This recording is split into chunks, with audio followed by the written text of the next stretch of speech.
Chapter 827. Waizumi Shibe's gaze fell on the book of poems, and his heart was filled with complicated emotions. When he looked up, he saw the samurai leaving the pavilion. For some reason, Waizumi Shirebe suddenly asked, "Who are you?" This question was rather rude, but Waizumi Shirebe could not help but ask. Yamada Shinichi's literary attainments and mannerisms were nothing compared to the son of an ordinary samurai family. Even the son of a minister of the imperial court could not be compared to him. Such a person was more like the son of one of the imperial ministers. Peizian looked at her, but did not speak. He smiled and turned to leave. This smile stunned Waizumi Shirebe. When Yamada was far away, he regained his senses and felt a little lost. "Your Excellency Yamada, do you need our service?" As soon as he left the pavilion, a maid came over and asked cautiously. Peizian knew that these maids had taken the initiative to approach him. Rather than saying that they were listening to Izumi Shibu's instructions, it would be more accurate to say that they were here because of the arrival of the palace maids. This made his identity seem even more mysterious. Before this, even when he had ordered people to prepare paper and ink, these maids would avoid him as much as they could.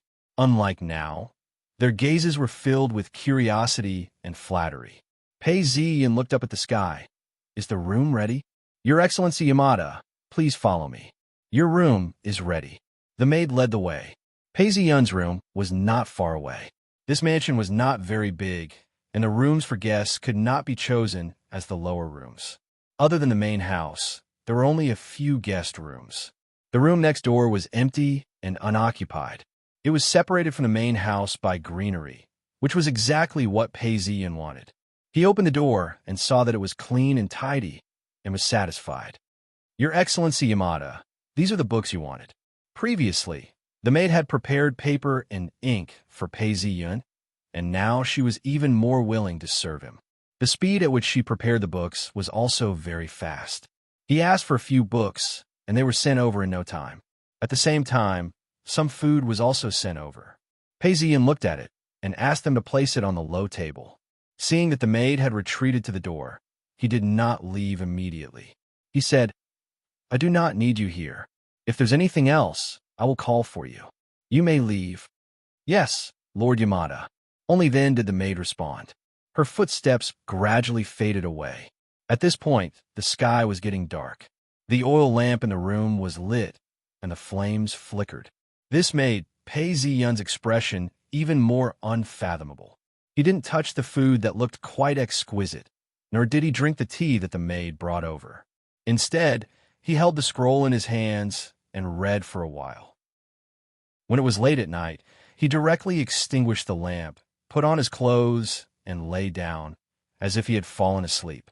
The waning moon peeked out from the dark clouds in the gray sky, sprinkling down some pale light, but it was quickly blocked by the dark clouds. Inside the house, the warrior who had his eyes closed suddenly opened his eyes in the quiet atmosphere. His eyes were astonishingly bright in the pitch-black night. As expected, he couldn't hold it in anymore. The demonic transformation and Izumi Shibu killed Yamazaki Ichiro and then plotted against the prince. In the end, the princess revealed her Prajna form. These were all demonic ghosts that women hated. Peizian did not believe that the princess was innocent. Living in Izumi Shibu's house, on one hand, was to protect her, and on the other hand, was to lure the snake out. The princess hated the prince because he fell in love with Izumi Shibu. Today, she was dead, and she would definitely make a move. This was the reason why he said to go out tonight. Peizian stretched out his hand. Between his fingers, there were 3 strands of green hair that formed a heart. At this moment, it was trembling, letting out a silent cry. Unfortunately, no matter how crazily it struggled, it could not break free from Peizian's fingers. In the main house, Izumi Shibu suddenly woke up from a nightmare. She gasped for breath and instinctively looked at the window. She did not know what was going on. The wooden window that was closed before she slept was now wide open. Gusts of cold wind blew in, making her feel very cold. No wonder she felt as if she had fallen into an ice cellar in her dream. So it was because of the cold wind. Izumi Shibu struggled to get up, put on her coat, and walked to the window to close it. At a glance, she saw that in the middle of the night, there was a thin layer of fog in the courtyard. Fog! In a windy night, there was actually fog. This made Izumi Shibu feel strange. She could not help but look outside for a while. This window could directly see the door from inside the house. Just as Izumi Shibu stood there and looked out, she suddenly saw a figure appear in the fog. The door was opened, and an ox cart was parked outside. Damn it, who is so careless? Although the distance was too far, and she could not see clearly, this scene still made Izumi Shibu feel frightened. One must know that in Heian capital, it was easy to attract evil spirits when the door was open at night. She did not know what was going on. She should have called for the maid, but instead, she walked out of the room quickly. The figure that was walking towards the door, at this time, she also saw clearly. Although it was only the back view, she could see that it was Yamada Shinichi. The other party actually went to see the emperor at night. Izumi Shibu suddenly understood and was even more surprised. This was completely against etiquette. Just as she was about to shout, she saw that the fog that blocked her vision suddenly dissipated. The ox cart parked at the door was clearly seen by her. The woman driving the cart originally had her back to her, but at this time, she seemed to feel something and looked back. This one glance made Izumi Shibu break out in a cold sweat. She was not someone else, but the dead female official of the honorable prince's residence. He saw that the other party's face was pale, and her red lips were like blood. She looked like an evil spirit. No, she was an evil spirit. Izumi Shibu panicked and wanted to scream, but she could not. She saw that she was gradually approaching. Break! At this moment, there was a muffled sound of thunder, and a sword light fell. No. A mournful cry came from Izumi Shibu's room. When a maid sleeping in the next room heard this sound, she did not even put on her coat and immediately came over in a panic. Shibu, are you okay? She pushed the door open and found Izumi Shibu lying on the bed with a pale face. The maid was relieved and asked, "So it was just a nightmare?" Izumi Shibu woke up from the dream again, hesitated for a moment, and then realized that she had just had a dream within a dream. Her slightly dull gaze fell on the maid's face, and she shook her head. "It's okay. It was just a nightmare. You can leave. If you need anything, please call me at any time." The maid observed for a moment, felt that Shibu should have just had a nightmare, and then left. As soon as she left, Izumi Shibu struggled to get up, and then suddenly felt something. Her movements paused, and she gently sniffed around. Burning smell. Where did this burning smell come from? Because she could not find it, she could only give up in the end. She put on her clothes, hesitated, and opened the wooden window from which she could see the door, and looked outside. Fortunately, the scene in the nightmare did not reappear. There was no fog outside, the door was not wide open, and there was no dead female official with the ox cart. Izumi Shibu secretly breathed a sigh of relief, and when she was about to go back, her gaze fell on the side of the house. It was a guest room, and one of the rooms was occupied by Yamada Shinji. But at this time, the wooden door that should have been closed was open, and it was dark inside. She could not see if there was anyone inside, but in this weather, it was wrong to leave the door open. Thinking of a nightmare, Izumi Shibu was surprised and finally decided to go out. When she came to the courtyard, she hesitated for a moment and then carefully walked to the room with small steps.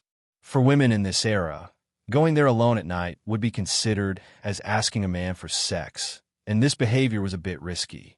When she finally walked to the door, she looked around and there was no one in the room. Izumi Shibu's heart jumped, as if she had fallen into an ice cellar. For a moment, she even wondered if the nightmare just now was really just a dream. "Come!" Walking back to the courtyard, she shouted. The sleeping maids heard the noise and put on their clothes. "Did any one of you hear the sound of the ox cart?" Izumi Shibu asked. This question was really strange and inexplicable. The maids who came out one after another heard this question and looked at each other. A female official with willow eyebrows came out. "Shibu, I have not heard of it. I am really sorry to disturb you. Go back and rest." With an ugly expression, Izumi Shibu waved her hand to let them go, ignoring the maid's gaze, and stood in deep thought. Suddenly, her expression changed, and with a speed that could be called rude, she quickly returned to her room. Ignoring the others' gazes, she directly knelt on the tatami and flipped the quilt. A knife mark, although thin, appeared on the quilt very clearly. In addition, there were a few strands of burnt hair stuck on it, which made Izumi Shibu's expression even worse. "Shibu, what's wrong with you? Did something happen?" The maid gathered her courage and asked. Izumi Shibu stood up, and without answering, she walked out of the room and towards the door. When she arrived at the door, her hand was already on the door, and she shivered, hesitating again.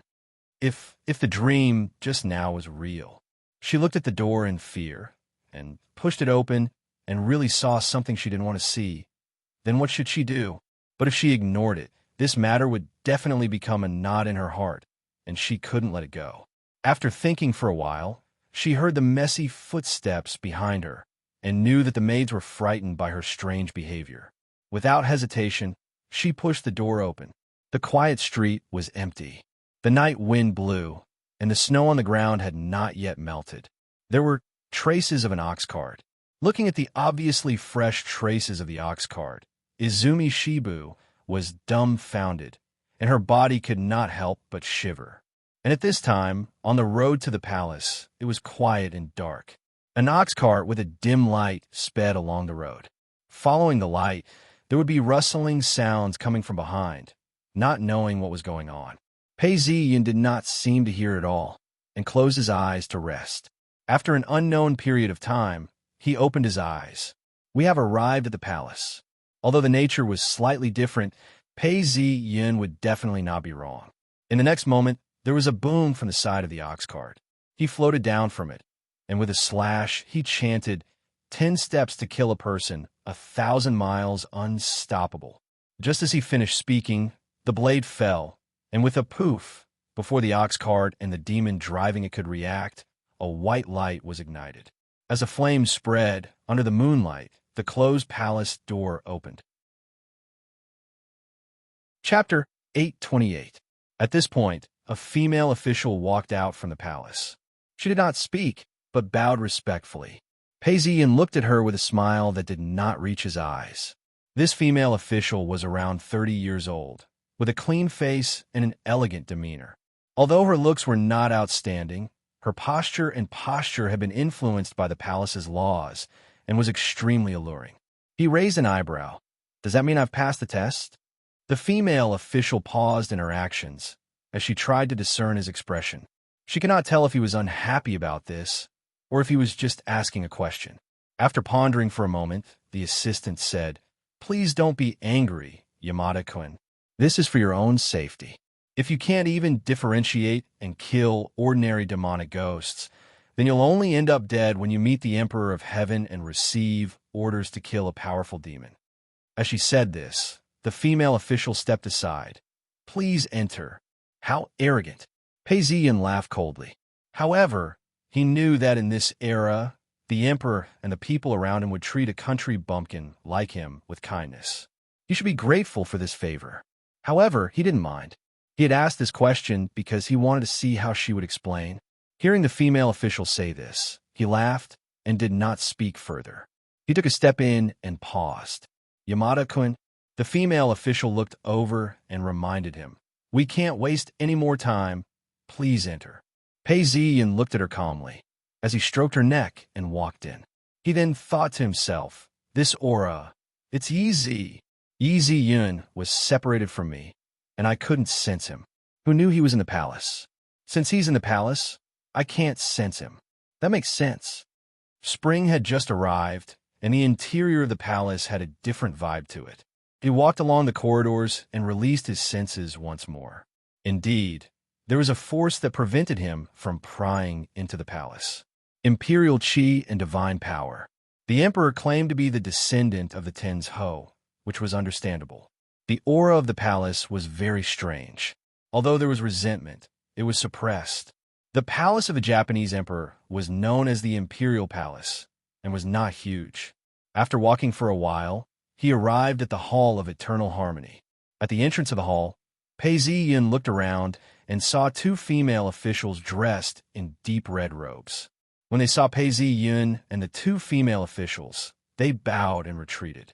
Pei Ziyin walked into Changhe Palace and noticed that there was a curtain separating him from the rest of the hall. Incense was lit within the incense burner. Although no one was speaking, he knew that the emperor was watching him from within. Although there were many legends in this world, the power was real. Pei Ziyin did not underestimate him. He was curious as to whether or not the heavenly emperor truly possessed the bloodline of a god. Was it just a barrier of energy that prevented him from prying into it? The female official reported to the person behind the curtain. She then turned around and asked, "According to the report of Minister Abe, you believe that the great demon may be hiding in the palace. Is this true?" At that time, although Pei Ziyin did not directly point out where the demon was hiding, since he had requested to enter the palace, Abe no Haruaki understood what he was hinting at. Otherwise, the Emperor of Heaven wouldn't have summoned him in such a hurry. It was just that the palace wasn't safe and he couldn't eat or sleep in peace. Pei Ziyin replied, "Yes, and I've confirmed it. The great demon is only a short distance away from Changhe Palace. As a prince, he has the bloodline of the Amaterasu and is under the protection of the gods. He is also of the second rank, making it difficult for anyone to get close to him. To be able to kill a prince, I'm afraid she's not an ordinary serving girl." Pei Ziyin was just short of saying it out loud. To be able to kill a prince, it could only be one of his own. In the emperor's harem, there were many members of his own family. Naturally, it was the women of the emperor. Hearing this, whispers could be heard from behind the curtain. Before long, a young lady's voice rang out from behind the curtain. Her voice was clear and melodious, like the sound of nature. "Can you confirm it?" The female voice asked slowly, filled with laziness. "Yes." Pei Ziyin paused before replying. The young lady was very satisfied with his answer and continued, "The palace is very strict.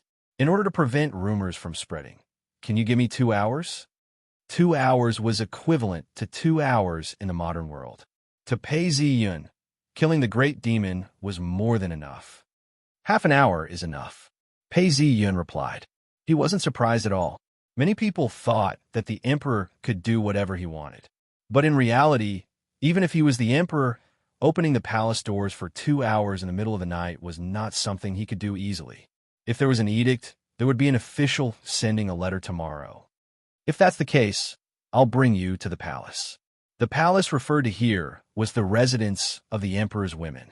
If there was no one to guide a man like Pei Ziyin, even if there was an edict, it would be difficult for him to enter. The emperor naturally wouldn't do such a thing. Someone else led him to the palace. Pei Ziyin then asked, "Just now, who was the one speaking behind the curtain?" "Yamada, you're too rude. How dare you ask such a question?" The female official was somewhat displeased and looked at him with disdain. But when she thought about how they were going to meet again, she was afraid of being rude again. She then explained, "That was the emperor. Please don't be rude." The emperor?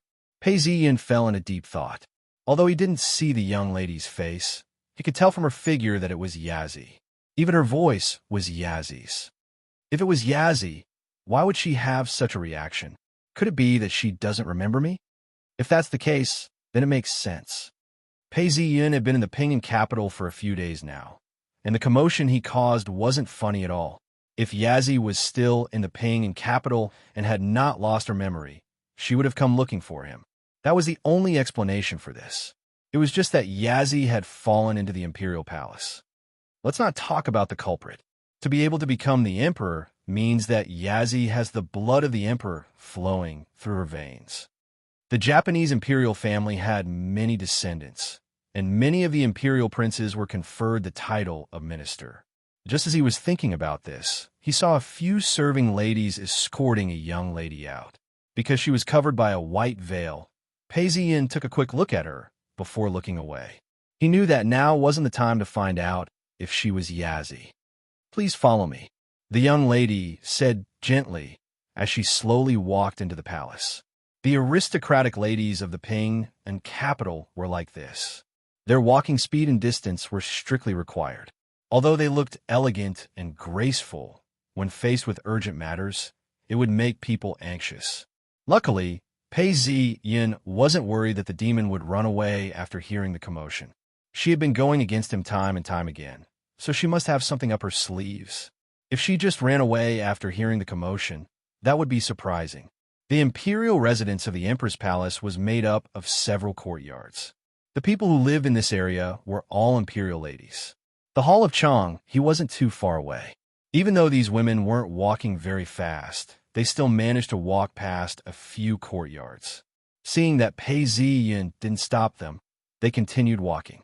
When they reached a courtyard, Pei Zi-yin said, "Please wait a moment. Is this the place?" Waving his hand to stop the group, the Emperor asked softly as his expression changed. "Yes." Everyone's gaze landed on the courtyard. It was brightly lit, and people were walking back and forth. They could even hear the faint sound of an orchestra. It was obvious that the imperial lady had not fallen asleep yet. "It's the mirror lady." The Emperor waved his hand coldly. Without saying a word, a maid immediately went forward to knock on the door.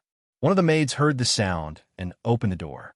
She hesitated and looked around, especially when she saw a man outside the imperial residence in the middle of the night. "You guys are? His Highness, the Emperor, is here to see the imperial lady. Please step aside," the Emperor's maid said. "Yes." The maid hesitated for a moment, then respectfully stepped aside. The Emperor's status in the imperial harem wasn't considered high. Those who were able to become the imperial lady were usually the daughters of the top 3 families. The daughter of the Fujiwara family, Pei Zi-yin, seemed to have understood something. He thought about it carefully and once again looked at the young lady. The Emperor was extremely quiet. He didn't even turn around to look at Pei Zi-yin. Surrounded by his own maids, he continued walking. Pei Zi-yin could only follow them. When he entered the hall, a lady dressed in a purple dress raised her head. She was already preparing to sleep. When she saw the Emperor, she also saw Pei Zi-yin. She frowned and said, "Oh, why did you bring a man outside? Are you planning to wreak havoc in the palace?" She then scolded, "How dare you barge into the imperial harem in the middle of the night? What are you trying to do? Guards, guards!" Although she was shouting, no one responded. Pei Zi-yin was deep in thought. Seeing the imperial lady's embarrassed expression, he laughed coldly. "Stop acting. The Emperor already knows about your matter. Take a look at this." Pei Zi-yin opened his hand, and 3 strands of hair appeared in his palm. They formed into a ring and trembled slightly. He then pointed the ring at the imperial lady and laughed mockingly. "You've attacked 3 times. Although you used the power of Hanya as a cover, you can't hide it from me." Everyone around, including the Emperor, looked at the strands of hair. Although they couldn't see her expression clearly through the white veil, Pei Zi-yin knew that she must be filled with doubts. "This is something on you. It's infused with your powers. I'm sure any monk or onmyoji would be able to recognize it, much less Seng Zheng or Yasuhisa Qingming. Are you still trying to argue at this stage?" Seeing that no one responded after shouting a few times, the imperial lady quietened down and her expression changed. She was a very beautiful woman. Even though she was sleeping and had no makeup on, and her hair was unkempt, everyone could not help but feel pity for her. Pei Zi-yin stared at her quietly, his expression cold. The imperial lady looked around and saw that everything was quiet outside. The fragrance of tea was getting colder and colder, and she felt a chill down her spine. Other than the Emperor, no one else could do this. She then sighed. "A night as husband and wife means 100 days of love. I didn't let my master down. I didn't expect him to be so heartless."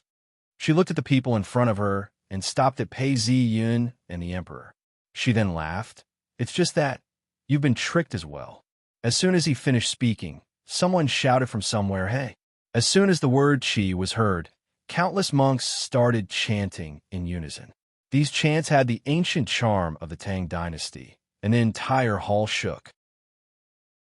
Just as Pei Zi-yin was startled, a lotus flower appeared and spun, forming 6 concentric circles that appeared beneath his feet.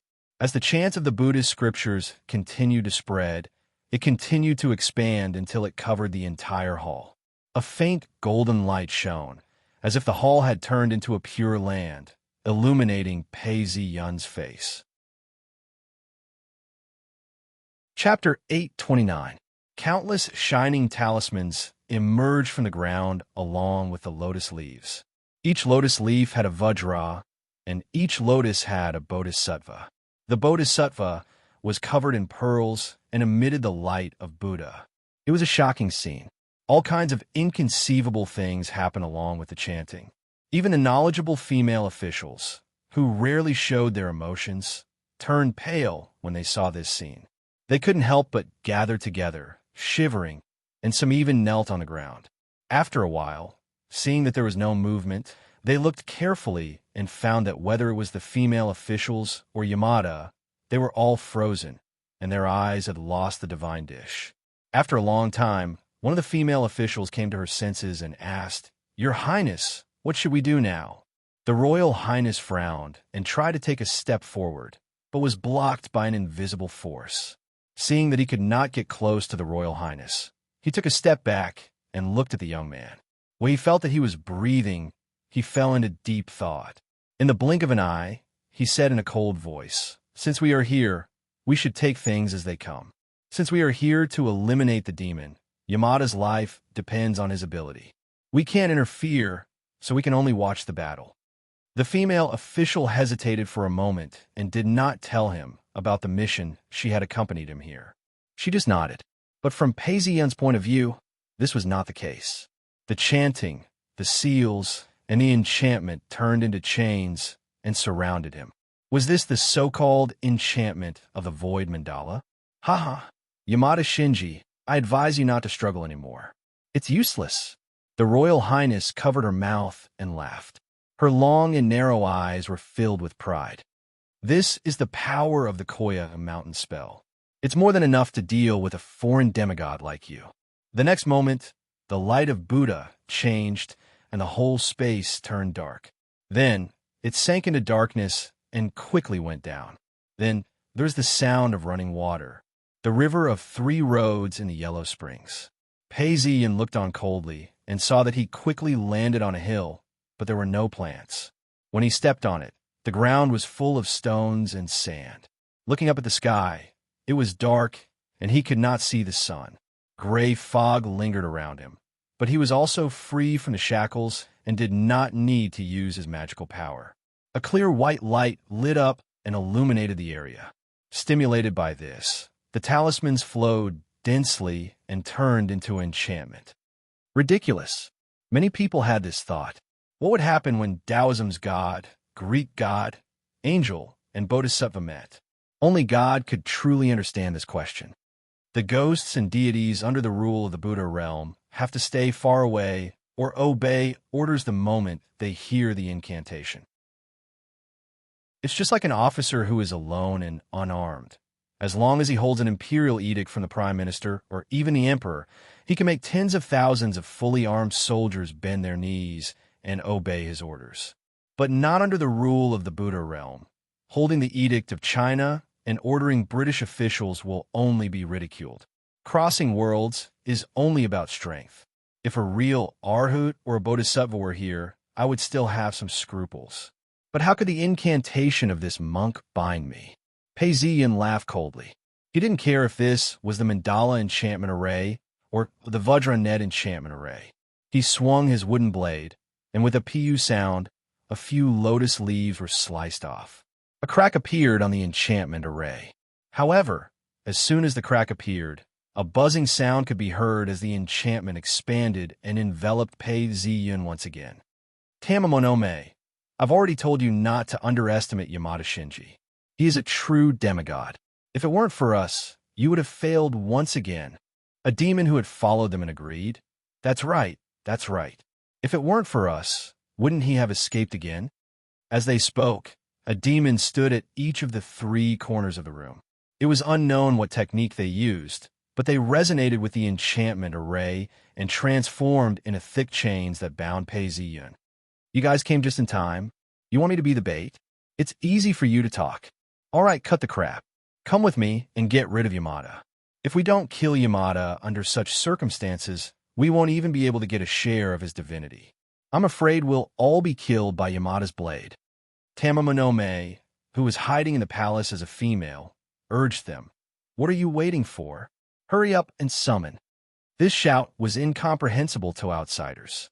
However, it caused the Yamaru and Shutendaji to focus their gazes and summon. Indeed, I was right. The female mirror is Tamamonome. Peizian looked on coldly. Tamamonome, Shutendaji, the Yamaru, Buddhist incantations, demonic powers, and godly powers have merged into one. Interesting, very interesting. Once I, a demigod, am exposed, I become the target of the palace's protection. Indeed, this can prevent me from escaping. However, if you think you could defeat me with this, you're too arrogant." Peizian thought to himself as he raised his head. It's the same trick again. The sky was getting darker and darker as dark clouds gathered. Soon, rain began to fall. Peizian stretched out his hand and caught a drop of rain. He opened his mouth and sucked on it before nodding his head. The water of the yellow springs, according to the Greek gods, is the water of the river Styx. It said that even an immortal god would lose consciousness if he made a vow to the river Styx and broke it. He would have to lie in bed for a full 3 years before waking up. The rain fell silently. Within the curtain of rain, black chi swirled. Many wriggling human faces could be seen, struggling to escape from death. Their cries were tragic and demonic. Gradually, black armor appeared from the rain, and a black tide surged forward silently. To be able to summon an army of demonic gods, it seems like Tamamonome's identity is not simple. It's not just the daughter of the Fujiwara family. In the next moment, without a word, the black flag was unfurled, and over 1,000 riders charged forward. Seeing the Yellow Springs ghost army charging in, the 3 demons' expressions changed. They slowly retreated, using their strength to maintain the barrier, allowing more of the Yellow Springs ghost army to charge in. To be able to summon such an army of Yellow Springs ghost soldiers, they had to pay a hefty price. Furthermore, these ghost soldiers were extremely vicious. If one approached them, they would attack without distinguishing between friend and foe. Their bodies were filled with ghostly chi. Just getting close to them would cause harm to ordinary humans and even demons, let alone being injured by them. Demons like Tamamonome and Shutendaji were not willing to take such a risk. Such a familiar scene. How nostalgic. Dessous world. Pei Zi-yun did not retreat. Instead, he raised his wooden blade and charged forward. He could see that the talismans had turned into chains, locking his movements and causing him to slow down. However, when the Ghost Rider neared him, his wooden blade flashed. Half-moon slash. An arc of light flew past. Dozens of soldiers were separated from their chests, spewing out black mist. But before they could land on the ground, they were engulfed in white flames. Kill! The rest of the soldiers did not seem to know fear. They roared and charged forward, crossing paths with Pei Zi-yun. Their blades and swords stabbed wildly at him. Your courage is commendable, but it's useless. Pei Zi-yun did not even bother to dodge. As the blades and swords landed, sparks flew. His skin was as hard as steel, and not even his skin was broken. He twisted his wooden blade, and a white light flashed. Pu. Another dozen or so Ghost Riders were chopped in half at the waist, but even more Ghost Riders attacked. In a few breaths, Pei Zi-yun had already clashed with more than 10 soldiers. Wherever the blade flashed, only white flames could be seen. At this point, an order was given, and the soldiers split up. The sound of bowstrings rang out, and a rain of arrows rained down. Pei Zi-yun ignored them and continued to charge forward. The chains on his body exploded, and it seemed like they could not hold him any longer. The 3 demons groaned in pain. So powerful, so impressive. Seeing another streak of white light turn into an arc of light and sweep past, another 20 cavalrymen fell to the ground. The 3 demons' expressions changed. According to their plan, they would lure Yamada Shinji into the palace and use the imperial chi and the protection of the gods to suppress Yamada's divinity. They would also open the gates of the Yellow Springs and turn it into a curse to kill Yamada. No matter how powerful Yamada Shinji was, he was still immortal. It was impossible for him to turn the tables in such a disadvantageous situation. Even if Yamada Shinji could do it, he would still be weakened, and they would be able to enjoy the final victory.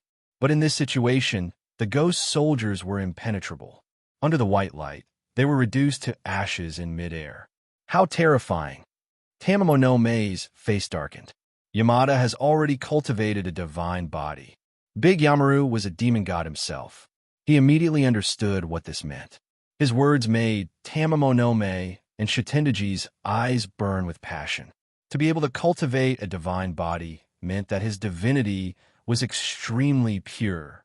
If they could get a share of this divinity and combine it with their original strength, they would be able to evolve once again.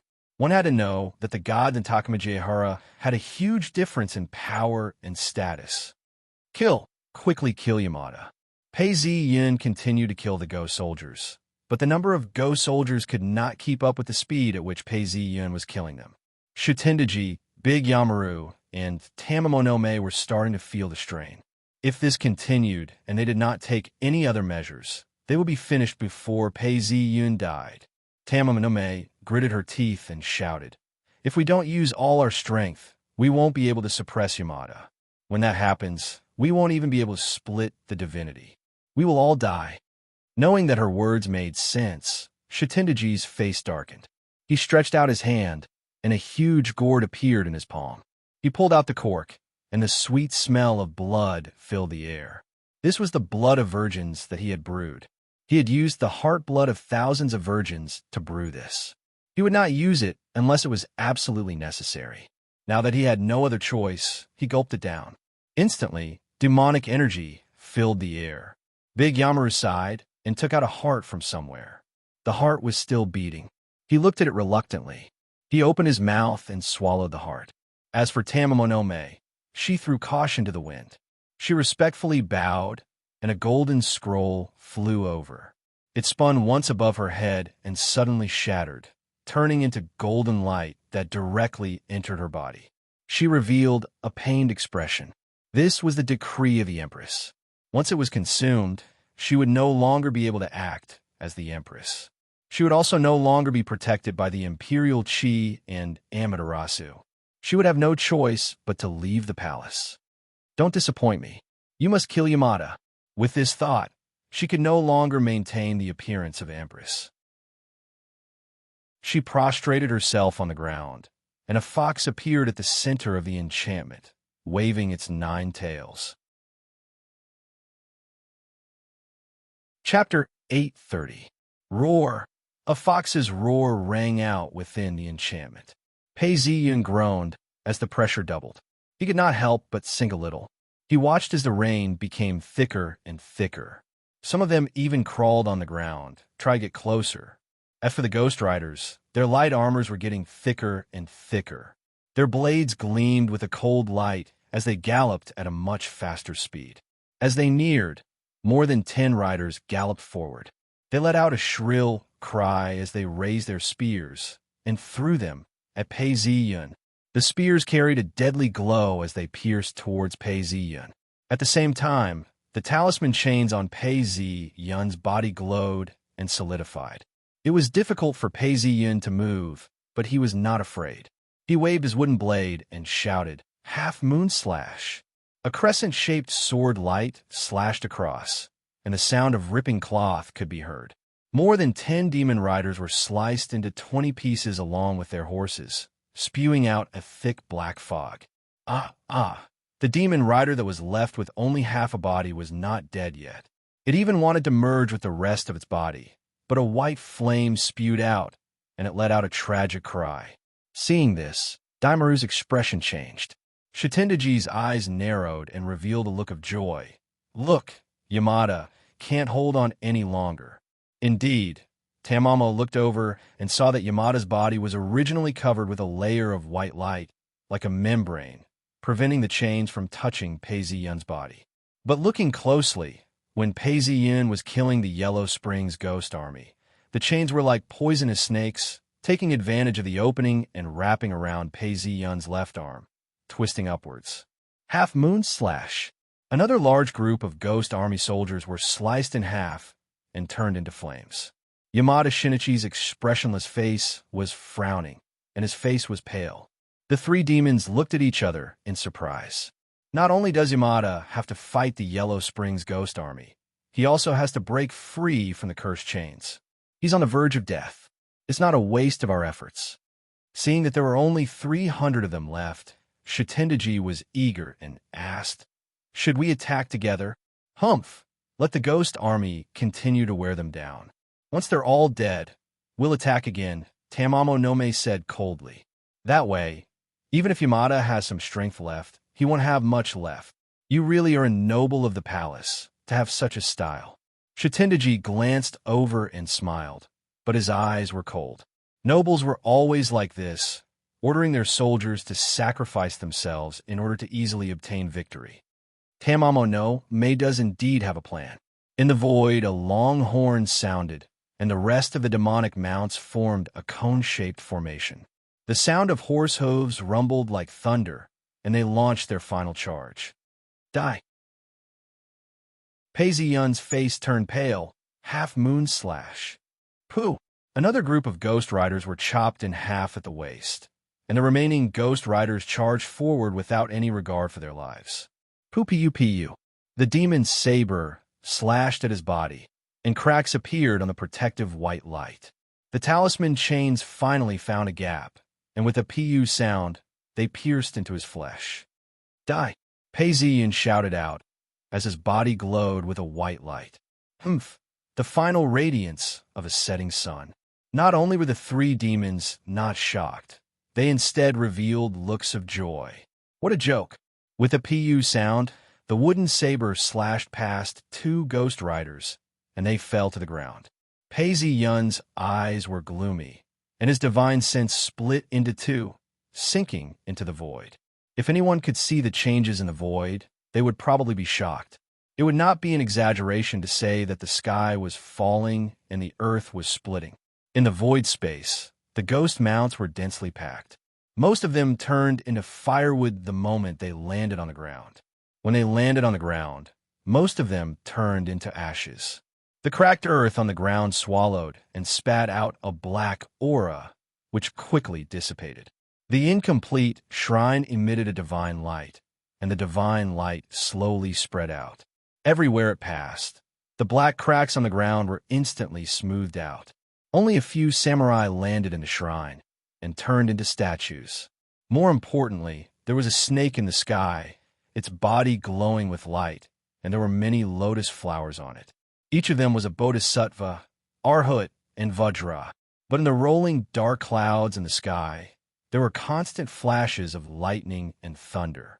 Every time the lightning struck the lotus or the snake, a part of it would melt and turn into specks of red and golden light. As if it had a spirit, it would circle around the shrine and disappear into it, shrouding the shrine in white mist. Seeing this scene, Pei Ziyun was overjoyed.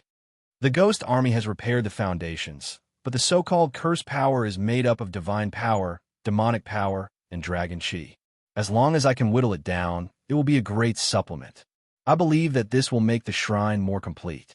The chain that was wrapped around Pei Ziyun's arm, entangling him, meant that the curse would endlessly invade his body, and there was no way to avoid it.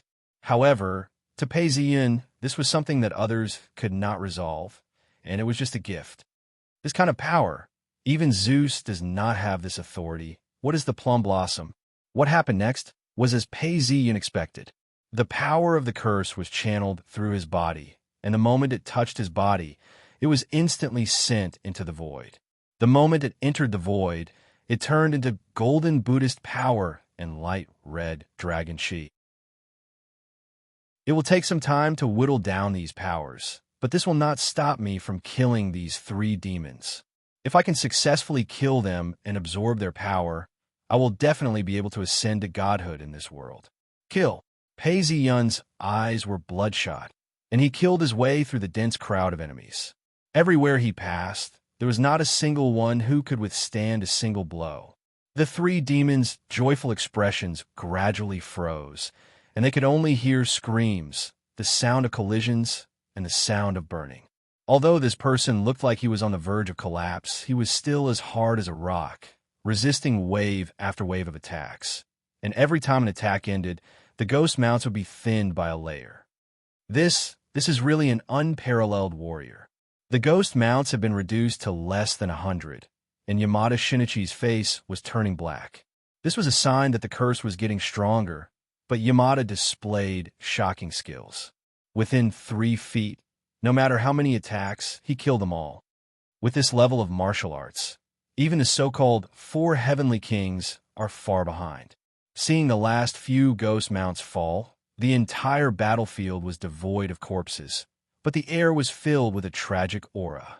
Pei Ziyin did not care, and he waved his sword in the air. Indeed, Yamada Shinichi is exhausted. Seeing this, Shitendaji could not help but laugh out loud. "Let me, Shitendaji, take your head." As he spoke, he raised his sword and pounced towards Pei Ziyin. "Wait!" Big Umaru wanted to stop him, but Tamamonome stretched out her hand to stop him. She also stopped Big Umaru from helping Shitendaji. "Tamamonome, what is the meaning of this?"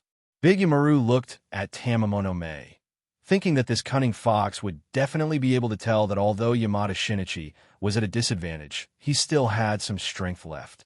After a while, he came to a realization. "You were planning to kill him with a borrowed knife?"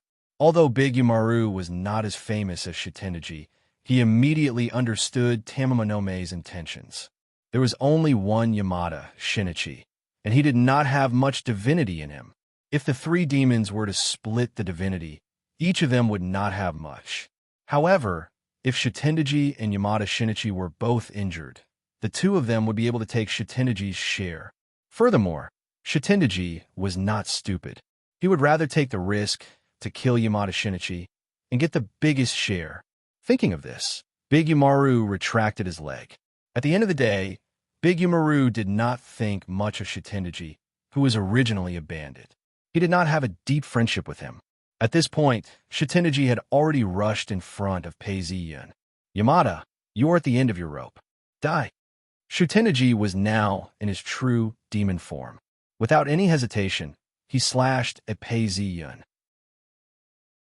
Seeing that the demon blade was about to land, Pei Ziyin laughed. Shitendaji could not help but feel a sense of danger. However, before he could retreat, he heard a paw sound. The chains on Pei Ziyin's body twitched, and one of them rebounded, wrapping around Shitendaji's body. Shitendaji was shocked and tried to struggle free. "Fool! Even if I am exhausted, I can still take you down with me." As he shouted, Pei Ziyin's entire body turned copper red. Even his hair was not spared. In an instant, he looked like a copper statue. As for the wooden blade in his hand, as the copper color spread to the hilt, a golden light flashed, and a layer of dazzling golden light appeared. "Kill!" The wooden blade pierced forward. Damn it!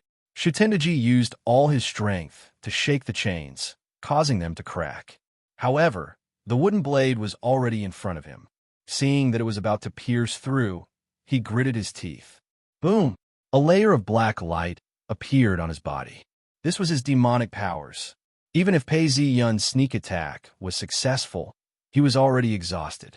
To break through his demonic powers was not something that could be done in an instant. As long as he could buy himself a moment, he could retaliate. Pooh! Just as he was thinking about this, the black light formed a shield. Under the golden blade, it was as thin as paper. Pooh! How could this be? Shitendaji's eyes were about to pop out of their sockets. Without hesitation, he shouted, "Come and help me." However, there was no response to his cry for help. On the contrary, his defense, which could last for 1 or 2 breaths, disappeared along with his shout. The wooden blade no longer showed any mercy. With a pu sound, it pierced through Shitendaji's chest. Boom! White flame spewed out. It was as if Shitendaji was a huge barrel of gasoline. The flame spat out several feet. Why? Shitendaji's eyes were bloodshot. He gritted his teeth. "You lied to me, not far away." Tamamonome covered her mouth and laughed. Her voice was filled with mockery. "Shitendaji, you are really stupid. I have been conferred a title. Even Otamaru was a demon god. He had the chance to become a god. You are just the leader of the rebels. You're a lowly commoner. How can you be a god? This enchantment has been secretly modified. When the eye dies, it will be used as a blood sacrifice. This will increase the strength of the eye. For the sake of our great cause, Shitendaji-kun, you shall die." Shitendaji wanted to say something. However, as soon as Pei Ziyan drew his blade, he spat out white flames and fell to the ground. As soon as he fell, a bolt of lightning appeared in the sky above the enchantment. Under the fervent gaze of Tamamonome, the lightning struck down towards Pei Ziyan. Although it was only one bolt of lightning, it carried a terrifying aura. "As long as I kill you, I will be able to reverse the fate of the Fujiwara family." Tamamonome mumbled to herself. Just as the bolt of lightning was about to hit Pei Ziyan, Shitendaji's corpse disappeared before everyone's eyes. Chapter 831. "No, that's impossible." With a loud crack, the chain shattered into pieces. Tamamonome and Onamaru's bodies trembled, and they spat out a mouthful of blood. Tamamonome was even more vigilant than Onamaru. Seeing that Yamada Shinji had escaped, she subconsciously erected a barrier in front of her. This was an instinctive reaction, but the light of a sword slashed down, and the barrier exploded. "No, that's impossible," Tamamonome screamed, but not because of this. Yamada's real body had suddenly appeared behind Onamaru, and the wooden sword had already pierced through him. Pooh! The sound of a wooden sword piercing into something was always creepy and exciting. Onamaru gathered his spiritual energy, but when he felt the wooden sword piercing through him, all his spiritual energy dissipated. His eyes were filled with unwillingness and despair. "No!" Onamaru screamed in despair. His entire body was engulfed in flames, but in the blink of an eye, he disappeared. At the same time, Tamamonome suffered another blow and spat out a mouthful of blood. Tamamonome retreated several steps before stopping. She looked at Yamada Shinji, whose body was still red. She could not believe that this was the opponent's strength. Not long ago, Yamada had been exhausted.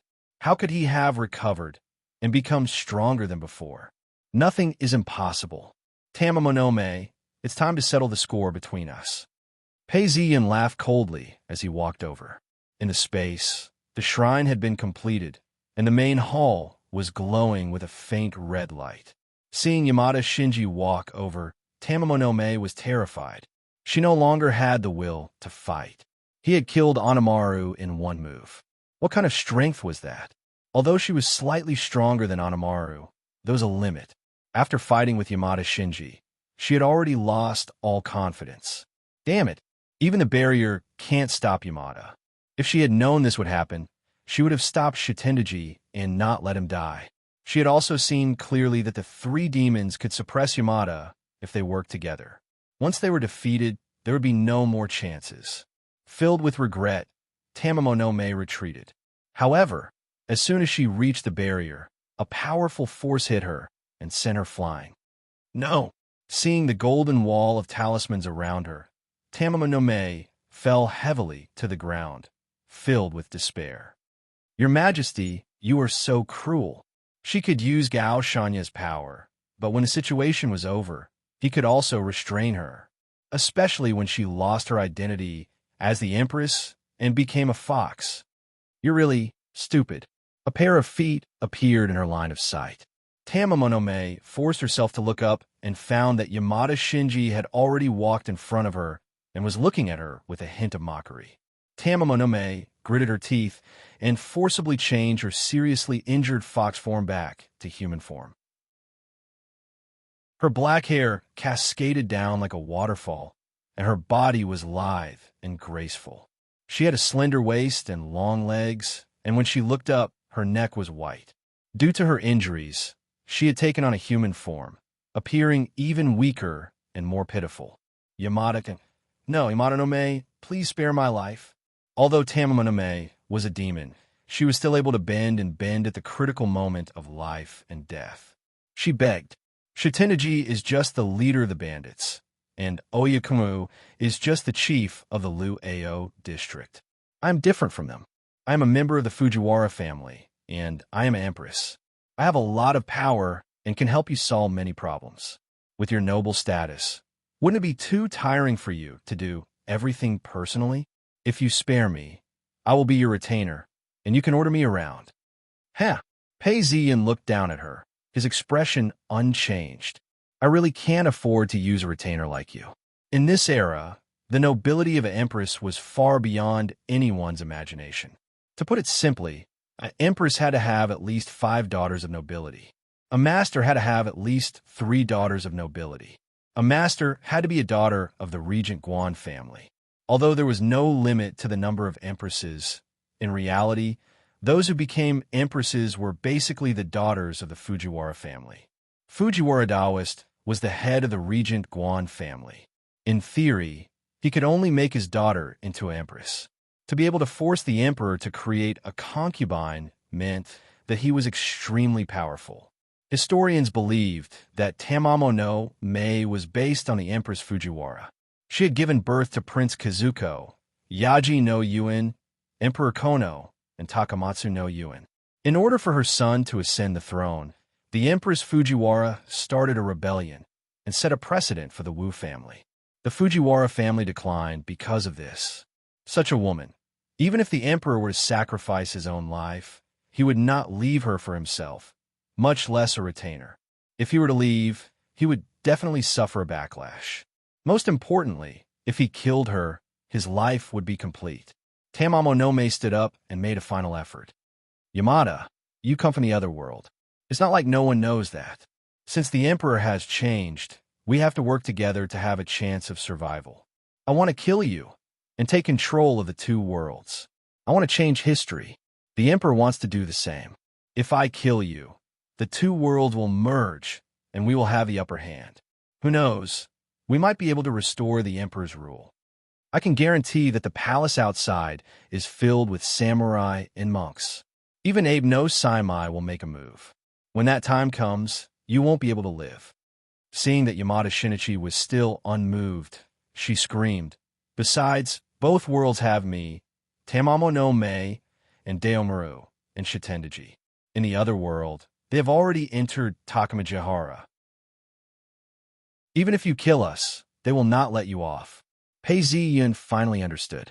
Indeed, the 2 worlds had only diverged during the Warring States period. Before that, history was exactly the same.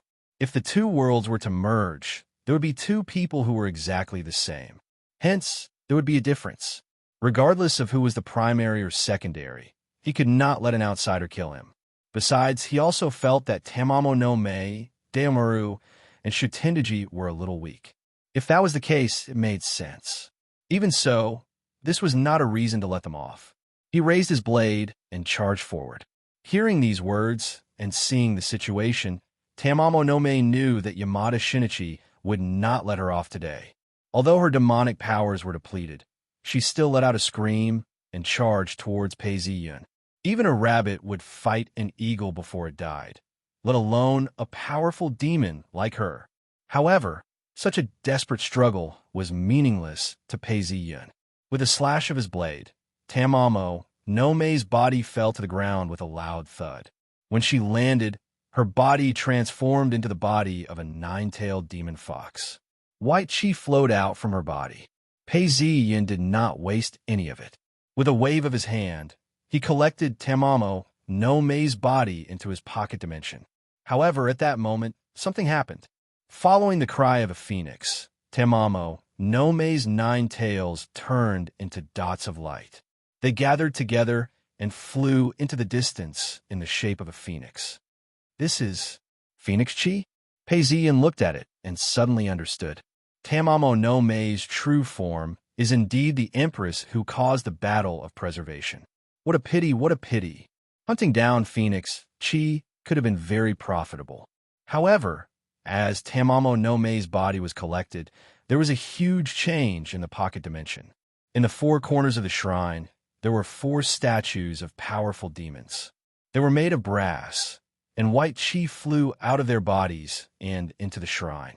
It was as if they had reached a critical point. With a loud boom, the shrine emitted a divine light. The divine light spread outwards, and wherever it went, the grass on the ground sprouted. This was nothing. When the divine light spread to the Greek shrine, there was a loud boom. The Greek holy fire suddenly burst out, and the huge flames reached the top of the shrine. Following that, a white chi shot out of the Taoist monarch's Taoist temple.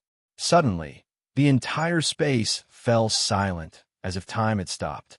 The 3 holy lands were connected to each other, clashing with each other. In an instant, everything that had not been transformed was sucked in. Countless statues were destroyed, turning into ashes.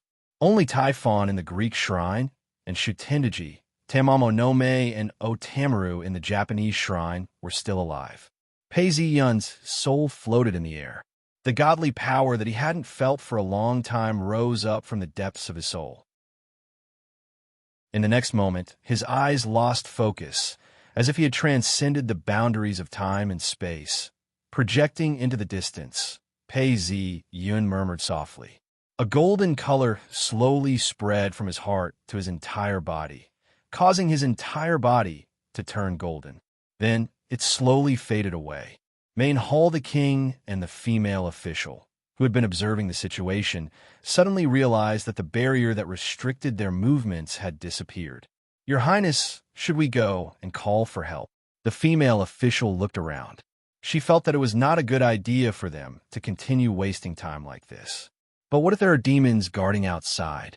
The other female officials were worried. They looked timidly at the imperial lady, who had suddenly lost her breath. She looked very strange. Although the emperor had given the order, if something happened to the imperial lady, the responsibility would not be small. They did not know what had just happened, but the scene in front of them was enough to make them feel fear. "I'll go and call for help," the female official who had been following the king suddenly said. She had a mission. Seeing Yamada Shinichi standing there motionlessly, she felt that this was a good opportunity. She wanted to immediately inform the higher-ups to come over. But just as she finished speaking, there was the sound of hurried footsteps coming from outside. The first to bear the brunt was the last of the 4 heavenly kings, Watanabe Tsuna.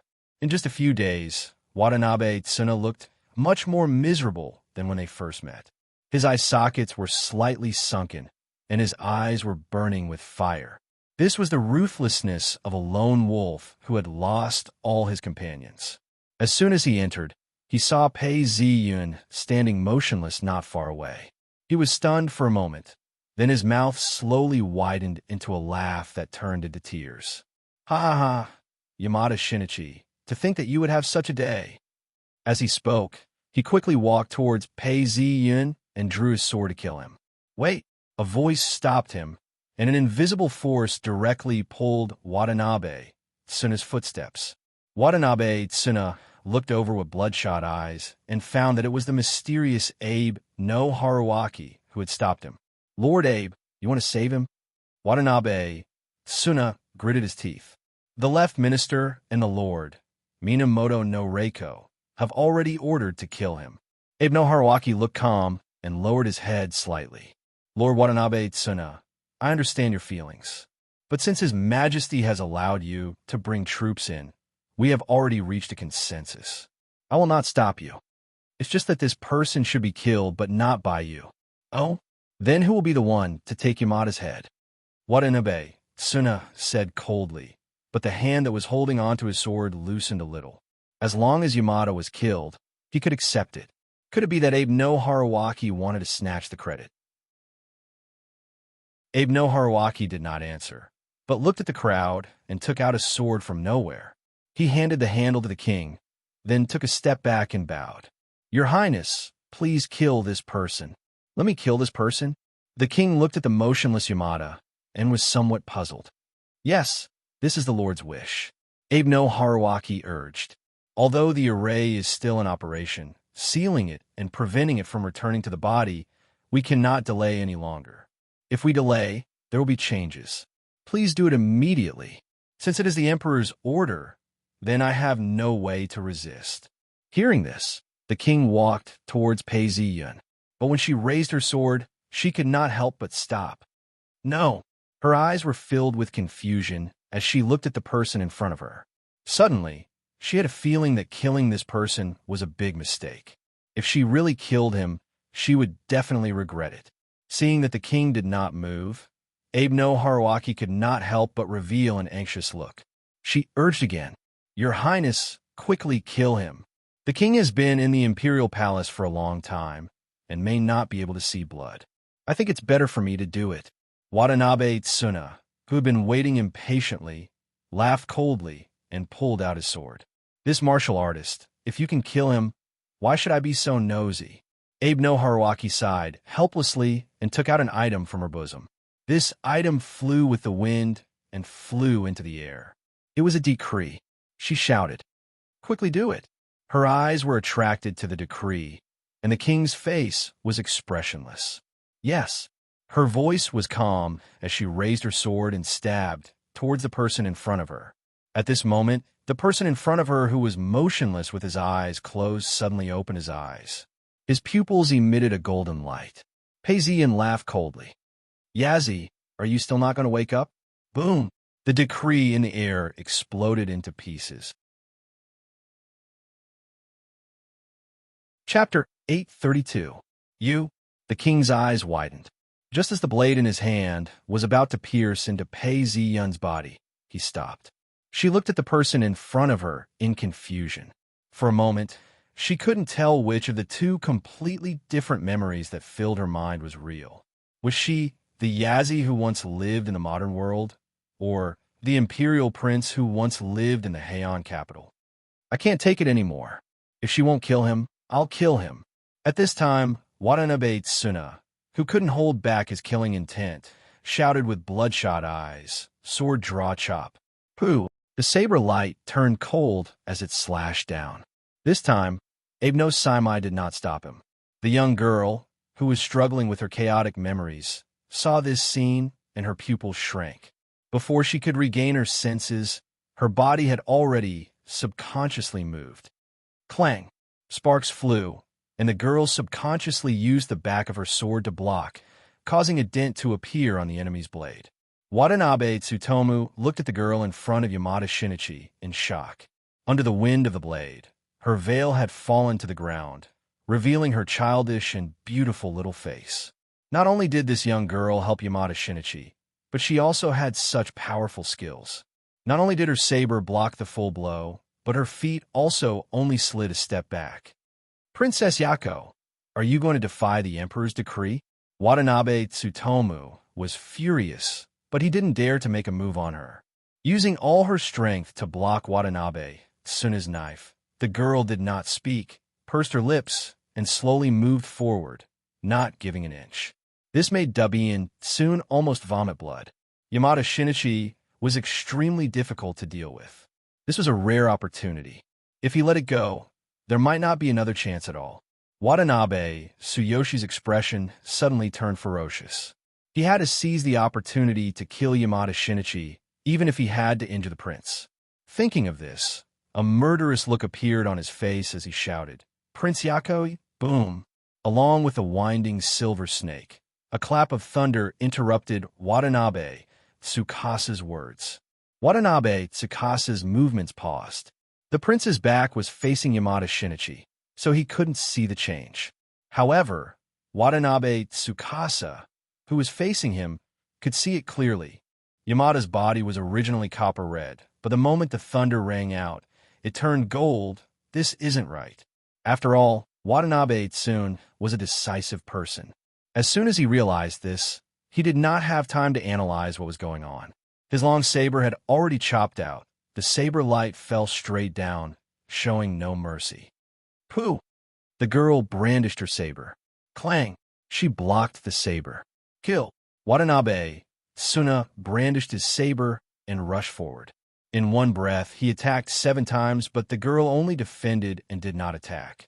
Clang, clang. Sounds were incessant. Sparks splashed. Abe no Saimai's face was gloomy. He wanted to reach out, but stopped himself. At this moment, the thick black clouds flashed again, illuminating the hall. The lights in the hall went out, and then fell into darkness. What is that sound? Thunder? Following a series of thunderclaps, many people in the originally dark civilian district were awakened by the thunderclaps. They couldn't help but put on their clothes and looked out of the window. Although they didn't dare to go outside, they could sense that something was wrong just by secretly observing. The lowest rungs of society lived like rats in the peace capital. Even if they met with supernatural incidents, very few yin-yang masters would be willing to lend a helping hand. That was why they were more sensitive to unusual incidents than the nobles. At this time, when they found out that there was a thunderclap in the night, they were all anxious.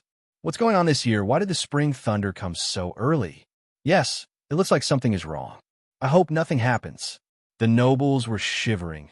They cherished their lives more than the commoners, and they were also weaker. Usually, if there were some bad rumors, they would deliberately avoid it or even close their doors, not to mention this obviously strange thunder. When such a strange phenomenon appeared, the nobles immediately ordered to close the doors and windows, close their eyes, cover their ears, and not listen. Even the emperor of the imperial palace revealed a nervous expression. The emperor bit his lower lip and pondered for a moment. Go, immediately go, and see if there is a problem, the emperor ordered. He was tall and didn't seem to be afraid. Yes, the maid beside him responded and went out. The only 16-year-old female imperial stepped forward. Your Majesty, please move immediately. It is no longer safe here. The emperor raised his eyes and stared at the female imperial. His pale face showed anger. You want me to avoid a samurai? But this is for the overall situation, Your Majesty. You are the foundation of the country. The female imperial's voice was very low, but it was very firm. Say no more. The emperor clapped his hands, his expression agitated, and then he fell silent. After a long time, his voice was a little hoarse. I am only able to know the truth because of the blessings of the ancestors. Mirror wants to correct her mistakes. How can I not feel the pain of losing power for the next 500 years? If things do not work out, I will also bear the responsibility. At this point, the emperor said coldly, Moreover, this is the imperial palace, a place where the ancestral god is watching. There is no safer place than this. Boom!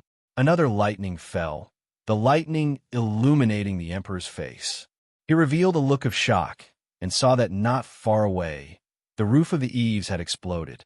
The heavenly lightning had finally found its target. The inside of the palace was scorched black. What was surprising was that the lightning avoided most of the buildings and unrelated people. Even the young girl who was close to it was pushed a few steps back by a force. Prince Yako got up and couldn't help but look at the only person he cared about. Yamada stood there motionlessly. This was the second time his body had turned gold. Although he didn't know what the constant change between gold and copper meant, Yako, who was slowly recovering his memory, held his tachi in front of him, preventing anyone from getting close. Boom!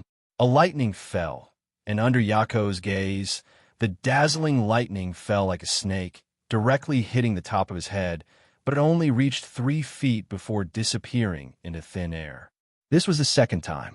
Looking at all this, Abe no Saimai's face was gloomy, and more lightning was still hovering above the palace, condensing, and in the dark of the night, light as thick as a silver python continued to coil around the area. Yamada Shinji, stop! In a stunned crowd, Abe no Saimai shouted loudly, trying to persuade the young samurai to stop. If you become a god now, you will connect 2 worlds into one, and the people will be plunged into misery and suffering. Can you bear to see this happen? What a pity. Pei Ziyin slowly opened his eyes, and a golden light flowed in his eyes, which made Abe no Saimai even more shocked. He hoped that Yamada Shinji would take his words into consideration and stop everything himself. Pei Ziyin looked at him and said calmly, Abe, even without me, the 2 worlds will eventually merge. There is only one chance to become a god. If I stop this process, I will lose the chance and become food for the world. It has already come to this, and you're still bullying me. Abe no Saimai was directly speechless by Yamada's question. Boom! At this moment, there was another lightning strike. This time, it was stronger than any other. This was the last lightning punishment that had gathered all its power. His body had turned gold twice before, and this third time, Pei Ziyun did not avoid it, but said again, "What a pity." Before he could finish his words, there was a loud boom, and the whole world instantly turned white. Modern Tokyo, Bando, building busy staff came and went, but at the same time, high-power mocha compressors could be seen everywhere, and the aroma of coffee wafted in the office. Kawako tapped the table with her fingertips, feeling a little annoyed deep in her heart. It had been half a month since Yamada Shinji suddenly disappeared, and there had been no movement. She felt increasingly uneasy, and at this moment, the phone rang. "Hello, it's me. Oh, it's Naomi-chan. Don't worry. If there's news of Yamada-kun, I will definitely tell you. But don't worry. Yamada-kun is definitely still alive. Yes, please rest assured." Turning off the phone, she smiled bitterly and tapped the table with her fingertips again.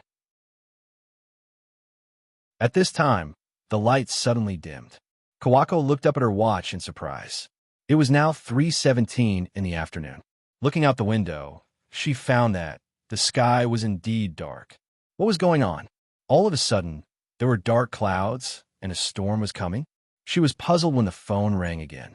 When she picked it up, a voice immediately came from the other side. "Madam Yuki, 3 minutes ago, there was an anomaly in the sky, and the range is expanding. The situation is very wrong." Kawako was shocked and looked out the window. What was originally a blue sky was suddenly filled with muffled thunder. What she saw was a horrifying scene. The quaint streets and buildings of the Heian capital era, along with ordinary people in ragged clothes, appeared directly in the darkened sky. There was even someone playing a movie for everyone to watch. Whether it was office workers, students, or even drivers, everyone stopped what they were doing at this moment and looked up at the sky. "This is a mirage," someone in the crowd murmured. At this moment, a dazzling white light flashed, and the whole world was covered in snow white. When the white light passed, Pei Ziyun and Kawako opened their eyes and found that the surrounding environment was somewhat familiar. There was a stone staircase in the middle that led up to a higher place. The walls were covered with vines and the ancient building. Whether it was the corridors, entrances, or rooms, everything was shrouded in a layer of shadow. "This is Sendo. This is Mikawa Shrine." He opened the door and found that compared to the dark corridor, the room was very bright. Someone was sweeping the floor with a broom, which made Pei Ziyun feel familiar. At the same time, he realized where he had appeared with Kawako. "This is my shrine." He did not expect that in such a short period of time, the shrine would transform into such a state. Pei Ziyun was delighted and said to Kawako, "Welcome back." Kawako had just regained her memories and was very reliant on Pei Ziyun, but also felt guilty. Seeing that Yamada Shinichi not only did not reprimand her, but even spoke to her gently, she pursed her lips and was about to say something when she suddenly sensed something and looked up. The shrine seemed to have sensed the arrival of its master, and suddenly emitted a bright light. At this moment, the light was so bright that Kawako had to cover it with his hands. Following that, a white mist circled around and rushed into Pei Ziyun's body. Chapter 833. This is... Yazi's eyes widened in surprise. Although she could not see it, she could not grasp the flash of inspiration. Because she was in this place, she could feel some sort of change. Pei Ziyun opened his eyes and noticed that the white mist had disappeared. Lanterns had appeared on both sides of the shrine.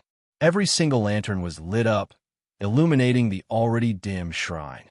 Although there was no one around, they were cheering, anticipating, and jumping for joy. "It's done." Pei Ziyun could feel that the white gas had disappeared, but there were 4 forces gathering in the void, flowing into it like a stream. In this world, he had forcibly made a name for himself and became a god recognized by this world. In the world of the Sioux, one cultivated by force, seizing fate energy to become a true lord. Unfortunately, due to the limitations of the world, although a true lord is the only immortal, he is not complete. In the Greek world, one plundered the divinity of Typhon and shared the spirituality of Troy to become a god. In this world, one plundered the spirituality of the four demons through the plum blossom and became a god. Now, it is time for the three to unite. In the next moment, Pei Ziyun's eyes lost focus. He saw through the void, past the boundaries of time and space, and into the distant shore.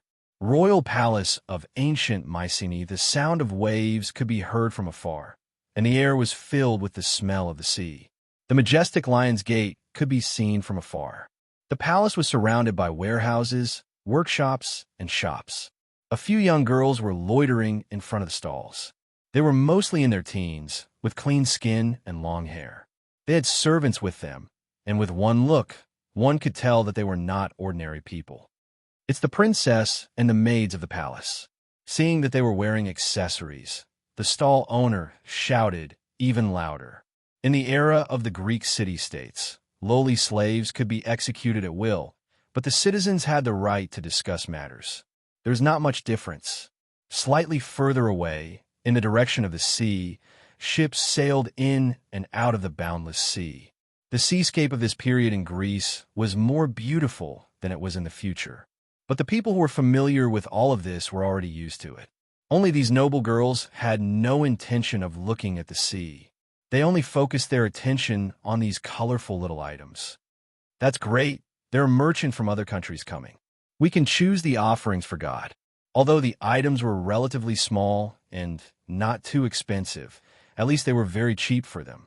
However, this kind of careful selection was more important.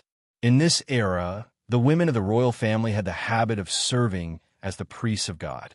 Not only were they royal maidens, but they were also the messengers of God and loyal believers of God. As the most loyal believers of God, the best sacrifice was to give their beloved things to God. In my opinion, these gems are the most suitable to be offered to God. Look, they're all shipped from overseas. Not only are they more expensive, they also look very crystal clear. When I use them to look at the sunlight, I find that I can actually see colorful light. How magical! One of the girls liked the red and green gems very much. She felt that it was the most suitable to use them as a personal sacrifice. The young girl beside her chuckled and disagreed. Oh, Agatha, you said the same thing the last time we met. But you believe in your Prince Charming. You can't always give him something that only women like, right? In my opinion, it's better to give him this. She picked up a bough from a stall and shook it in front of the crowd.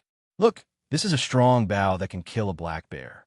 Although it has to be sold cheaply because of its owner, such a treasure can only be found by chance. No, I still think gems are better.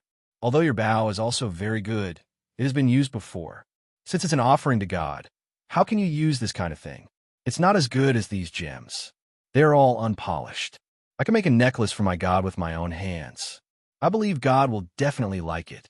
Agatha, a legendary warrior, or even a god, obtaining spoils of war from the hands of others is a matter of course. If a god would despise the fact that the weapon he offered was once owned by someone else, there wouldn't be so many fascinating stories passed down. No, seeing the two young girls arguing about the offerings, the companions couldn't help but shake their heads and disperse with a smile. They formed groups of 2 or 3 and went to look at the things in other stalls.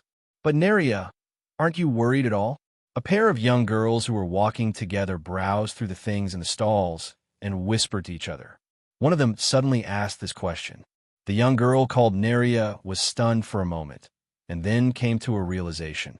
You mean the God I believe in?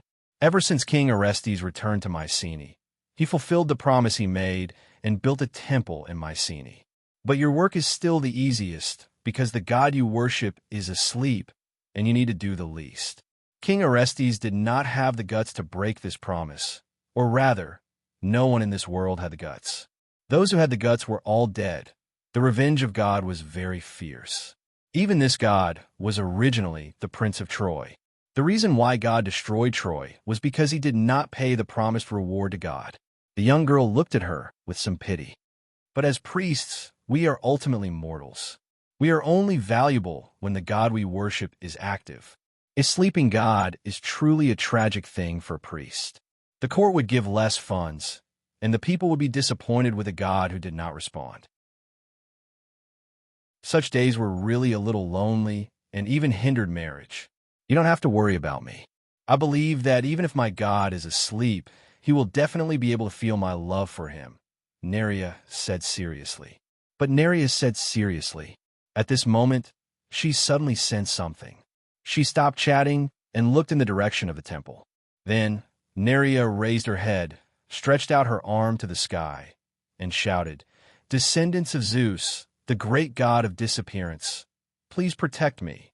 After the short prayer, a gust of wind blew quickly. It was obviously unusual, and it lingered around her palm, causing Neria's hair to dance. "Look, my god is awake." Neria opened her eyes again, looked at her companion with joy, and said happily, "He will definitely ask for sacrifices. Let's hurry up and choose." She was awake. Her companion was not too surprised. In this world, it was very common for gods to show their divinity. The prayers of Zeus priests, if they were blessed, would even appear in the sky with electric arcs. This way, Neria will be able to choose better noble youths. Baluo Island, Desui Suer frowned and finished reading a document. "Another batch of immigrants has arrived?" Gently throwing it on the table, Yi Suer stood up, took a few steps, and looked out the window, deep in thought. The ground here was slightly higher, and outside the window, the houses were distributed along the river, extending all the way to the harbor. Further away, there were fields and farmers could be seen farming. Merchant ships came and went, the fields were being cultivated, and the bridge was like a rainbow. If one did not look closely, they would feel as if they were back in Dessau. In the blink of an eye, 13 years had passed since Pei Ziyun left. The population of Baluo Island had gradually increased, and the number of households had increased to 13,000. Yi Suer's gaze subconsciously stopped on the ancestral temple. The environment there was quiet, and green trees surrounded it. "You are not awake yet, and I am old." Yi Suer, who had been separated from her husband for 13 years, was now middle-aged. However, as she grew older, it took away her youthful charm. Her face was still beautiful, and even gave her a mature charm. Just as she was about to turn around, she paused and looked into the inner room. There was originally no one there, but as she looked over, a man appeared. He was dressed in a royal robe and had a tall stature. His features were handsome, and he smiled. "Suer, don't you recognize me?" How could she not recognize him? It had been 13 years, and he should have been a stranger. But looking at him, it was as if they had just parted yesterday. Her husband, who had been separated for 13 years, had appeared again. He still looked like a young man, and time had not stopped for a second.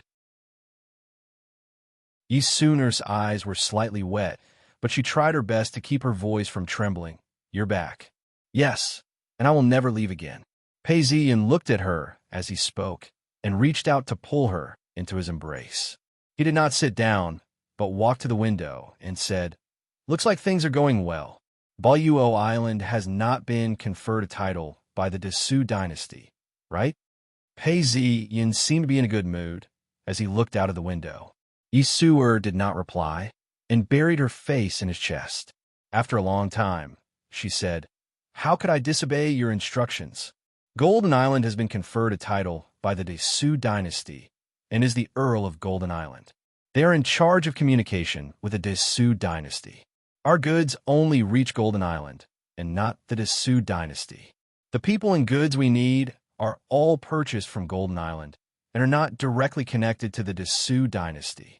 Pei Ziyin closed his eyes and smiled. "You've done well." His eyes seemed to be able to look far into the distance, and he sighed. "After the last time we attacked, the Dessau dynasty seems to have settled down a lot. Golden Island is still independent and is not a mere figurehead. Even so, after being conferred a title by the Dessau dynasty, it is now a vassal state of the Dessau dynasty.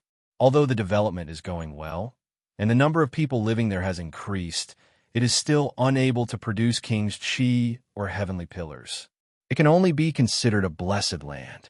Buyuo Island, however, is different. In Pei Ziyun's eyes, the chi energy of the entire island rose up into the sky. It was pure red in color and took the form of a dragon turtle. It even had the intention of transforming into a flood dragon, and the king's chi was gathering. Everything is as I expected. Our son originally did not have a title and was only known as a young emperor.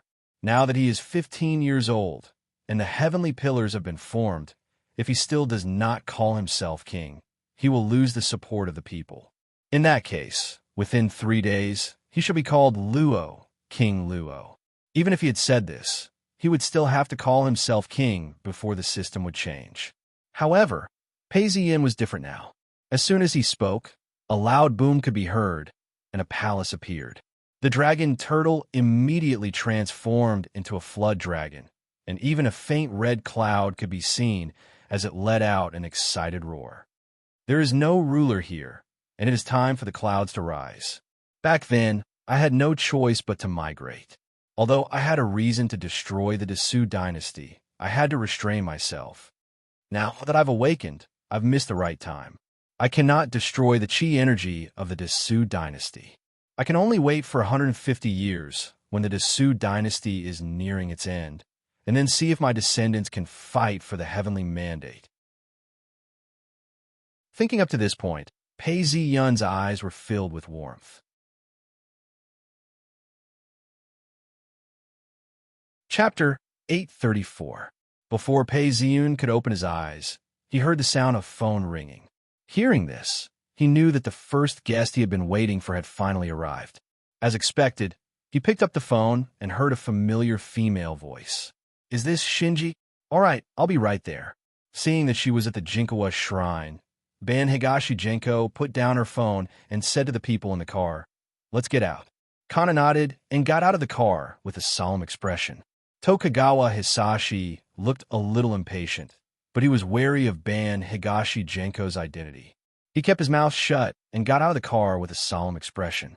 The torii was very close, and they soon arrived. There's actually such a huge change. How unbelievable. Kana touched the torii's pillar first. She couldn't even conceal the astonishment on her face. She then looked at the empty torii, and her expression became even more astonished. In fact, even Ban Higashi Genko and the priest following her had a slight change in expression, especially the priest. His expression was so solemn that Tokugawa Hisashi also looked around. However, when he looked around, everything around him seemed normal to him. Miss Kana, what are you touching?" Tokugawa Hisashi walked up to Kana's side and asked her in a low voice. This was an ordinary torii. It wasn't tall or large, and it even had traces of wind and frost on it. It was obvious that it wasn't new. Kana frowned. "It's the door. The door is tightly shut." "Door?" Looking at Kana, who was touching the air in front of the torii, Tokugawa Hisashi was doubtful. "What do you think?" Ban Higashi Genko asked the priest who had followed her. Although the priest was young, he had a calm demeanor. His expression was solemn as he sensed around and sighed. "Just as I guessed when I came in, a barrier has formed here."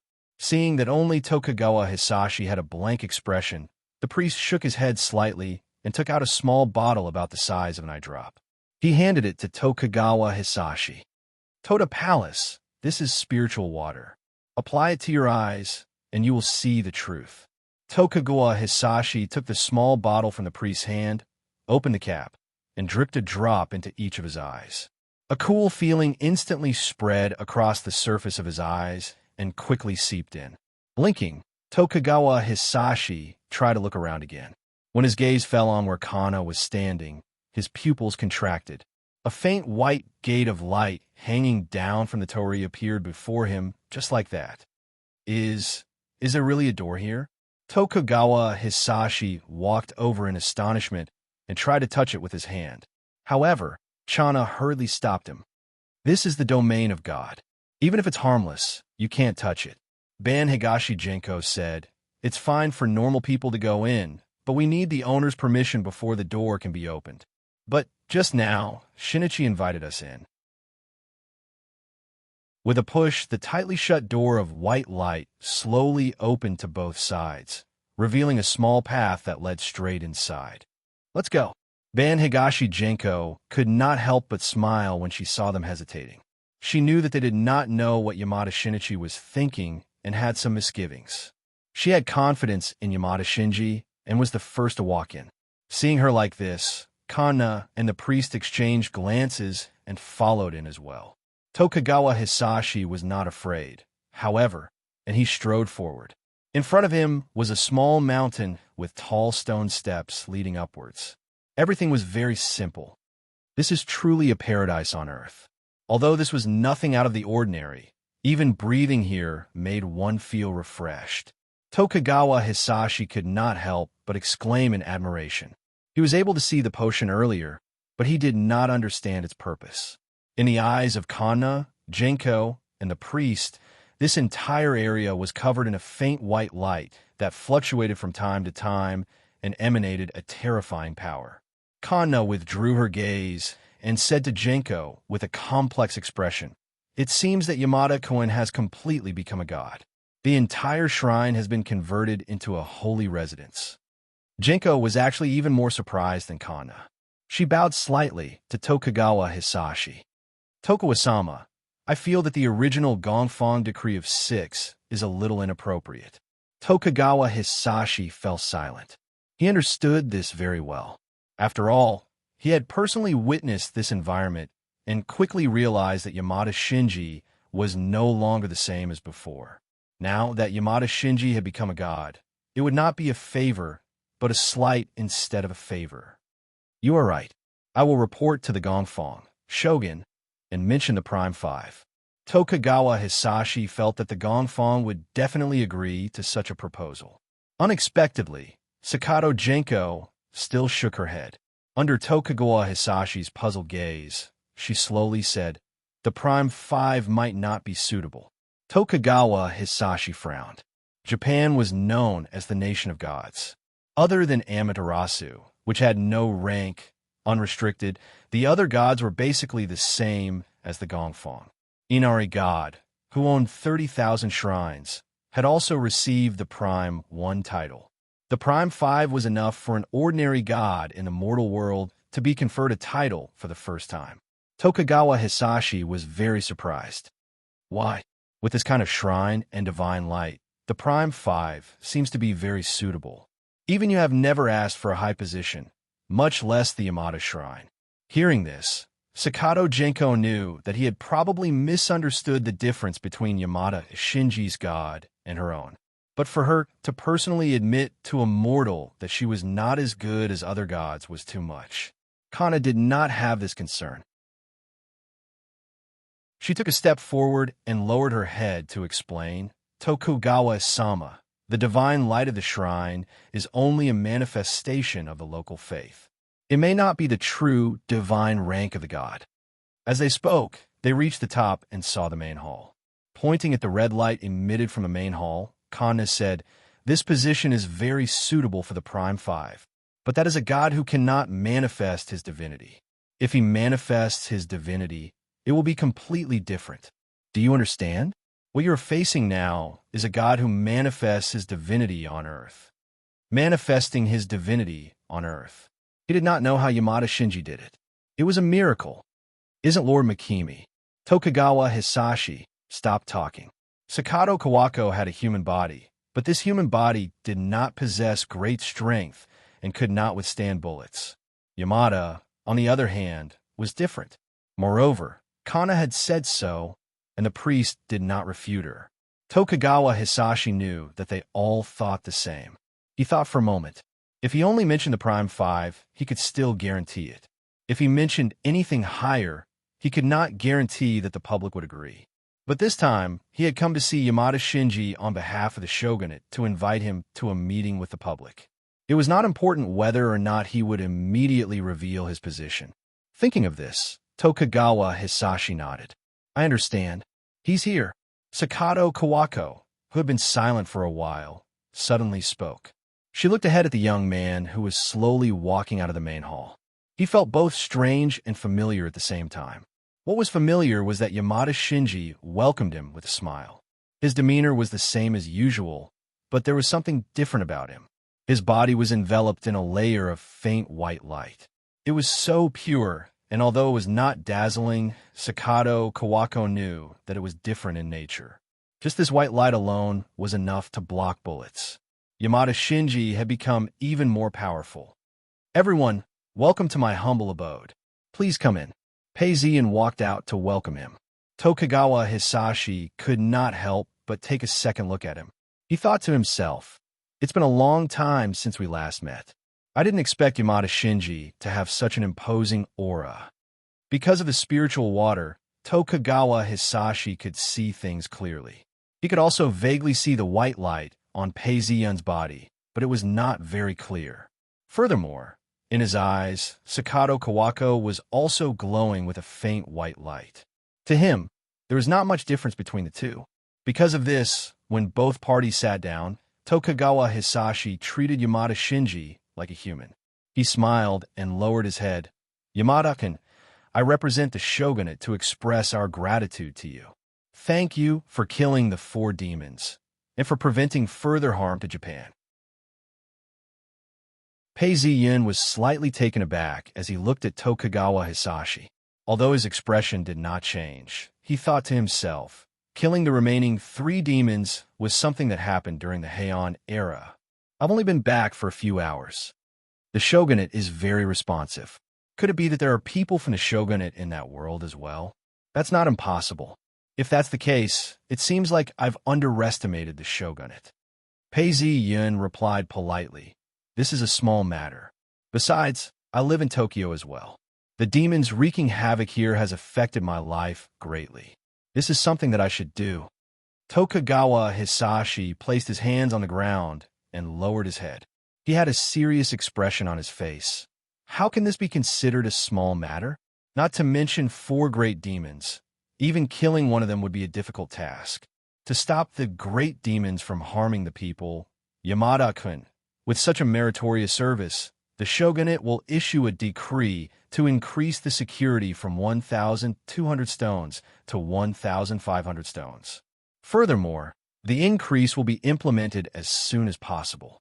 Furthermore, the government will apply for 5 or more official positions for Yamada-kun. However, official positions are not decided by the shogunate. I hope Yamada-kun can understand and await good news. The so-called decree of the shogunate was, in modern times, a grant of land. One had to know that the average price of land in Japan was 1,000,000 stones per mu. The Jinkawa shrine originally had 700 stones. Now that it had been increased to 1,500 stones, it meant that they would be given 800 mu. Even if it was a mountainous area, the price would still be around 1.5 billion stones. As for official positions in the imperial court, they would be awarded in the spring and autumn seasons. This was something that had to be planned carefully. Seeing that Tokugawa Hisashi was speaking with such sincerity, Peizian understood that the shogunate was taking this matter seriously. To Peizian, this was not a huge benefit. However, it was a matter of attitude. He returned the gesture. "I understand what you're saying. I thank you, Master Tokugawa." When Tokugawa Hisashi heard this, his face was filled with gratitude. "I am relieved that you can accept it. When I arrived, the government was still reading your book, The 7 Samurai. It's an outstanding work. Yamada-kun, even if you don't have any military achievements, you should be able to receive a cultural award in the spring and autumn season, right? I've heard that the 7 Samurai are being adapted into a Yamato drama. This is very gratifying. I wonder if Yamada-kun has any new works in mind?" New works? Peizian did not understand what he meant.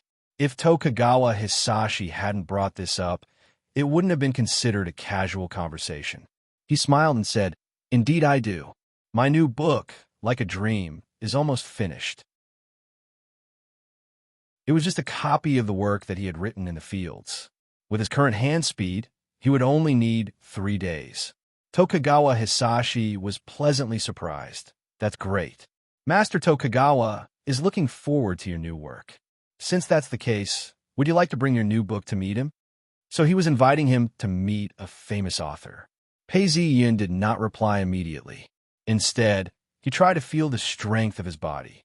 Although he had become a god, he was still in the early stages of cultivation. He felt empty and weak. Now was not the time to not give face to the shogunate. Besides, he still needed the support of the shogunate. As he thought of this, he nodded, "I understand. I will stay at home for the next few days. The shogunate can arrange the time." Chapter 835. Mission: accept the title of Japan's new noble deity, kill the attacking Yamada no Orochi, and find the way home. Incomplete. As Pei Zi agreed, a plum blossom appeared in front of him. It grew bigger and bigger, turning into an information interface. The final mission. As my power grows, there are fewer and fewer missions. Finally, the final mission has been released. After experiencing a few worlds, Pei Zi understood the rules of the system. New noble deity? Is it due to the history of this world? Originally, only the emperor had the authority to confer titles to the gods. However, the Shinkawa shogunate had been established and established a godly palace. They had issued the Shinkawa 12 rules of law. Not only did it state that the first great general was the incarnation of the great deity, an equal existence with the three noble deities. They ruled the world together and had the authority to confer titles to the gods. Hence, he was called the new noble deity, also known as the front and back noble deities. In other words, as long as I receive the title of the emperor and the shogunate, I will be able to find the way home. As for killing the Yamada no Orochi, it's just to gather enough strength to return home. Pei Zi pondered for a moment, but did not raise any suspicions. Yamada's reply made Tokugawa Hisashi heave a sigh of relief. The smile on his face became more genuine. Although he was a member of the Gao family and knew some things about the shogunate, he was still a normal human. Subconsciously, he feared the gods. When he first saw Yamada, Shinji's invulnerability, Tokugawa Hisashi had a deep impression of Yamada Shinji. As the situation in the country became more and more serious, spiritual energy began to awaken. Tokugawa Hisashi, who had been able to joke around with Ban Higashi Genko, had to lower his head. He might not know this, but he was an important official in the shogunate. How could he not know that now was not the time to offend these people? If Yamada Shinji did not agree, or if he was unhappy, Tokugawa Hisashi might not be afraid, but he would definitely feel uneasy. Now that everything had been resolved, and the mission was a success, it was time to report back. This official of the shogunate, who seemed stern and calm to outsiders, could not help but feel relieved. No matter what, these were troubled times.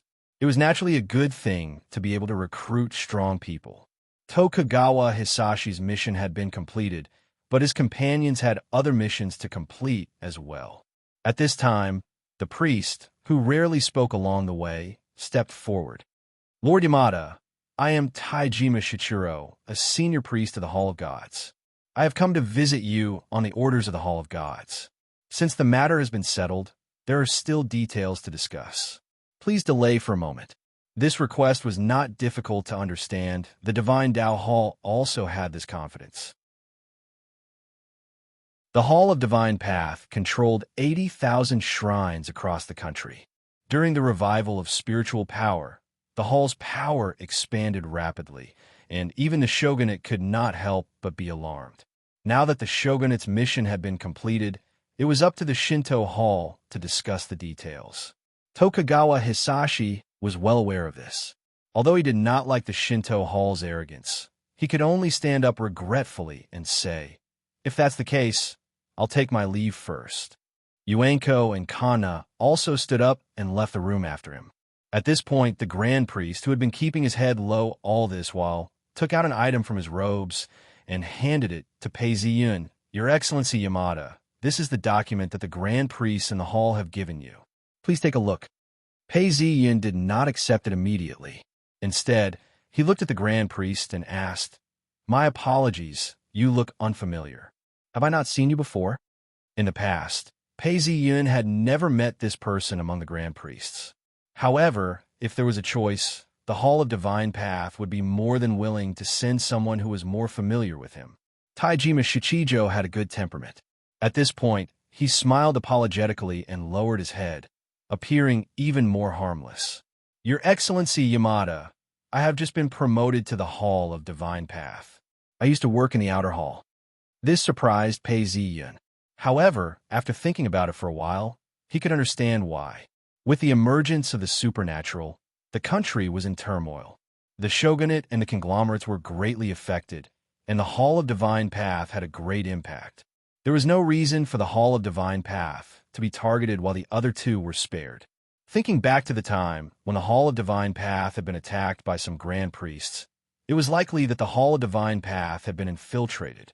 However, compared to the shogunate and the conglomerates, the Hall of Divine Path had its own unique characteristics. It had the support of 80,000 shrines and was more experienced in identifying spirits and analyzing demons. It also had some secret techniques. Presumably, when they left for Changshu, the Hall of Divine Path had been cleaned up. He could smell the stench of blood in the air. I see. Having obtained the information he wanted, Pei Ziyun did not intend to ask any further. He reached out and took the document. The document was written on a special silk scroll. Whether it was the material, the handwriting, or the format, it was ancient. However, at the end of the scroll, there were several seals. One of them was the official seal of the Hall of Divine Path, as well as the official seals of the shogunate and the imperial household. All that was missing was the official seal of the emperor and the shogun. However, this matter was related to the shogunate. Judging from Tokugawa Hisaki's expression, he did not seem to know anything about it. In theory, the Hall of Divine Path belonged to the shogunate. After democracy was established, the government brought in the power of the emperor to balance out the power. This overlapping structure made it seem like they were doing things their own way. Even Tokugawa Hisayoki did not know about this. The power of the Hall of Divine Path was indeed not small. It's interesting that even the emperor agreed to confer a title on them. As he thought about this, Pei Ziyan looked up at the grand priest who was kneeling in front of him. What are your plans regarding the Hall of Divine Path? There were two things written on the document. The first was the reconstruction of a shrine. Jinchuan Shrine was a shrine that had not been around for too long. It did not have a high standard. Whether it was the size of the building or the design, it was very ordinary. Now that it was upgraded, according to the rules of Fu Sang, the level of the building had to be upgraded. Since the Hall of Divine Path was in charge of the various shrines, there was no reason for them to only ask for compensation and not help. The reconstruction of the shrine and the establishment of the main shrine for Yamada Shinichi was something that the Hall of Divine Path had to worry about. When the time came for the reconstruction to start, they would have to send grand priests to help and supervise. However, the cost of reconstruction was not low. The estimated cost was as high as 1.5 billion yuan. It was impossible for the Hall of Divine Path to pay for this. The second matter was the Hall of Divine Path, which was also the main point of this trip. The true gods of Fu Sang had to be conferred a title. Otherwise, they would be illegitimate gods. To the gods, this had its pros and cons overall. The pros outweighed the cons. What did the other party want to gain by throwing out such a huge bait? Seeing this, Taijima Shichiro hesitated for a moment. Actually, there is something that needs to be discussed. Pei Ziyan raised an eyebrow. Oh, Taijima Shichiro lowered her head and said in a serious tone, I wonder if Lord Yamada would like to confer a title under his real name? Yamada Shinichi? Although Pei Ziyan used this name, he had more than one name. He was not obsessed with this name. In a blink of an eye, he understood what the other party meant and said, there is no need for that. As long as the conferment was acknowledged and thought of as his, it did not matter to Pei Ziyan whether he was conferred the title of Yamada Shinichi or not. Taijima Shichiro immediately heaved a sigh of relief. If that is the case, then the matter of the Hall of Divine Path will be much easier. In reality, no one wanted a living person to be conferred as a god.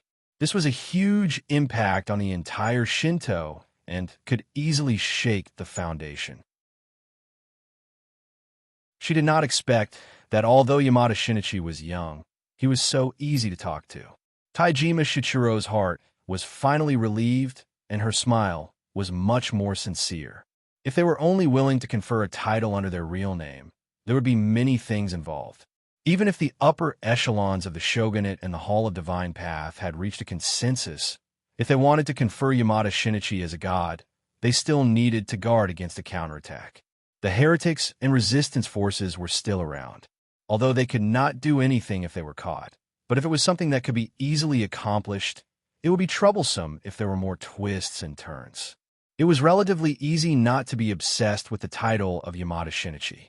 Although the Hall of Divine Path had been fixed, it was the Takamoto Emperor's ancestral god system. As for the gods of the imperial court and the people, the experts might not be able to understand them.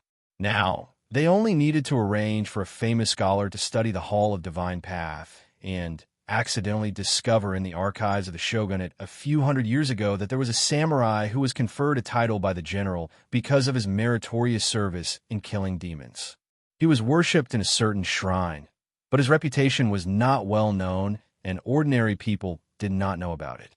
Now, there were frequent occurrences of supernatural incidents. The loyal samurai appeared to exterminate demons and did meritorious service to the people. The emperor was overjoyed, and the conferment of the title to the imperial court became real. In the past, there were many wars, fires, and pests. It was impossible for the records to be passed down 100%. Who could be sure that there was no such conferment hundreds of years ago, or even longer? No one dared to make such a guarantee. Even if they knew that this was for the sake of Yamada Shinichi, they could only bear with it. This way, there would not be any problems with the creation of gods, especially when a living person was conferred a title. To Pei Ziyun, although the conferment in the past was fake, with the conferment of the imperial court and the general, it became official. There was no difference in treatment. When Pei Ziyun heard the explanation, he laughed. Isn't this the same trick that Guan Yu and Ma Zu used to ascend the throne? In the Ming dynasty, Guan Yu had always been worshipped with the title of Marquis of Han Shouting. He was not conferred the title of emperor. The so-called demon-subduing great emperor of the three realms was just a title given by the common people. However, people who were not of high standards believed it and thought that the emperors of the Ming dynasty were worshipped with the title of emperor. It was not until the 33rd year of Qianlong that they realized their mistake. What they worshipped was fake. Hence, they made good on their mistake and conferred the title of Emperor Guan Sheng, the great emperor of loyalty and justice. It was the same for Ma Zu. Kangxi did not place much importance on Ma Zu and was not even present at the ceremony. However, the common people dared to spread rumors that Kangxi had conferred the title of empress. As the rumor spread, the officials, the Ministry of Rites, and Yongzheng all believed that Kangxi had conferred the title of Empress Ma Zu. It was only in the second year of Qianlong that they found out about this. Hence, in the 53rd year of Qianlong, they ordered the Empress Ma Zu to be included in the ceremony and ordered the local officials to offer sacrifices in the spring and autumn. It was understandable. Everyone understood that this was all a trick. It was just that this was done by the officials themselves. Oh yes, Your Excellency Yamada, regarding the rebuilding of the shrine, the Hall of Gods is willing to provide you with an interest-free loan. If you are willing, I will arrange it for you when I return. How could Taijima Shichijo know of Yamada Shinichi's dirty thoughts? Naturally, there was no reason for him to reject such good intentions. Then I will have to trouble you. Pei Ziyin smiled as he spoke. Since these two matters had been discussed, the priest from the Hall of Gods stood up and took his leave.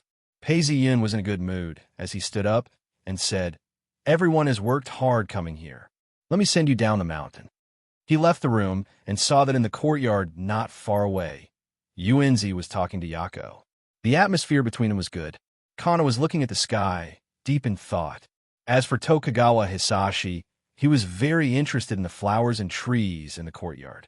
Hearing the sound of footsteps, the few of them looked over. Yako immediately left Yuenzi and ran over. "Come, let's send our guest down the mountain." Pei Ziyin patted Yako on the head as he spoke. Yako replied with a "hi" and followed behind him obediently. It was a little troublesome to climb up the mountain, but with Pei Ziyun sending them off, it was much easier to descend the mountain. Within moments, they reached the foot of the mountain. Only Ban Higashi Yuenzi was not in a hurry to return. Instead, she held up a red umbrella and took a stroll at the foot of the mountain. Upon closer inspection, Ban Higashi Yuenzi was wearing a kimono and not a witch's attire. She looked at Yako and smiled. Yako has improved again. Yuenzi could guess why the priest had come to find Pei Ziyun. After all, she was also a deity. However, she was a deity conferred by the shogunate. There was an invisible barrier between her and the Hall of Gods, which was gradually influenced by the traditional way of gods. Although it was not a thick barrier, it was still there. Because of this, Yuan Zi congratulated Pei Ziyun. A scholar who has been away for 3 days must be looked at in a new light. Shinichi, with the conferment of the emperor, even the Takamajihara will acknowledge you. With your strength, you can become an important deity.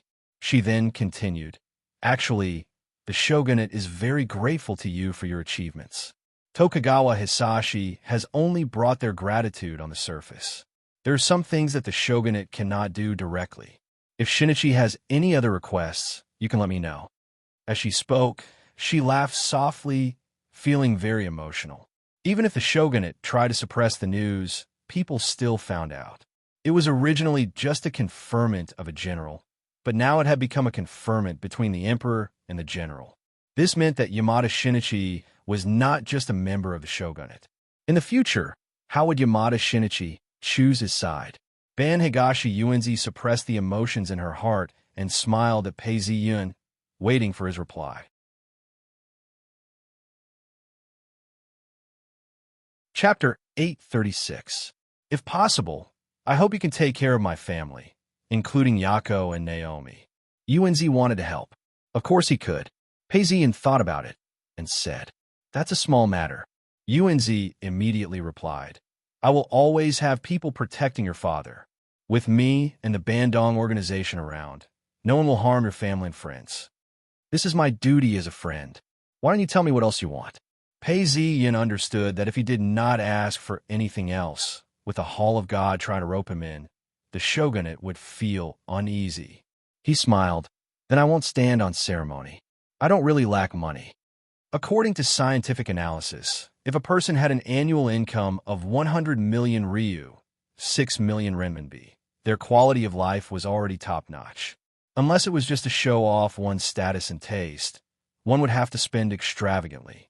Many people want to earn hundreds of millions, billions, and tens of billions, but to Pei Ziyun, it was meaningless. Then give me some faith. I don't need a lot, just tens of thousands of believers will do.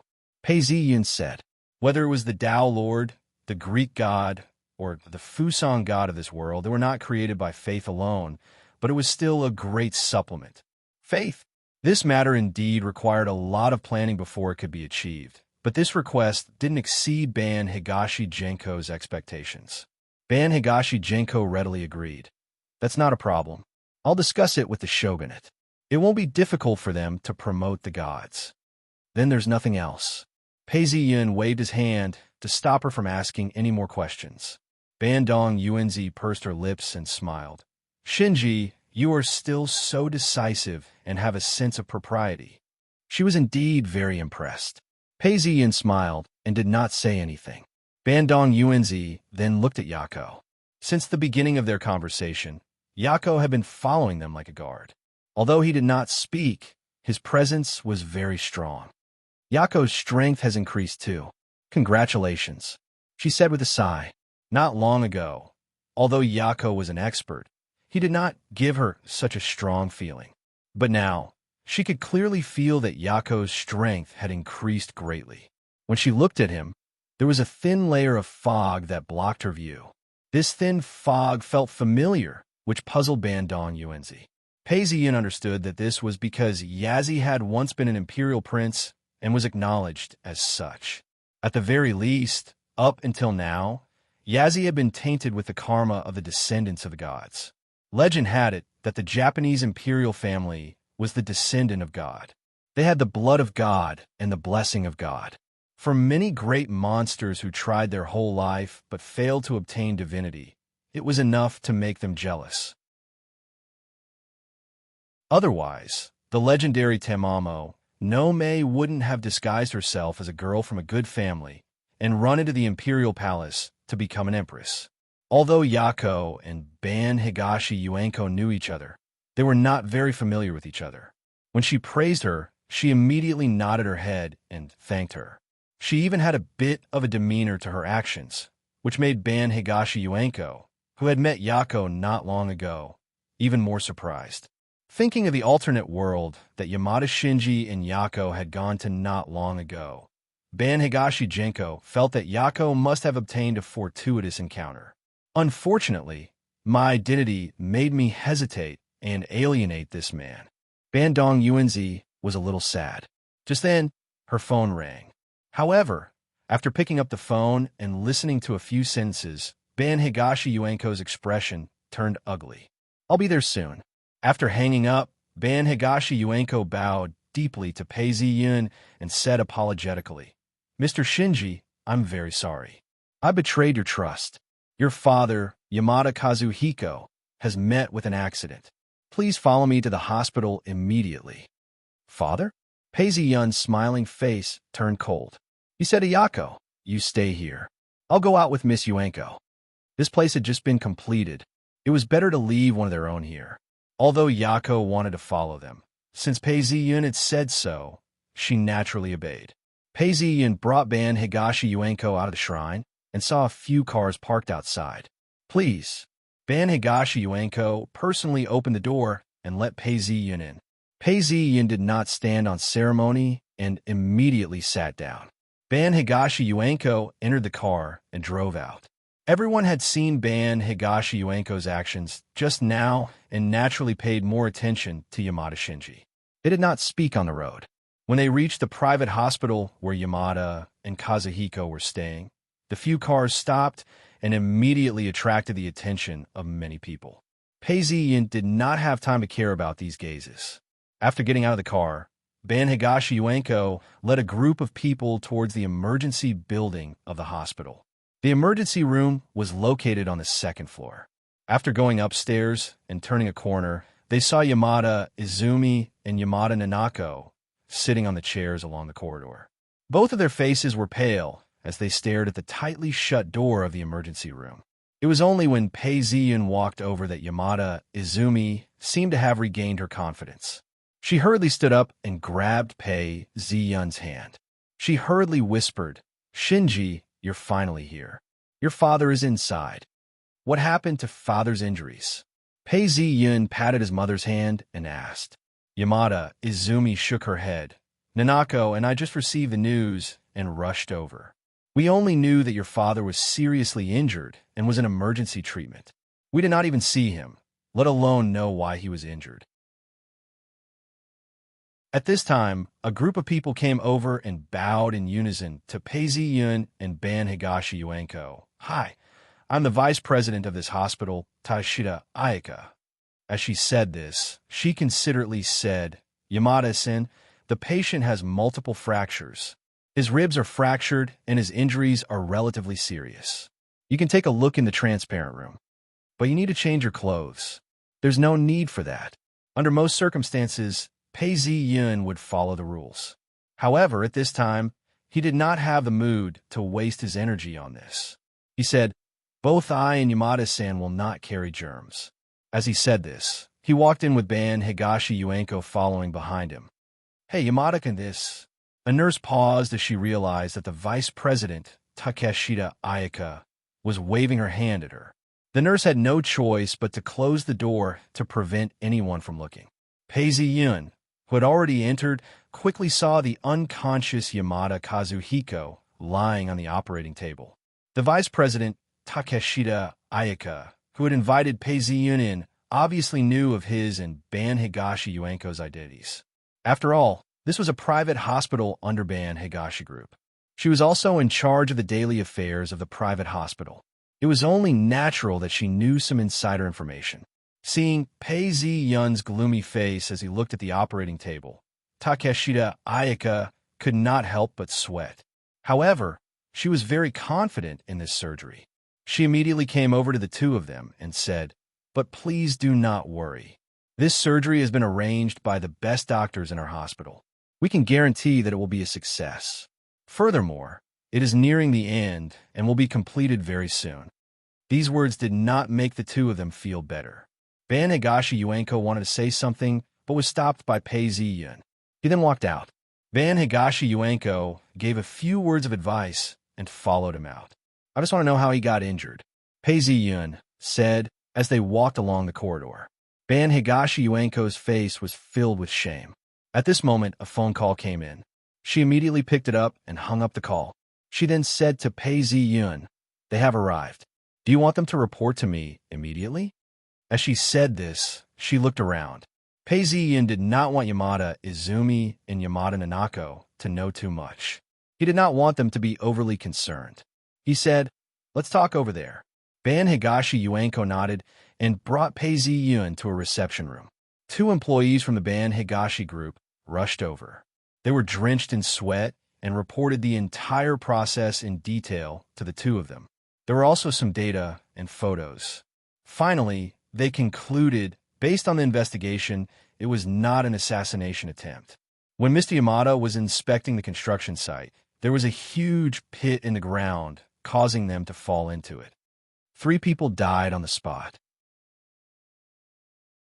Only Mr. Yamada was seriously injured and was sent to the hospital.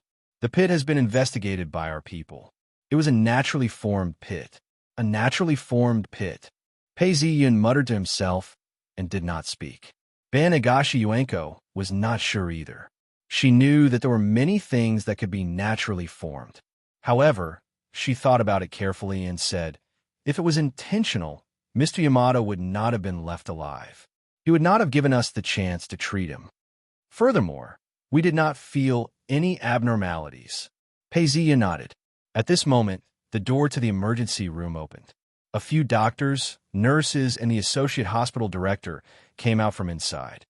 The surgery was a success. The patient's life is not in danger.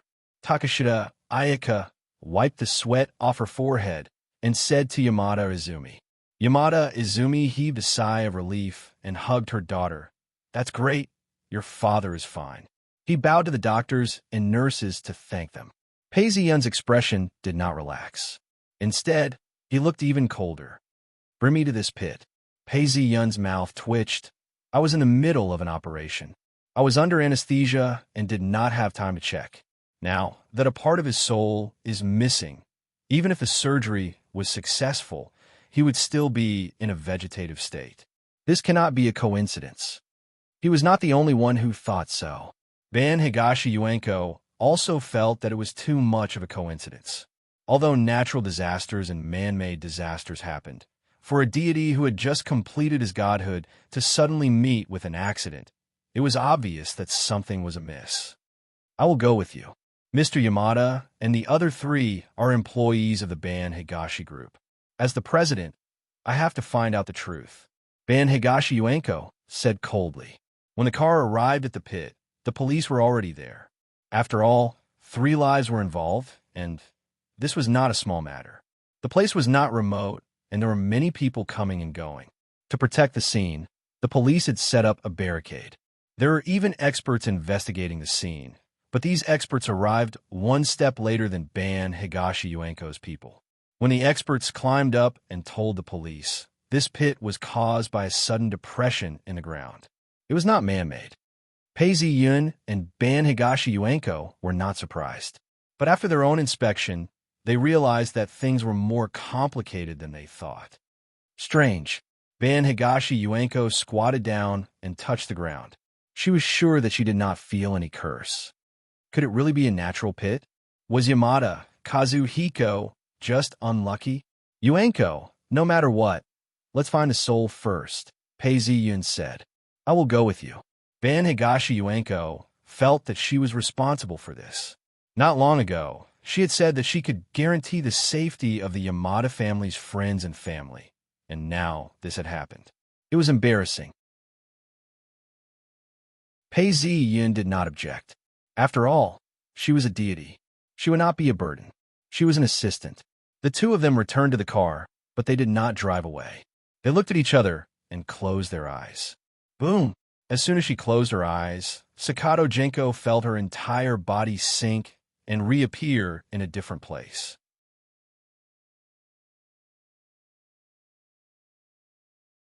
Chapter 837. In an instant, the two of them were on high alert. At this moment, when they looked around, all they could see was darkness. There was no sun in the entire world, and there was even a gloomy color. There was no light at all. If it weren't for the fact that the two of them were deities and their eyesight was different from that of ordinary people, they would probably be blind even with their eyes open. As a deity, entering this place still made them feel an ominous aura surrounding them. It was constantly trying to contaminate their bodies and souls. Subconsciously, they felt suppressed. Shinichi, this is the Yellow Springs. Looking around, Bandong Yuanzi confirmed where they were, and her expression darkened. From her expression, one could tell that this place was very dangerous. Even a deity like Bandong Yuanzi felt threatened. Her expression was solemn and even a little fearful. Yellow Springs? Pei Ziyan paused, then came to a realization. No wonder I can't feel the power of the curse. It is normal to pull souls into the Yellow Springs. Even a deity can be pulled into the Yellow Springs after death, much less a normal person. There is no need for the power of the curse. If Yamada Kazuhiko's disappeared soul fell into the Yellow Springs, he would have to face the deities or ghosts of this world. I can't be lured here just for a tour. Thinking about this, Pei Ziyan asked Bandong Yuanzi, "Where is this Yellow Springs?" Looking around, the aura did not seem to be from the outside world. Pei Ziyan only knew of the existence of the Yellow Springs, but he did not know much about it. Even so, he knew that the Yellow Springs was divided into different regions, and each region had a different level of danger. This is the deepest part of the Yellow Springs. Bandong Yuanzi's face was pale. The filth here is very strong. According to the legends, Izanagi was ordered to come back from the Yellow Springs Kingdom and had to perform a ritual in the Abeochi Plains. Hence, there were 11 gods. Shinichi, if you are tainted by the filth, it will be difficult for you to return to the real world. Even if you do not die, you will be trapped here for thousands of years and suffer the pain of being corroded by the filth. Pei Ziyan smiled and did not speak. Many people were afraid of the Yellow Springs and saw it as a place of filth. This was not wrong. However, to say that it was powerful was an exaggeration. If the gods ascended, then the Yellow Springs is just a place where the dead fall. There are not many powerful beings here. There is no need to say this. I can already sense the aura of my father's soul. It's right in front of me. As his son, I have to go. As for you, Yuan Zi, you can stay behind. You don't have to follow me. Pei Ziyan continued walking forward. Very quickly, his figure disappeared into the darkness. Shinkuin, please wait for a moment. I'll go with you. Ban Higashi Jinko caught up to him not long after. Since we've come here together, we're already part of the game. Only by working together can we bring that part of your father's soul back to the modern world. Please believe me, even if it's for the sake of not being left behind, I won't drag you down here. Ban Higashi Yuanko's words were a declaration of her position. She didn't even need to think to know what was waiting for them. If there were gods involved, and Ban Higashi Yuanko didn't declare her position now, it would be awkward. Pei Ziyan laughed. I know, but it doesn't matter. At this moment, the surrounding darkness seemed to be slowly torn apart by specks of light. Dozens of meters in front of them, a small pavilion appeared. There was a person sitting in it. Looking from afar, who else could it be but Yamada Kazuhiko? It's the soul of a real person. Pei Ziyan immediately felt that this was not an impersonation. He laughed coldly and walked over. Be careful. A large amount of evil intent accompanied by a murderous aura rushed over. Thick black gas appeared and turned into many evil spirits. The evil spirits were many times the size of mortals. They were full of fangs and had a pair of bright red eyes. They let out a loud roar, a woo. A wave of ripples spread out. Suppressing the power of the soul? What a joke! Unfortunately, when Pei Ziyun saw this, he waved his hand, and a wooden sword appeared in his hand. With a wave of his hand, a blinding white light flashed, and the hundreds of evil spirits froze in place, following which their entire bodies were set ablaze and quickly turned into nothingness. This level of power was much stronger than before. Even though she knew that Pei Ziyun was no longer the same as he was in the past, she was still surprised that he had become so strong after becoming a god. Even the evil spirits that had been tainted by the yellow springs could be wiped out in an instant. Once again, Ban Higashi Yuenko felt a tinge of regret. She had not invested enough in him. If she had followed him back then, not only would she have improved, she would no longer be a dispensable deity. She would also have a deeper relationship with this powerful man. However, it was too late to regret what had happened in the past. Fortunately, she still had a chance to make up for it. Thinking of this, Ban Higashi Yuenko's gaze became more resolute. A white light flashed in her hand, scaring away the evil spirits that tried to attack again. She then followed after Pei Ziyun. It's indeed Yamada-kun. He walked up to check and could feel that there was nothing wrong with Yamada Kazuhiko's soul. Furthermore, it has not been contaminated by the chi of impurities. We have to leave this place as soon as possible. In the depths of the Yellow Springs, even the local deities might not be able to survive for long. They had to leave as soon as possible. Pei Ziyun looked around. He could feel that in the darkness, there were countless evil spirits moving about. The air was filled with filthy chi. This place was indeed dangerous. These evil spirits had long been contaminated by the chi of impurities and had lost all rationality. They were like the walking dead of evil spirits. They would only tear apart anything that appeared in front of them that had spiritual energy.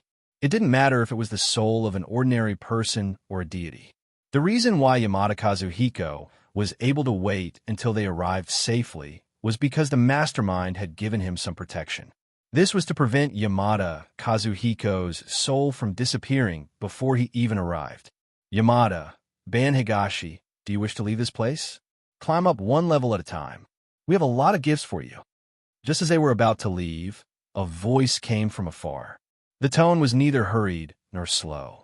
It only wants to trap us here. There must be a huge change on the surface. At that moment, a wave of understanding washed over him. Pei Ziyun was still calm, but Ban Higashi Yuenko's expression turned ugly. On the way back, we have to be careful. Although she knew that this was a trap set up by someone, to be able to have such freedom meant that what she was worried about had happened. The deities and spirits of the Yellow Springs were indeed involved. As the saying goes, a powerful dragon cannot suppress a snake in its own territory. This was because this was someone else's home ground. It was already a dangerous place, and there were enemies watching them from the shadows. The road ahead was bound to be dangerous. Yuenko, if we encounter a battle later, you only need to protect Yamada. Pei Ziyun was not angered. His expression was calm as he spoke to Ban Higashi Yuenko. After receiving an affirmative answer, he raised his head as if he was looking into the void. Since they have issued a challenge, wouldn't we be disappointing them if we don't accept it? Present world, what? Yamada-kun and Ban Higashi have become vegetables? Tokugawa Hisaoki, who had just returned, was about to report the news to the public when he heard about it. He was stunned. Turn back. After hanging up, Tokugawa Hisaoki immediately asked the driver to turn around and head back to the vicinity of the shrine. There were several cars parked there. When they saw him, a few people immediately stepped forward and bowed. Lord Tokugawa, what's going on? I just met Yamada-kun and Ban Higashi. They were fine before this. How did they suddenly become vegetables? Tokugawa Hisaoki frowned as he asked. One of them lowered his head. Lord Tokugawa, after you left, Yamada-kun and Ban Higashi left this place and went to a hospital owned by the Ban Higashi group. Yamada-kun's father, Yamada-kun, had an accident and received emergency treatment there. After that, Yamada-kun and Ban Higashi went to the scene of the accident and suddenly fainted. When I heard the news, I rushed to the shrine. However, I was not allowed to enter. However, with the help of his Shikigami, Koshida managed to sneak in and check on them. He discovered that their bodily functions were no different from those of a vegetable. Could their souls have left their bodies? Tokugawa Hisaoki knew how powerful the two of them were. Subconsciously, he thought that something had happened to them and their souls had left their bodies. At this point, another person spoke up. Lord Tokugawa, their souls have indeed left their bodies. You are? Tokugawa Hisaoki looked at this person and remembered. You're from a family of Onmyoges, right? Koshida-kun? Kinoshida-kun replied respectfully, yes, my ancestor is a descendant of Onmyoges. Not all descendants of Yin-Yang masters would always have an innate talent. Large and small Yin-Yang master clans would always have a legacy, but the smaller clans would slowly become ordinary clans over time. Some of these clans' descendants would awaken their innate talent and choose to serve the shogunate. Kinoshida-kun was one of them. Tokugawa Hisaoki took this person's words seriously. He asked, are you the one who discovered Yamada-kun and Ban Higashi's condition? Are they in danger now? When I entered the shrine just now, I only saw Yako-san protecting them with a sword. Although I had the protection of my Shikigami, I couldn't get any closer. I could only faintly sense a change in the atmosphere inside the shrine. It just so happened that I received special training from the shogunate's new organization. One of the lessons was about the special reaction that only happens when one soul is pulled into the depths of the Yellow Springs. Therefore, I deduced that Yamada-kun and Ban Higashi have gone to the Yellow Springs. The reason why he said that they were pulled there instead of going there on their own was because even gods would not be willing to go to the depths of the Yellow Springs on their own. The Yellow Springs was a very special place in Japan. Even gods would not be spared when they died. It would be fine if they went to the periphery or the center of the Yellow Springs, but once they entered the depths of the Yellow Springs, they would not be able to return in time. Even gods would be tainted, and they would not be far from falling to the godly side. Therefore, the shrine's defenses were suddenly weakened. This was also why Kinoshin, who was quite talented, was able to sneak in with the help of a Shikigami. But it was only for a short while, because he was quickly discovered by Yako-san and scared away by her, not daring to enter again. Kinoshida-kun could not help but smile bitterly at this thought. He had thought that he was a genius who had such power despite his ordinary birth. Who would have thought that a girl of ordinary birth could scare him away with just a glance? But when he thought of the two people lying on the mattress in the shrine, Kinoshida-kun could not help but feel complicated. They were pulled into the depths of the Yellow Springs. Tokugawa Hisaki's expression kept changing as he thought of the legends he had heard about the Yellow Springs. After a while, he asked, can they be saved? Kinoshida-kun shook his head.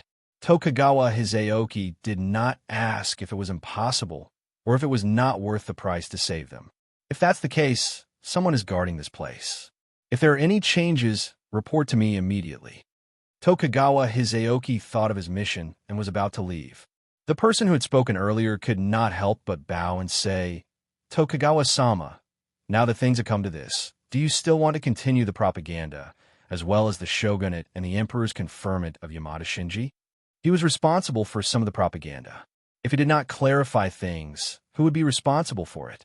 Tokugawa Hisaoki glanced at him, thought for a moment, and gritted his teeth. Continue.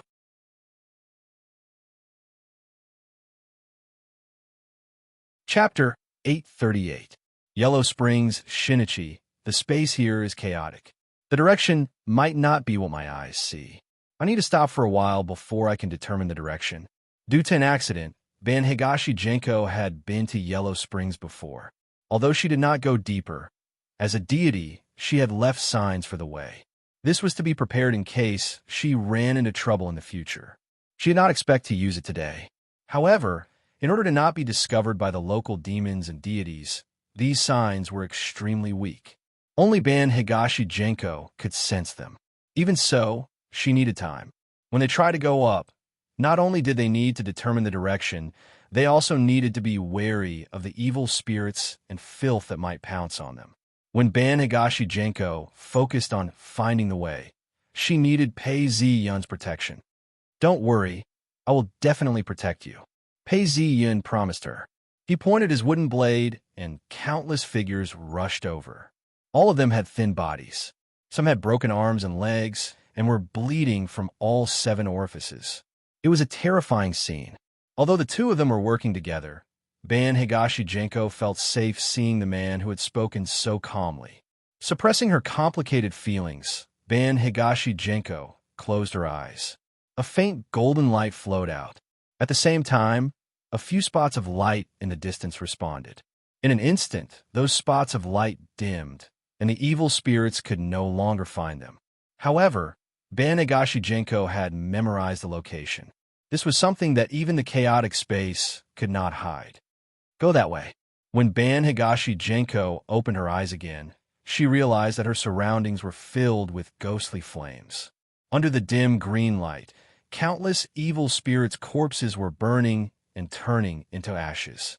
Pei Ziyun, who had sheathed his blade, looked at where Ban Higashi Genko was pointing and nodded. He led the way, while Ban Higashi Genko protected the part of Yamada Kazuhiko's soul and followed closely. Both of them were shrouded in divine light. The weaker evil spirits could not even get close to them, while the stronger ones were quickly killed by Pei Ziyun. However, there seemed to be no end to the road ahead. On the dark road, evil spirits could appear at any time. As time passed, Ban Higashi Genko felt that the evil spirits they met were getting stronger. If at the beginning, Ban Higashi Genko could easily kill the evil spirits, now that she started to meet evil spirits, she had to expend more energy. This situation was not normal. The closer one got to the depths of the Yellow Springs, the more filth there was, and the wraiths that could exist in that area were supposed to be stronger wraiths. Although the malevolent spirits they had encountered before were not weak, and most gods would have to avoid them when they attacked in groups, the higher they went, the more powerful the enemies they encountered. It was obvious that this was man-made. The mastermind was treating them like a cat playing with a mouse. Sakato Genko could almost feel a pair of eyes filled with malice staring at them, watching them slowly fall into despair and struggle. Could it be that the demons are colluding with the ghosts and spirits of Huang Quan? If that wasn't the case, they wouldn't have allowed those monsters to set up such a trap in the Yellow Springs, setting up layers upon layers of ambushes just to make me and Lord Exion feel despair. The most important thing here is the godly power. These wraiths are just wasting our godly power. Once we run out of godly power, we'll be defeated. As Ban Higashi Genko thought of this, her heart sank. If that was really the case, the further they went, the more dangerous it would be. It would be very difficult to get out successfully. But as she thought of this, her gaze fell on Yamada Shinichi's side profile. Looking at his calm and expressionless face, her restless heart slowly calmed down. You need a rest. Just then, Pei Ziyun stopped and looked at Ban Higashi Genko, who had also stopped. Your divine light has dimmed. You're beginning to be affected by the filth.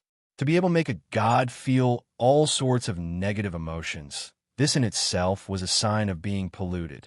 Ban Higashi Genko also realized this. Just as she was about to nod, she suddenly looked around. Just then, there was a scream in the darkness. In the darkness, countless more wraiths appeared. At the same time, Phil spread out. Rest first. As Pei Ziyun spoke, he pointed with his wooden blade. With a flash of white light, he drew a circle on the ground. Wherever the circle went, a faint white light rushed out. Roar! Some wraiths couldn't hold it in any longer and pounced forward. But as soon as they touched the circle, the white light shone brightly. The wraiths that got close didn't even have the chance to scream before they were burned into ashes in the air. This is an enchantment barrier. In the air, a monster with shark fins on its back tried to leap over the circle and fly in. In the end, as soon as it got close, it turned into ashes as well. The arc of the circle even covered the sky. Even without looking, it must be the same below. This was the power of the enchantment barrier. You rest first, Pei Ziyun said as he channeled energy into the white light. Roar! More than 10 wraiths couldn't hold it in any longer and pounced forward. With a boom, more than 10 temporary flames were ignited in the air. Here, not only were there wraiths trying to break through the enchantment barrier, The filth that was slowly enveloping the area was also constantly eroding the enchantment barrier, trying to penetrate it. As for the enchantment barrier, it couldn't be stopped, or else it would be depleted. If this goes on, the two of us will be exhausted sooner or later. When that happens, won't we be surrounded by the wraiths and filth? If we continue to stay like this, we'll just be sitting ducks. She didn't understand why Pei Ziyin chose to stop here, but she was also tired. In order not to drag them down, Ban Higashi Genko immediately closed her eyes and seized the time to rest. After an unknown amount of time, she opened her eyes, stood up, and started channeling energy into the enchantment barrier. Shinkuen, are you all right? Seeing Yamada Shinji's pale face, Ban Higashi Genko couldn't help but ask. Pei Ziyin replied calmly, I'm fine. Seeing that Ban Higashi Genko wanted to say something, he said, Wait for a while more. I'll bring you out of here. I'll leave this place to you. Such confidence made Ban Higashi Genko puzzled. Outside the enchantment barrier, there were tens of thousands of wraiths gathered. Filth accompanied them, baring their fangs and brandishing their claws. It looked like they had the upper hand and were just waiting for the enchantment barrier to break before they charged in. How could it be easy for them to get past these wraiths and filth and move forward? However, this wasn't the time to think about this. She tried her best to calm herself down, gritted her teeth, and continued channeling energy into the enchantment barrier. Shinkuen, rest first. Leave this to me. General, are we still not going to attack? Behind the wraiths, a tall general with long horns stared at them and asked. The general only shook his head. Let's wait. Even though they had delayed for a long time, the general still didn't dare to attack. Along the way, the ground was littered with ashes from the dead wraiths. No matter how strong Yamada Shinji was, he was even more feared after becoming a god. Thinking of this, he ordered, Immediately shout and persuade them to surrender. This is the Yellow Springs, not the land of your gods. Quickly surrender and become the god of the Yellow Springs. The same ghostly immortals behind started to shout at the barrier. They were basically saying, so what if you guys are immortals? This was the Yellow Springs. No matter how strong they were, how long could they last? It was better to surrender now and save their lives. What a joke. Do you think I'm a fool? Ban Higashi Genko didn't waver. Since Ban Higashi Genko was like this, Pei Ziyin naturally wouldn't waver. In fact, what he said to Ban Higashi Genko just now wasn't an exaggeration. The reason why he looked exhausted was because in his space, a large amount of ashes had turned into gray energy. This gray energy then turned into white energy and entered the shrine. At this point, it was full and was being digested. Because it was being converted, and it was the power of the Yellow Springs, Pei Ziyun's expression didn't look right. I didn't think that the power of the evil spirits in the Yellow Springs could be absorbed. Looking at the shrine, it was already lit up and the lights were bright. When he opened his eyes, he saw that Ban Higashi Genko was really exhausted. Her divine light was dim, and she looked as pitiful as a candle that was about to be extinguished. It's my turn, Pei Ziyin said. Ban Higashi Genko heard this and heaved a sigh of relief. She knelt down in exhaustion. She closed her eyes and panted slightly. Realizing that something was wrong, she opened her eyes and saw that the power of the enchantment barrier was quickly dissipating. But Pei Ziyin didn't move. Ban Higashi Genko didn't know what Yamada Shinji was going to do. She looked at the soul of Yamada Kazuhiko, who was standing there in a daze, and walked closer to protect it. Ban Higashi Genko didn't ask immediately because of her confidence in Pei Ziyin. But Pei Ziyun's next action also answered Ban Higashi Genko's doubts. Pei Ziyin stretched out his hand, and a golden bow appeared in his originally empty hand. The bow's sudden appearance stunned Ban Higashi Genko. The next moment, Pei Ziyin did something that shocked her even more. An arrow that was also golden in color was knocked on the bow. With a swoosh, the arrow was released from a bowstring. In the air, one arrow turned into two. Two became four became eight, and quickly turned into thousands of arrows. The only difference was that the color of the arrows had turned white and they emitted a white light. This white light didn't affect Ban Higashi Genko.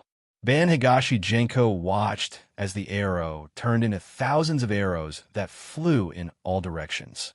Puff, puff, puff. Every arrow hit an evil spirit. The evil spirit that was shot stopped in its tracks, let out a blood-curdling scream, and turned into a ball of fire. This was almost a one-sided massacre. The party that was being slaughtered didn't even have time to react when it was over. Even the great general behind him couldn't avoid the arrow and was hit by it. He grabbed the arrow with all his might, trying to pull it out, but the white flame was already burning inside him. When the great general's screams disappeared, the whole place was empty and only ashes were left. Ban Higashi Genko took a deep breath and couldn't help but say, "Shinkoin is indeed powerful." Ban Higashi Genko took a deep breath and couldn't help but say, there were 6 figures standing alone there. The moment their gazes met, those 6 figures could not help but tremble. There are only a few demons left. It's a pity that they aren't worth much. Pei Ziyan laughed coldly. The enchantment barrier had already disappeared, and the moment the evil spirit was shot to death, the energy generated had also swept away the filth in the surroundings.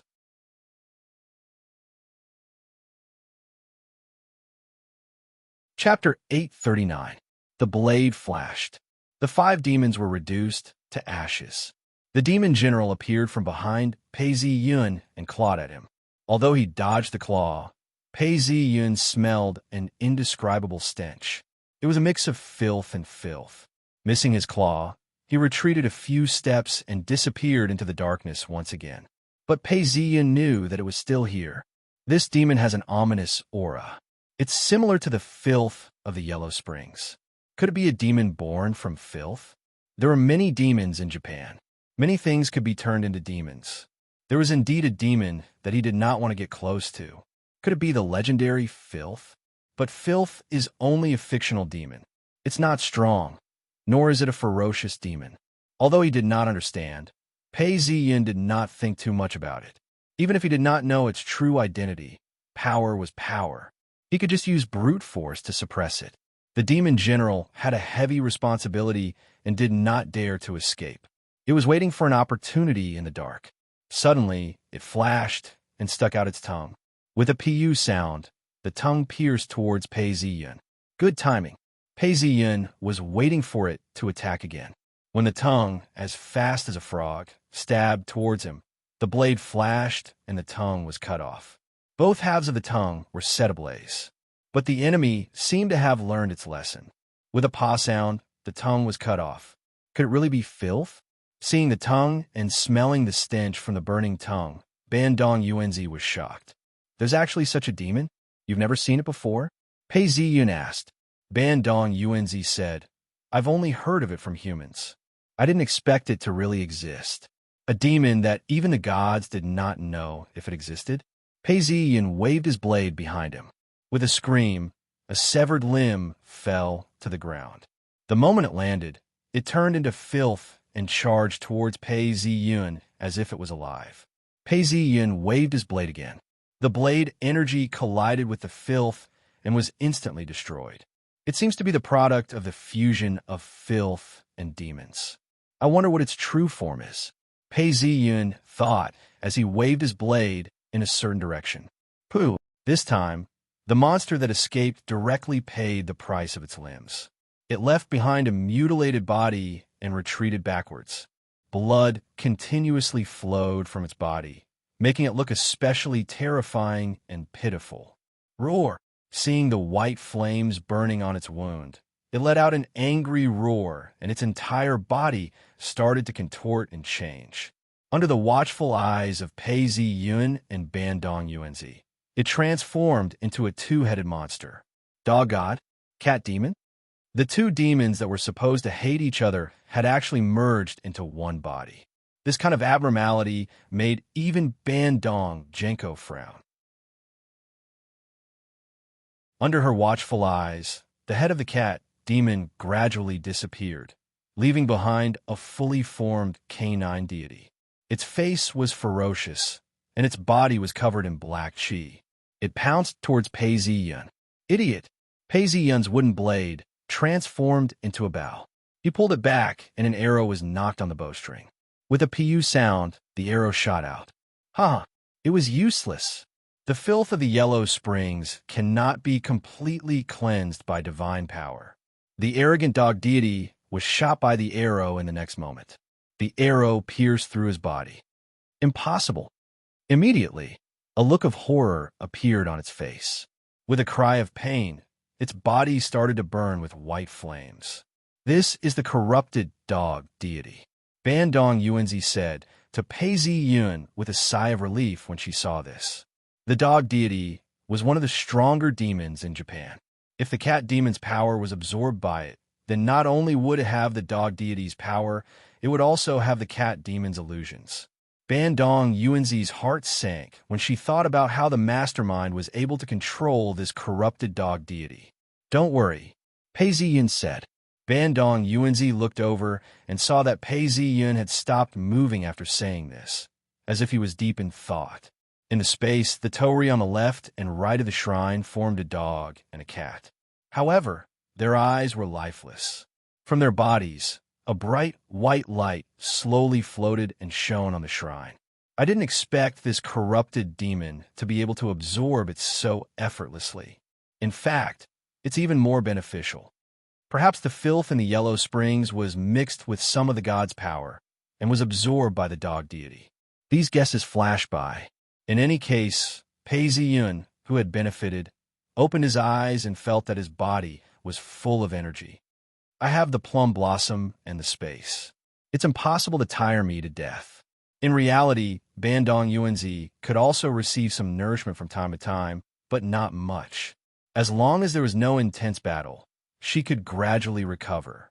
This was the special characteristic of a god. They continued walking forward, but it was very quiet. They didn't meet another evil spirit. Are you sure the direction is correct? Pei Ziyun looked around and found that the area was very clean. There were only 3 souls. Even the filth was only in the vicinity. Due to the two's god's power, it didn't come close.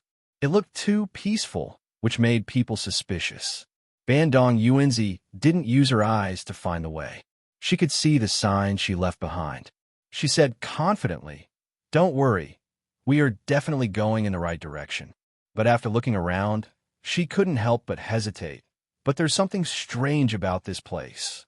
Pei Ziyun only needed to make sure that they were going in the right direction. Since we were going in the right direction, let's continue forward. Seeing that Bandong Yuanzi was tired, he waved his hand and a bright ball of light appeared in his palm. He handed it to Bandong Yuanzi. This is... Feeling the pure God's power on the ball of light, Bandong Yuanzi was stunned. Then she realized that this was a gift from Yamada Shinichi. As a god, she could naturally receive gifts from other gods. As long as the power was not tainted and pure, it would be beneficial. Thank you. Bandong Yuanzi didn't hesitate and took it. She watched as the ball of light disappeared from her hand. At the same time, a layer of white light appeared on her body and melted into her body. The next moment, the dim divine light returned to normal. The fatigue on Bandong Yuanzi's face disappeared as well. After spending so much time in the Yellow Springs, meeting so many evil spirits, and even killing a corrupted dog deity, I didn't expect that Yamada Koen's god's power is still so abundant. I could already see that he was exhausted, but he recovered so quickly. This doesn't look like his body has recovered. It looks more like he has regained his power. And Yamada Koen didn't do anything else other than killing those evil spirits and monsters. Could it be that Yamada Koen can obtain power by killing demons and gods? Bandong Yuanzi was an extremely smart person.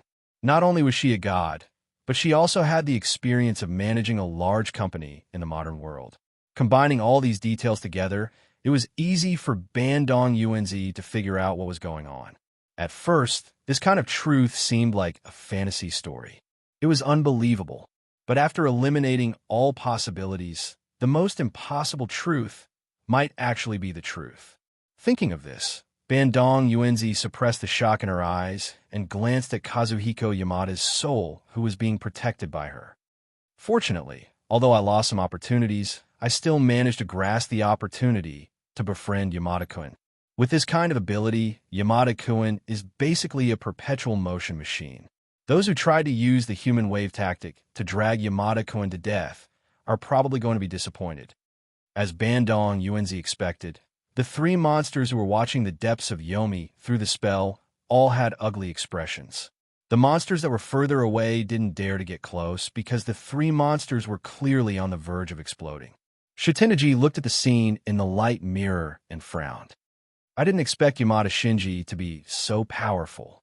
He just became a god recently, but he still has divine power after so long. He can even support other gods. This is unbelievable. Tamamonome sneered at Shitenji's words. He mocked. It's all because the three idiots in the other world are too stupid. Although there are other versions of us, not only did they fail to take down Yamada Shinji, they even gave up their lives. The most hateful thing is that a part of their essence was also taken.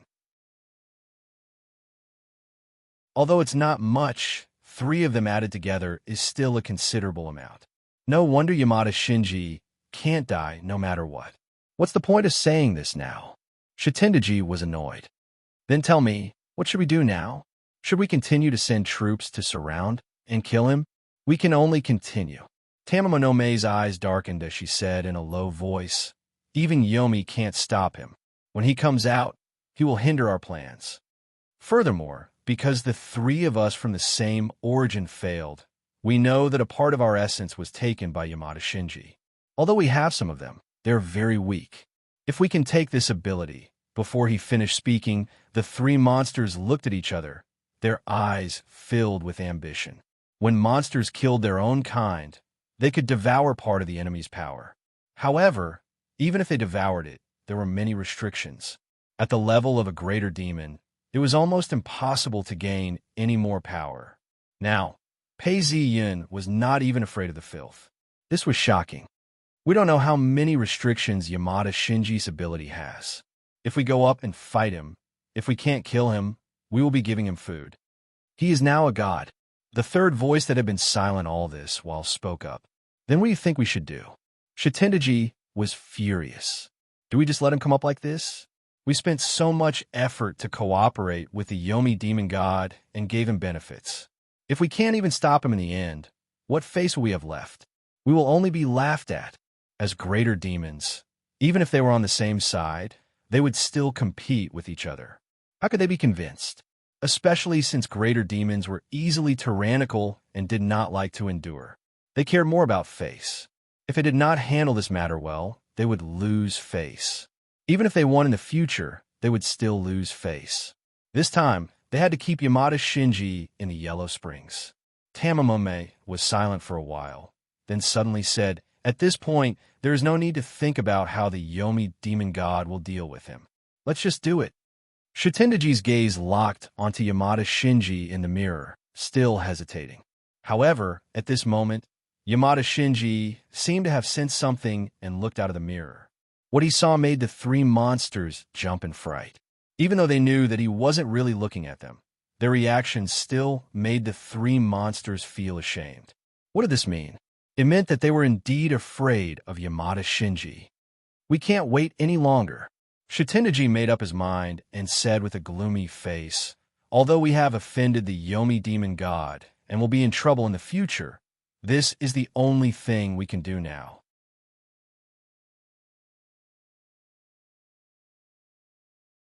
Chapter 840. Since he said so, the other 2 demons naturally supported him. They had already cooperated with the Yellow Springs demons before. Although the demons were the ones in control and had the home ground advantage, if they wanted to deal with Yamada Shinji, they had to borrow his strength and had to be cautious. But with the experience and strength of the 3 demons, they naturally had a backup plan. These backup plans were not their own, but treasures given to them by the entire plan. Among them, there were things left behind when the demons of Yellow Springs were unprepared.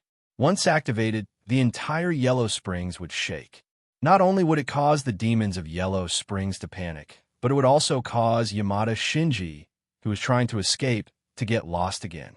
I've already contacted those guys. I'm afraid that the replacement of our world has already begun. We can coordinate with each other. If we can't delay Yamada Shinji and let him escape at the crucial moment, all our efforts will be wasted. By then, it will be too late for regrets. After all, if they let it go, Yamada Shinji would return to the real world in less than half a day. What could they do in half a day?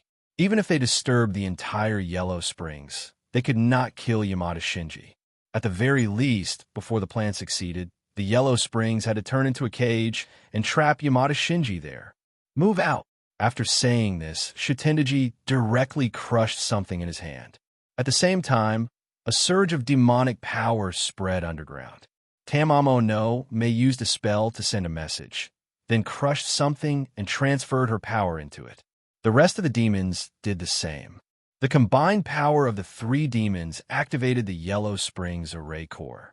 The entire array was activated, and the entire Yellow Springs shook violently. Ghostly cries shook the heavens and earth. What's going on? Why is the Yellow Springs shaking? Who dares to do such a thing? Damn it, those untrustworthy demons. How dare they do such a thing? Those who knew, those who didn't, those who were rational, and those who weren't were all panicking as the Yellow Springs shook. Some of the filth took the opportunity to rush outside, instantly devouring many demons of Yellow Springs and turning them into demons. At this time, Pei Ziyun was leading Bandong Yuanzi and Yamada Kazuhiko's soul out of the depths of the Yellow Springs. Boom! At this moment, the ground beneath them shook violently. Sakato Genko hurriedly steadied herself and held onto Kazuhiko Yamada's soul, who almost fell to the ground. Pei Ziyun, on the other hand, was extremely steady. However, he had also stopped in his tracks. With this tremor, not only did the scorched ground beneath their feet crack open, flames gushing out. Flames shot out in all directions, burning their souls. Even the surrounding space visibly distorted. Bandong Yuanko suddenly exclaimed, "Not good! The mark is gone!" In the next moment, the divine light on his body shone brightly, and the boulder smashed away. Within the Yellow Springs, there were already some slight spatial distortions. Now, as the Yellow Springs trembled, all kinds of power intersected.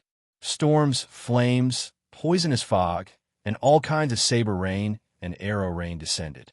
It was as if the end of the world had arrived. Fortunately, Pei Ziyun and Bandong Yuanzi were both deities. As long as it wasn't the filth from the depths of the Yellow Springs, Bandong Yuanzi wouldn't be flustered by these disastrous attacks. As long as he consumed the godly spirit, not only would he be able to protect himself, but he would also be able to protect Kazuhiko Yamada. When Pei Ziyun heard Bandong Yuanzi's words, he frowned. The spatial distortions have caused me to lose my sense of direction. This must be the doing of those fellows. They don't want me to return to the modern world, so they did something? However, do they think they could trap me like this? He laughed coldly to himself. What a small trick. Although he didn't say anything, it didn't mean he wasn't angry. Pei Ziyun, who was already burning with anger because of Kazuhiko Yamada, was now overflowing with killing intent. This sudden killing intent was like a cold winter wind, sharp as a knife. Even Bandong Yuanzi, who was his ally, couldn't withstand it and took 2 steps back, let alone the evil spirits. Trying to trap me in the Yellow Springs? At most, I'll kill all of you. Pei Ziyun gritted his teeth as he looked at the horde of evil spirits that appeared once again. Under his killing intent, they screamed and retreated, unwilling to leave. If I kill all these evil spirits in the Yellow Springs will be empty, and I'll be able to empty hell. The modern world rewinding time to half an hour ago, the palace was quiet. It wasn't that there were no people here, but rather everyone who walked and had light footsteps landing noiselessly. One look, and you could tell that they were trained. Other than the necessary official orders, no one whispered or talked. Although there were people walking by, it was so quiet that there wasn't a soul in sight. The emperor's office, although the inside and outside of the palace was antique, with the unique markings and style of the royal family, seemed to be separated from time and space, and was separated from the skyscrapers outside by hundreds of years. However, the room where the emperor was in was brightly lit and modern, but under the cover of the curtains, the shadows were dim. The emperor was old, and his back was no longer straight, but he still paid attention to his appearance. As the ruler of this country, he was under the control of the shogunate and the Hall of Gods, so the power that the emperor had was pitifully small. But since he had this title, many things still had to go through his hands. Therefore, he was still considered busy. Just like now, he had just rested for a while when a servant's respectful and polite voice came from outside. Hearing the request, the emperor's expression didn't change, and he said calmly, "Come in." The servant, who often came to deliver documents, walked in with his head lowered after the maid lifted the bead curtain, stood in front of the emperor, and handed the document in his hand with both hands. This is opening the document. The emperor was slightly stunned after just a glance. Conferring a title to Yamada Shinichi?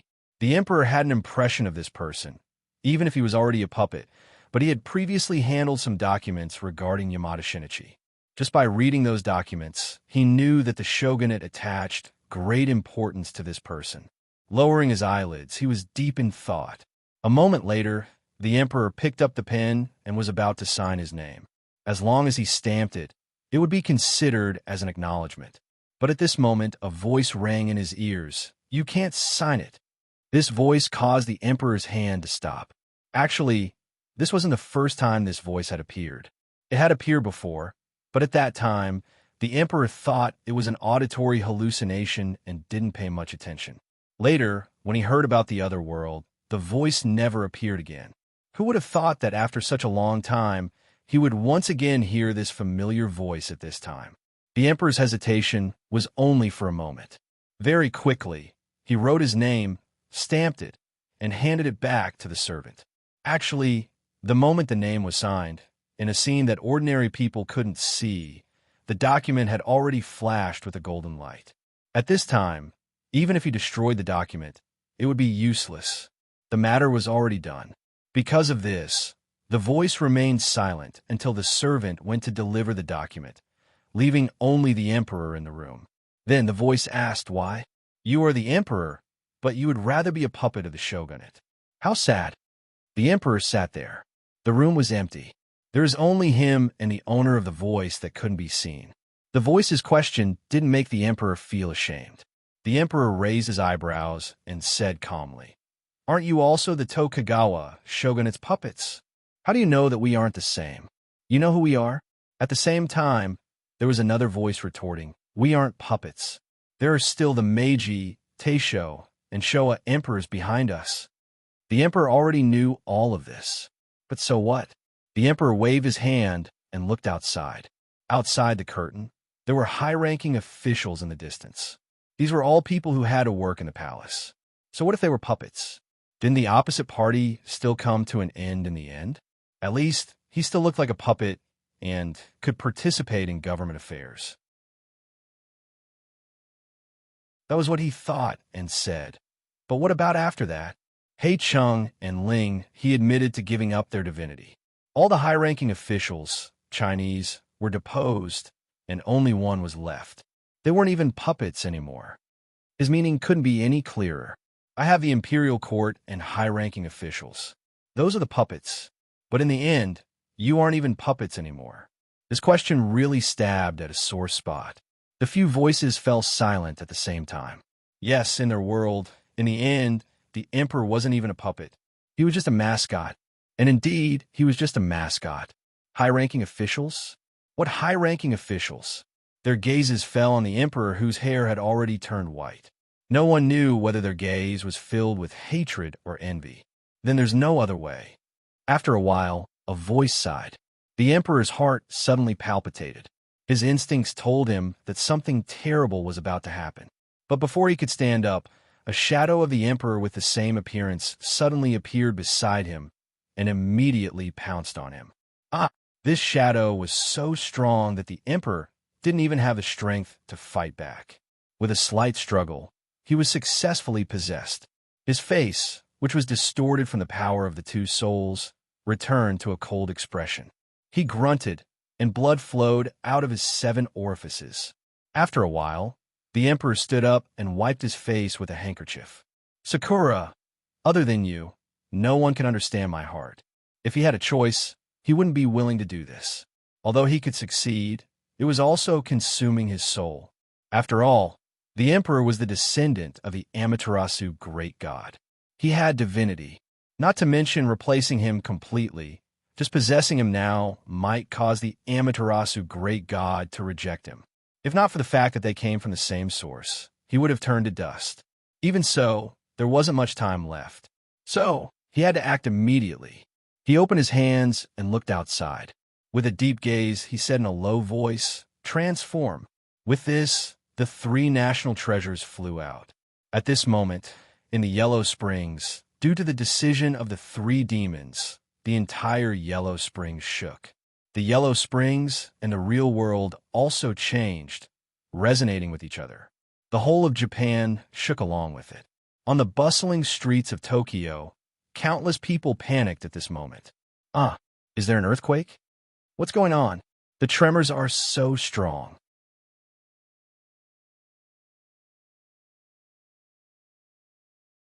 Chapter 841. Due to the frequent earthquakes in Japan, the people of Japan were already used to earthquakes. However, even the elderly had rarely experienced such a violent shaking. Their faces were pale, and the young people who were walking on the street were so scared that they gathered in the open space, not daring to approach the buildings.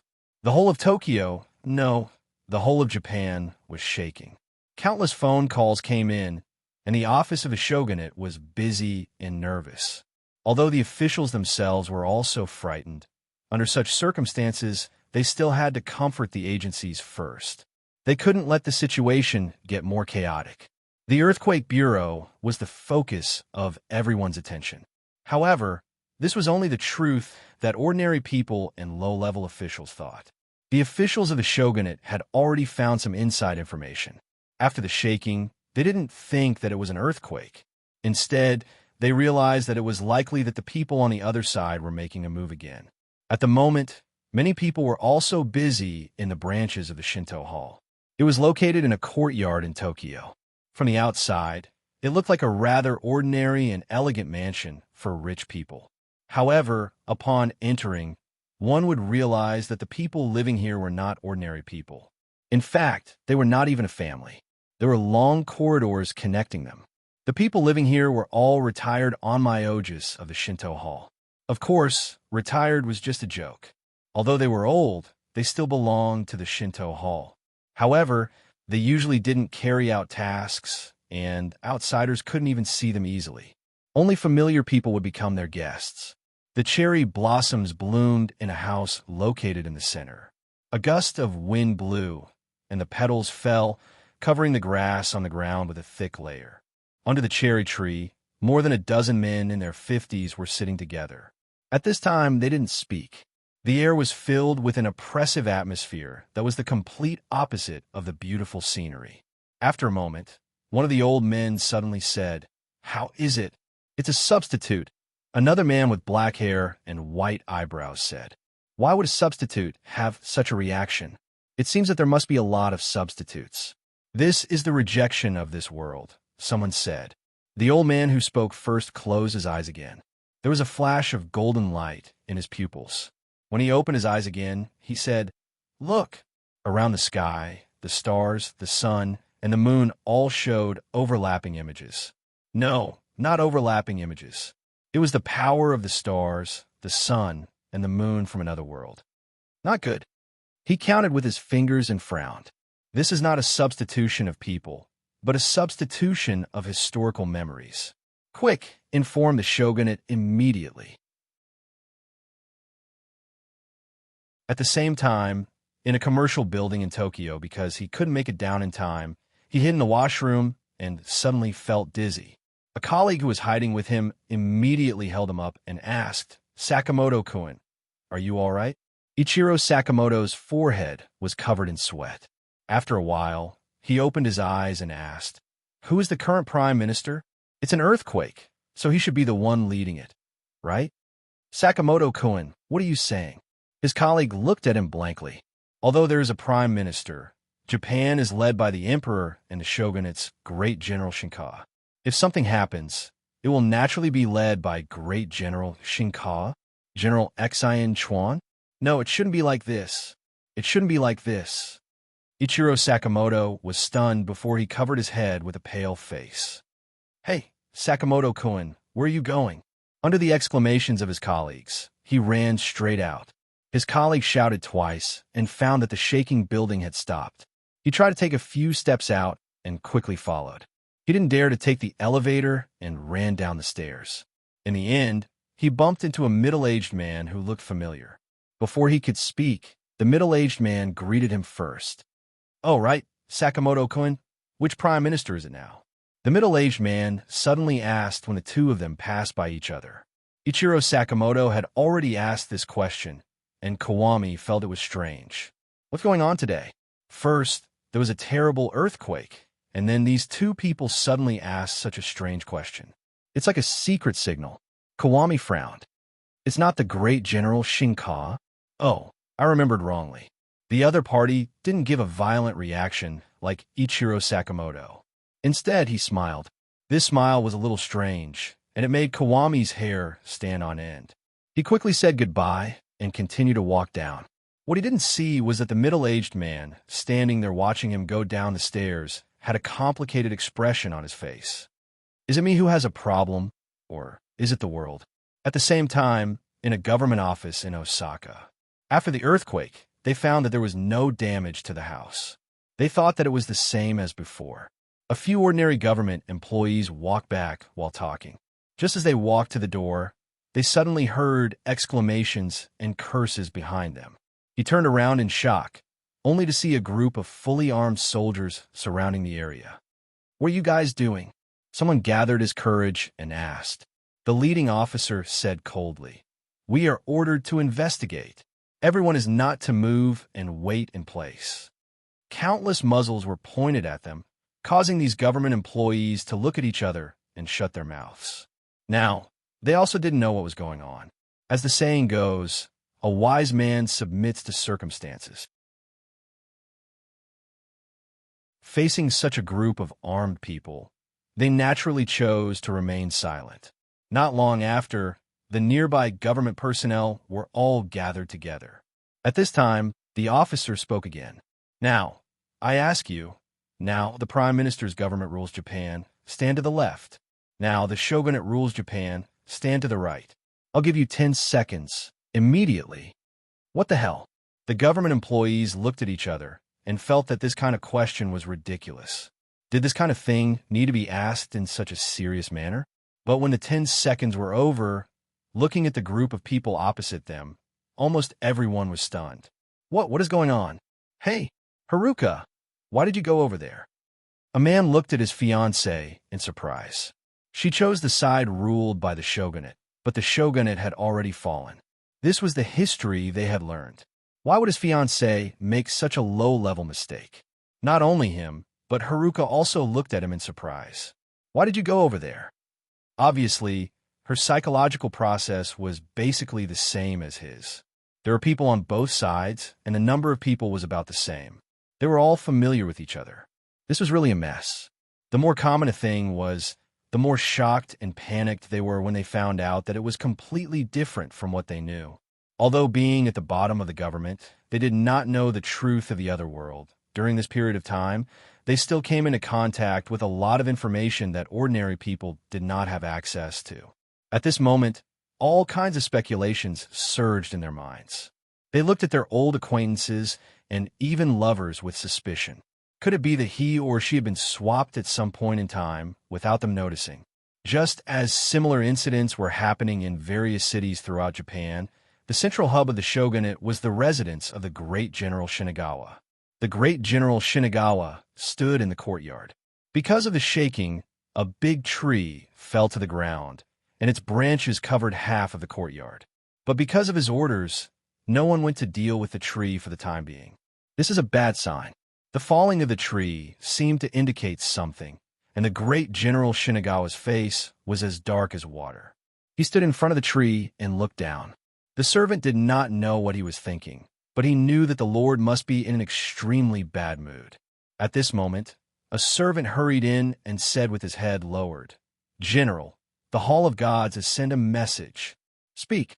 Hey, according to the Hall of Gods, this is the replacement of the opposite world. Because of the replacement, the two worlds collided violently. It is said that it is not the replacement of a person, but the replacement of historical memory. If it is replaced, the person is still the same person, but the memory will change, causing the whole person to become different and identify with the other world, not this world. This situation was considered very serious. After all, even if it was not the person being replaced, but as a person, memory was still very important. When a person's memory was completely replaced, even if the soul was still the same soul, the cognition and sense of belonging would also change. In terms of the consequences of this substitution, it was no different from the person who was directly substituted. What else? Does the Hall of Gods have a solution? The great general Shinagawa asked in a deep voice. Just as the servant gave a negative answer, another servant hurried in. Report. The Hall of Gods has sent the latest news.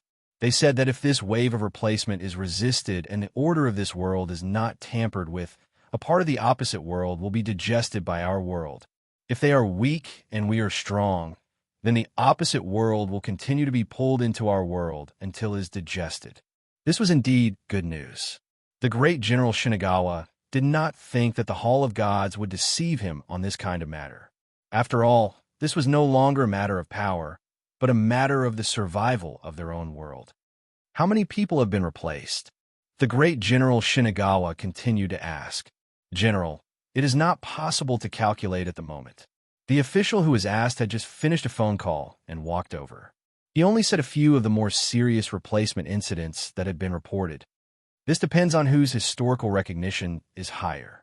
If our world's recognition is higher, then even if some people are replaced, when our world devours and digests the other world, the memories of these replaced people should automatically recover. The great General Shinagawa did not speak again, but raised his head and looked into the distance. There was a cloud floating over there, and through the cloud, he seemed to see another history. Similar to this world was the Warring States period and before, the exact same characters and events, but without the Shinagawa family. Therefore, that world was the world of Oda, Toyotomi, and Tokugawa, and finally became Meiji, Taisho, and Showa. In his lifetime, to be able to encounter such a bizarre thing, could this be considered another legendary event of him becoming a shogunate general? Just as he was silent, suddenly an evil wind blew.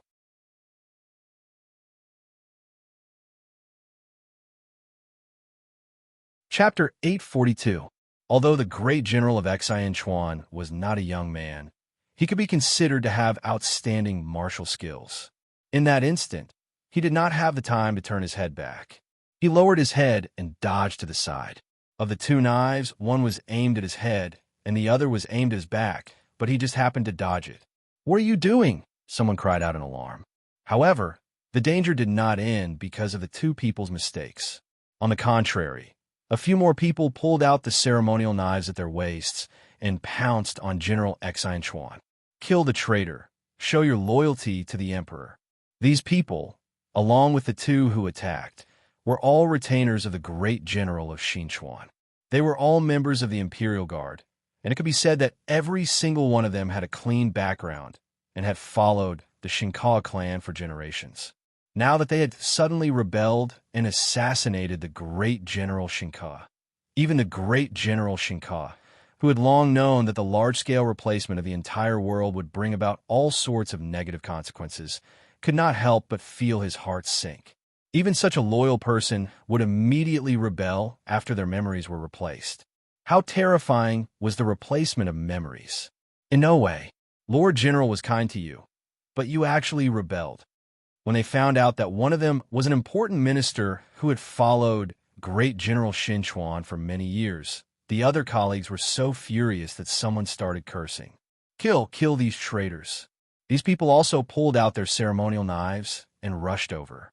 Although they were ceremonial knives, they had been sharpened and had seen blood. No matter which side it was. Even if they were colleagues who used to hug each other's shoulders and drink together, in the face of loyalty, they would draw their swords without hesitation. This was naturally because they knew more about the truth. When he thought about how his longtime colleagues might have their memories replaced and become the citizens and protectors of another world, this was already an opposing standpoint. This was a matter of loyalty and the survival of a world. Once a rebellion broke out, it had to be suppressed. For a moment, the saber light flashed, and people screamed and fell. Fortunately, the number of attendants supported by the great General Shin Chuan was obviously greater than those whose memories had been replaced. Soon, these people who suddenly rebelled were beheaded on the ground. The air was filled with the thick smell of blood, making people feel nauseous. Many people were injured and were helped to the side for treatment. But because they were well trained, even if their wounds hurt, no one made a sound. Great General Xian Chuan's face was solemn. Since things had come to this, there was no other way.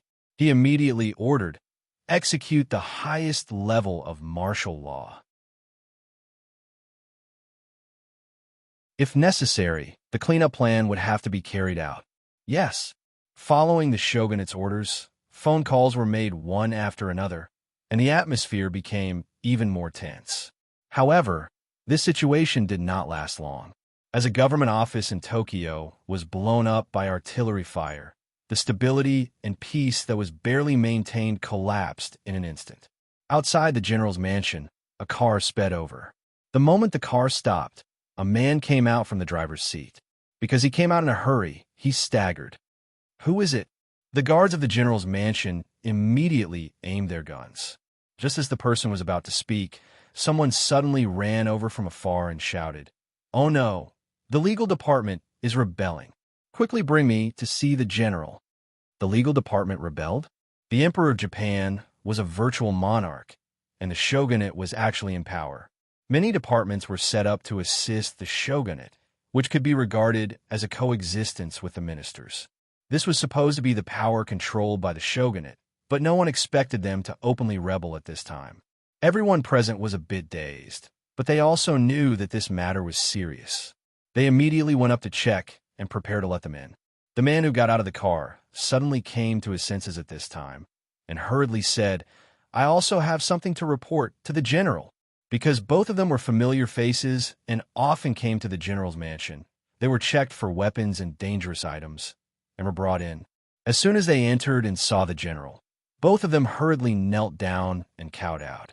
The news brought by the driver was equally shocking. "General, all of Japan, Tokyo, Osaka, Kyoto, and all the police stations have lost contact. I suspect that they have all rebelled."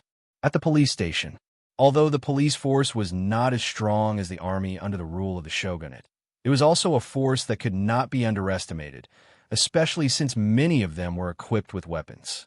Even if they were not as strong as the army, they were more familiar with the situation in their own jurisdiction than the army. Once they rebelled, the general's face became more and more ugly. Just as he was about to speak, someone rushed in to report, "General, Nagano Prefecture has rebelled. They have just declared independence." Report, "General, there is an armed conflict in Hyogo Prefecture. The government is requesting support." Report, "General, Chiba Prefecture has rebelled." Report, news came one after another, and the people in the courtyard held their breath, not even daring to breathe. Their eyes all fell on the silent, great General Shinkawa. Now it was obviously chaos, and the whole of Japan was divided. How could the great general save this situation? Could it be that the whole of Japan was really going to fall into chaos again and be divided like the Warring States period? "I will go to the palace to see the emperor." In just a moment, the general made up his mind. At the same time, I announced the start of the Kanzaki plan. After all, this world was his own world. Even if the other party replaced him, it was impossible to replace many people. He still had the upper hand. As long as the shogunate did not fall into chaos, he would definitely win. Yes, the people around him immediately went to prepare. Listening to the sounds of fighting outside, looking into the distance, The eyes of this high-ranking general flashed, but it was a kind of determination. Now, the first thing is to determine whether there is a replacement for the emperor. If there is, immediately die of illness and help the new emperor ascend the throne. At this time, more than a dozen cars that looked ordinary, but in fact, even the car windows were advanced bulletproof, were speeding on the road, and their destination was the peak. These be asterisk starts. Looking through the rearview mirror, they had finally shaken off the people tailing them. Tokugawa Hideyoki, who was driving one of the cars, could not help but curse.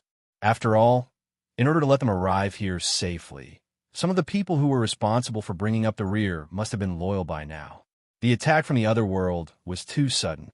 Even if they had long realized that they would not give up and would definitely take action, this large-scale replacement of historical memories still caught Tokugawa Hideyoki by surprise. Thank goodness the general had a premonition and sent the decree to me early. Otherwise, I would have lost a lot of people trying to get the decree from the general. Many people are watching the general, hoping that the general is safe. With this thought in mind, the first few cars in the convoy were attacked. Boom! Gunshots rang out in an instant, and one of the cars was blown to smithereens. There was an ambush. Originally, everyone was already tense. At this moment, it was as if a basin of water was poured into a pot of boiling oil. Everyone followed suit and exploded. These be asterisk starts. Fight back immediately. Don't care who's behind them. They want us dead. If we don't have the conviction to kill them, we will be killed by them. They were probably afraid that some people would hesitate. After all, they already knew about the matter of memory replacement. Some people really felt that the people who had been replaced were also victims. They felt that they were now fighting amongst themselves. But the problem was that even if that was the case, if they did not fight back with all their might, would their former colleagues who had the memories and knowledge of the other world let them go? Impossible. Those people would only become more murderous. Such a reminder was indeed effective. The enemy opened fire in an attempt to stop them, and their counterattack became even more intense. In just a few minutes, the sound of gunfire from the ambush was suppressed. Now, charge! Tokugawa Hideyoki shouted into the walkie-talkie. With such a strong force, the interception of these people could only delay them for a while. When they finally reached the foot of the mountain and could see the shrine, when they looked up, Tokugawa Hideyoki, who got out of the car, immediately understood what was going on. No wonder those people were defeated so easily. They are not the main force. The main force is going to charge into the shrine. However, it would take some time for him to reach the shrine from where he was standing. This made him anxious. Hurry up and follow me up the mountain. Miss Yako was the only one guarding the shrine. No matter how strong Yamada Shinji was, his soul had been dragged into the Yellow Springs and had not come out yet. It would be useless. If those people charged in and destroyed Yamada Shinji's physical body, it would be over. Although the shogunate had many plans, the addition of Yamada Shinji was naturally a heavy bargaining chip.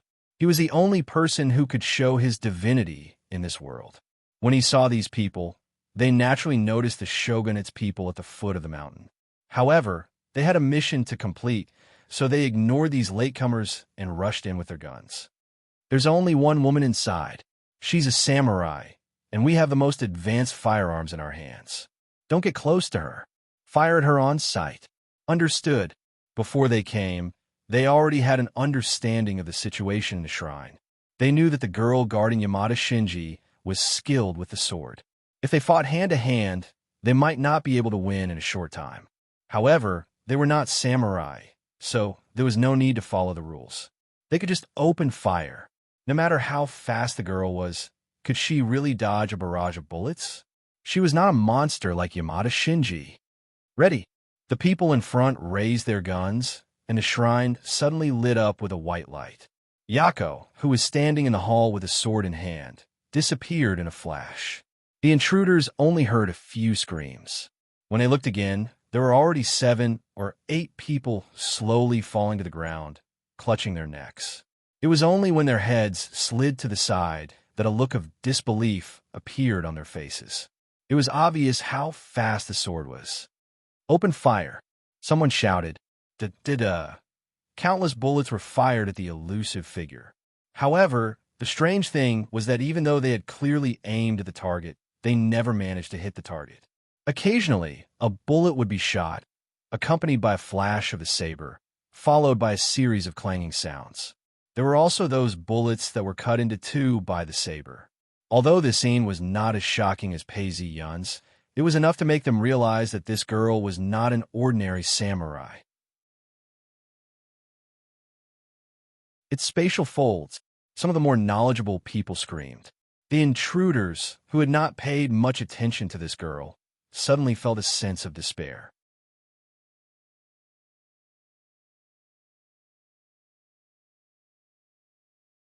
Chapter 843. They had the advantage in numbers, but there was only one enemy. Furthermore, it was a slender young girl. However, this young girl wielding a sword was invincible. Her speed was extremely fast inside the shrine. She was like a ghost. The people who thought they had the upper hand were now like lambs waiting to be slaughtered. Uft, uft. She weaved between them and took a string of lives before they could react. They were killed one after another. There were already more than 20 corpses on the ground. However, they had suffered heavy casualties, but they could not even touch the young girl. This could not even be considered a crushing defeat. It was a one-sided massacre. This could not go on. With the commander dead, the deputy immediately became the new commander. He then gave the order to retreat. Retreat. Retreat immediately. However, as soon as the words left his mouth, the commander clutched his neck. His eyes were wide open as he collapsed. The rest of the people scrambled out of the shrine. Hold on a little longer. Reinforcements will be here soon. In addition to comforting the people, someone shouted with a ferocious expression, "Since she's a ghost of the shrine, blow up the shrine. Blast the shrine and its people into pieces. But we don't have cannons. A helicopter belonging to us is coming. Immediately order the air-to-ground missiles to blow up the shrine and the people inside into pieces. Tokugawa-sama will cover you. Hurry up and enter the shrine to read the imperial edict." The people at the foot of the mountain had finally climbed up. A few people protected Tokugawa Hisashi as he continued to charge in. The rest of the people started fighting the people in front of them. There had been quite a number of people in front of them, but some of them had been killed by Yako when they charged in. There were less than 100 of them left. The sound of a helicopter could be heard in the distance. There were also the sounds of cars at the foot of the mountain. There were probably more people coming. The situation was not in Tokugawa Hisashi's favor. It was not that the shogunate was weak. It was just that the shogunate did not pay much attention to them. However, Tokugawa Hisashi and the others could not care less. They had to go in and read the imperial edict to Yamada Shinji and confer titles. This was what they had to do now. This was a very important part of the imperial court and the shogunate's grand plan. They could not care about anything else for now. Hearing the gunshots and screams behind him, Tokugawa Hisashi did not even look back.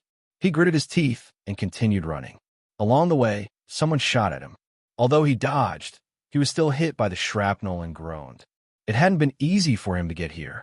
He was enduring the pain, and his eyes were bloodshot. However, he didn't dare to stop for even a moment. The emperor's edict was hidden in the clothes in front of his chest. It was also wrapped in a cloth, which could isolate the water and prevent it from being stained. It was precisely because of this that Tokugawa Hisaoki was not worried that it would affect the edict inside, even though his shoulder was cut by the shrapnel and the blood spread to the front of his shirt. Hand over the edict. A few people seemed to have run out of bullets as they raised their swords and charged over. Although Tokugawa Hisaoki was an official of the shogunate, he was no weakling. He did not panic when he saw a few small fries that he had missed charging at him. Bang, bang, bang. These people fell to the ground in response. "It's right in front. Quick!" At this moment, another person rushed over. The person who followed the last person pushed him forward and continued to run, while he himself stayed behind to intercept the other person. When Tokugawa Hisashi rushed into the main hall, before he could heave a sigh of relief, a wave of killing intent assaulted him. "It's me!" Tokugawa Hisaoki hurriedly shouted. Yako retracted her sword. She looked at the man whose face was pale from the shock of the sword's aura and remembered who he was. "It's you? Tokugawa-sama? What are you doing here?" Even if he was an acquaintance, he was an official of the shogunate and had been here before. Yako did not know about the substitution of historical memories, but among the people lying in the hall was Yamada Shinji, whom she cared about the most. Even if Tokugawa Hisaoki was here, Yako would not allow him to get close. "Miss Yako, I'm here to read out the Emperor's edict," Tokugawa Hisaoki immediately said. As he spoke, he glanced behind Yako, and that glance made his heart skip a beat. Tokugawa Hisaoki saw two people lying on the ground. One of them was Sakato Genko, and the other was the owner of the shrine, Yamada Shinji. Gunshots rang out from outside, but the two people lying on the ground did not respond. This meant that Yamada Shinji had not returned from the underworld yet. Could he really make it back in time? Tokugawa Hisaoki felt a tinge of despair, but now was not the time to give up. He did not delay any longer. He did not even ask Yako to kneel down. He took out the edict from his pocket and threw the cloth aside. He unfolded the edict and began to read out its contents. Tokugawa Hisaoki could not guarantee that the edict would be of help to Yamada Shinji, who was in the underworld. He had risked his life to rush over at this time because he had no other choice. As a loyal member of the shogunate, he knew very well that the entire world was in a moment of life and death. The two worlds were competing against each other, and it was either one of them who would die or the other. Just a little more power might be able to turn the situation around. Tokugawa Hisaoki had already cast aside his own life and death. He only hoped that the edict would be of help to Yamada Shinji, just as the Shinto Hall had said. The edict that was being read this time was to confer Yamada Shinji the title of Grand Fifth Minister. The title of Grand Fifth Minister of the Imperial Court was something that even the shogunate could not easily confer. It required the approval of both the emperor and the ministers, as well as various other parties, before the title could be conferred. Therefore, the title of Grand Fifth Minister was actually quite valuable. His social status and power would rise by more than one level. However, to Yamada Shinji, this was not important. The conferment of Grand Fifth Minister directly affected the fate of the Imperial Court. It meant that Yamada Shinji had been recognized by the Imperial Court and was now a high-ranking official. He could be linked to the fate of Fusang and could use the fate of a nation to strengthen himself. At the same time, he could also obtain the coordinates to reach the surface. When the edict was read out, Pei Zi-yun, who was still killing the ghost soldiers in the underworld, had the most right to speak.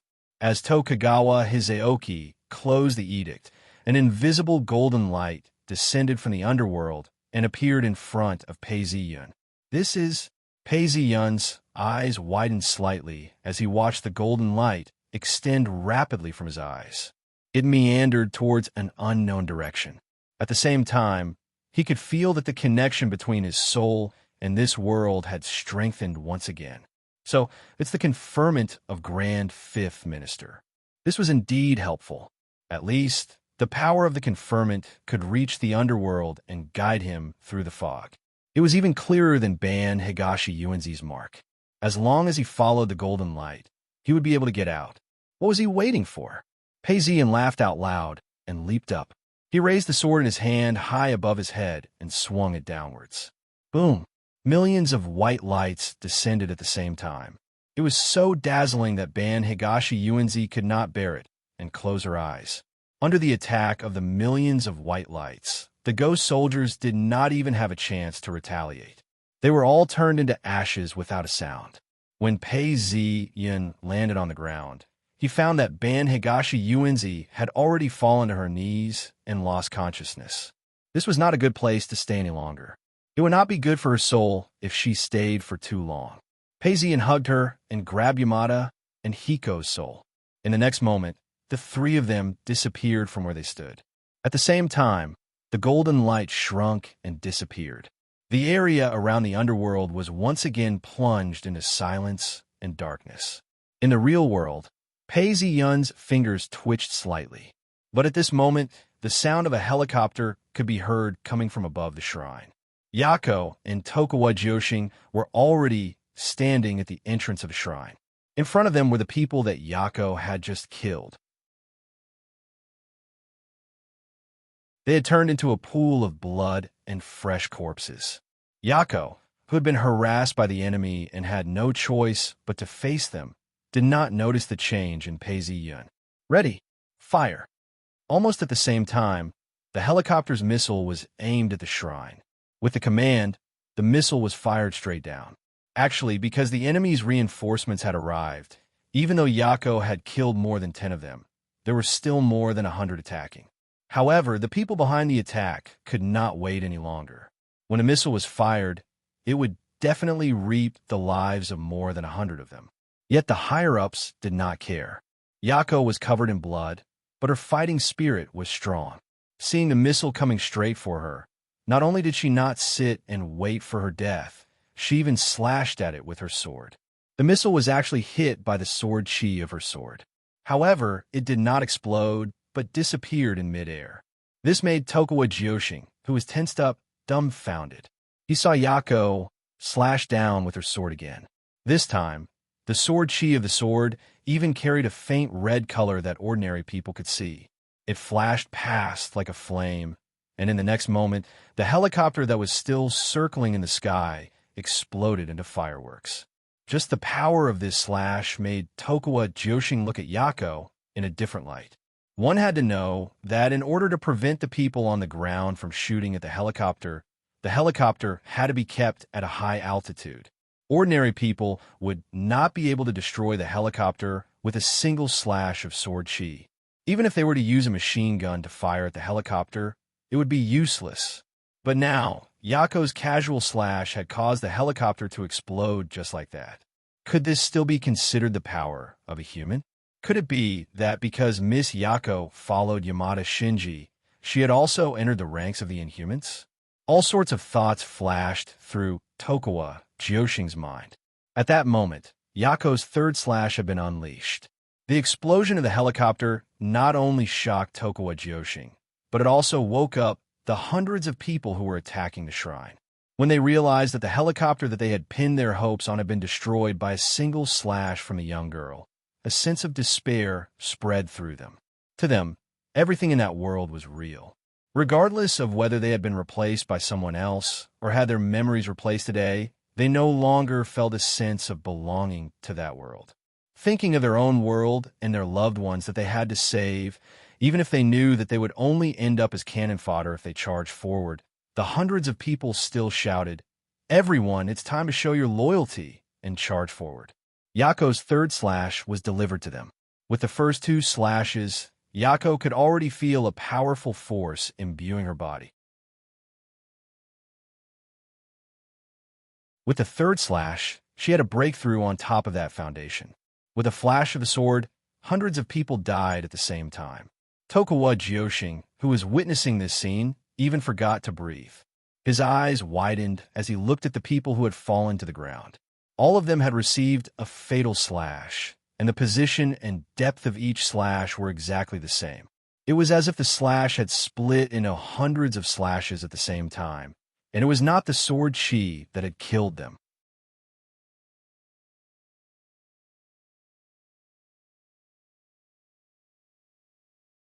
Chapter 844. I Am Back. In the main hall, on a soft couch, Sakato Genko felt her body ache. She slowly opened her eyes, and the next moment, she realized something and sat up. She didn't need to open her hands or look at her surroundings. As a god, she noticed the difference between body and soul as soon as she woke up. Because Yako had just killed the attackers, the surroundings were very quiet. Sakato Genko even smelled the thick stench of blood. Following the smell, she saw a figure at the entrance of the hall. Was it Yako? At least 100 people had died here. Sakato Genko immediately came to this conclusion. She knew very well that the attack and counterattack would not be directed at her. Thus, she immediately went to find Yamada Shinji, who might have been moved here at the same time. Shinji. But just as she saw his figure, Yamada Shinji's figure flashed, and he disappeared from the hall. Ban Higashi Yuenko seemed to have realized something. The next moment, she also chased after him. She raised her head and looked at the sky. She saw a familiar young man looking up at the sky. He was already slowly flying up. Beside her were two people who were also looking up. Sakato Genko had no time to pay attention to them. She hurriedly asked, "Shinji, where are you going?" "Yamada Shinji is back. What should we do now? Even Yellow Springs can't trap him. He's now the god. And he even obtained part of the Ghost Army's foundation. He's definitely stronger than before. How could Japan suppress him? Are we just going to let him ruin our plan?" Shitendaji's face darkened. He threw away the wine cup in his hand, and the dark red liquid flowed all over the ground. "It's all the work of those useless people. They couldn't even stop the person reading the edict, and the title was granted." Tamamo no Mae also felt aggrieved at the way those people had handled things. They had really trapped Yamada Shinji. They thought that there would be no problems, but in the end, they were dragged down by those people.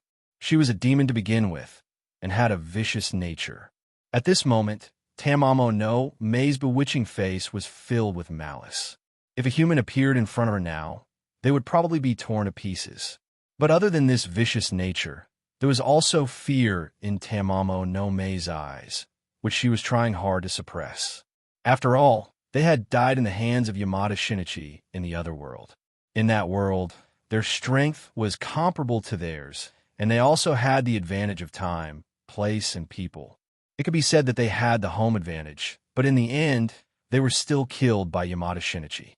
When Tamamo no Mae learned of the tragic death of the other version of herself, she was furious.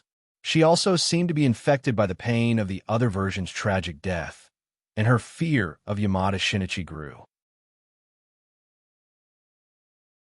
Now that Yamada Shinji had returned from the Yellow Springs, were the three of them really going to stop such an expert?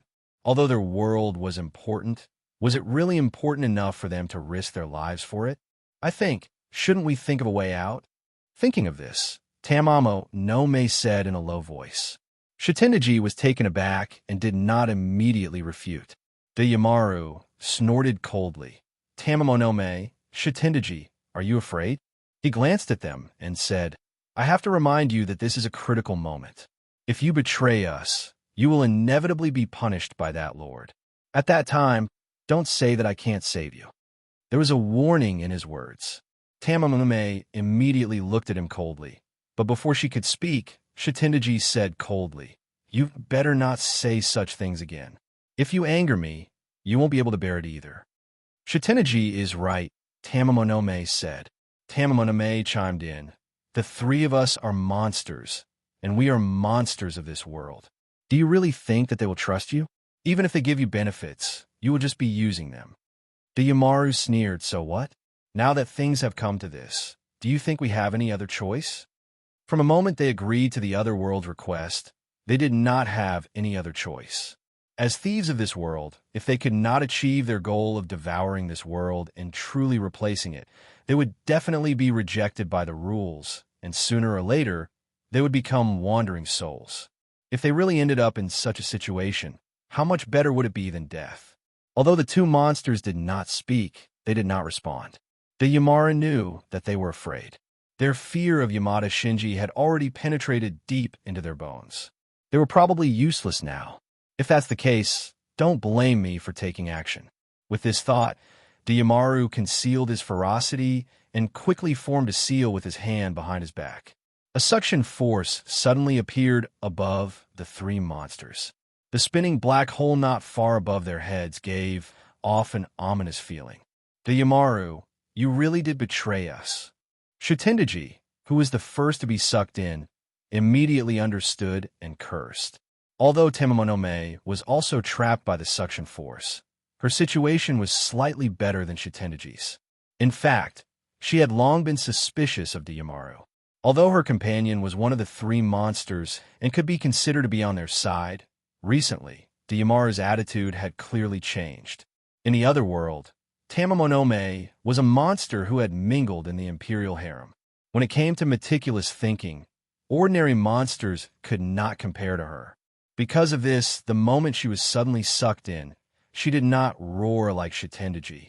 Instead, she chose to attack with her 9 tails. The 9 furry tails all had different uses, but at this moment, all of them had transformed into ropes that wrapped around Yumaru. The Yamara did not expect Tamamonome to use this move when she was about to die. He had underestimated Tamamonome's ruthlessness. Shitendaji was still using his strength to resist the suction force.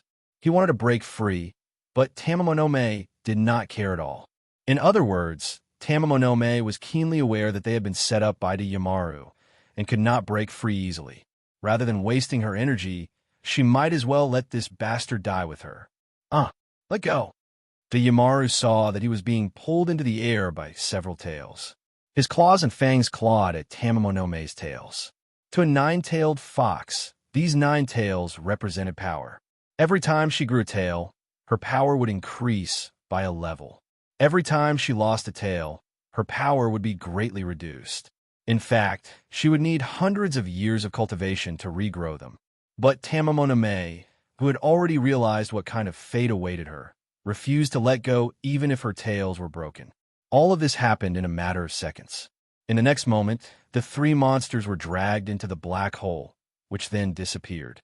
The entire sky above Japan had already begun to faintly suffuse a faint red color. The red was very faint, like the setting sun in the sky. The people on the ground did not immediately notice that something was wrong.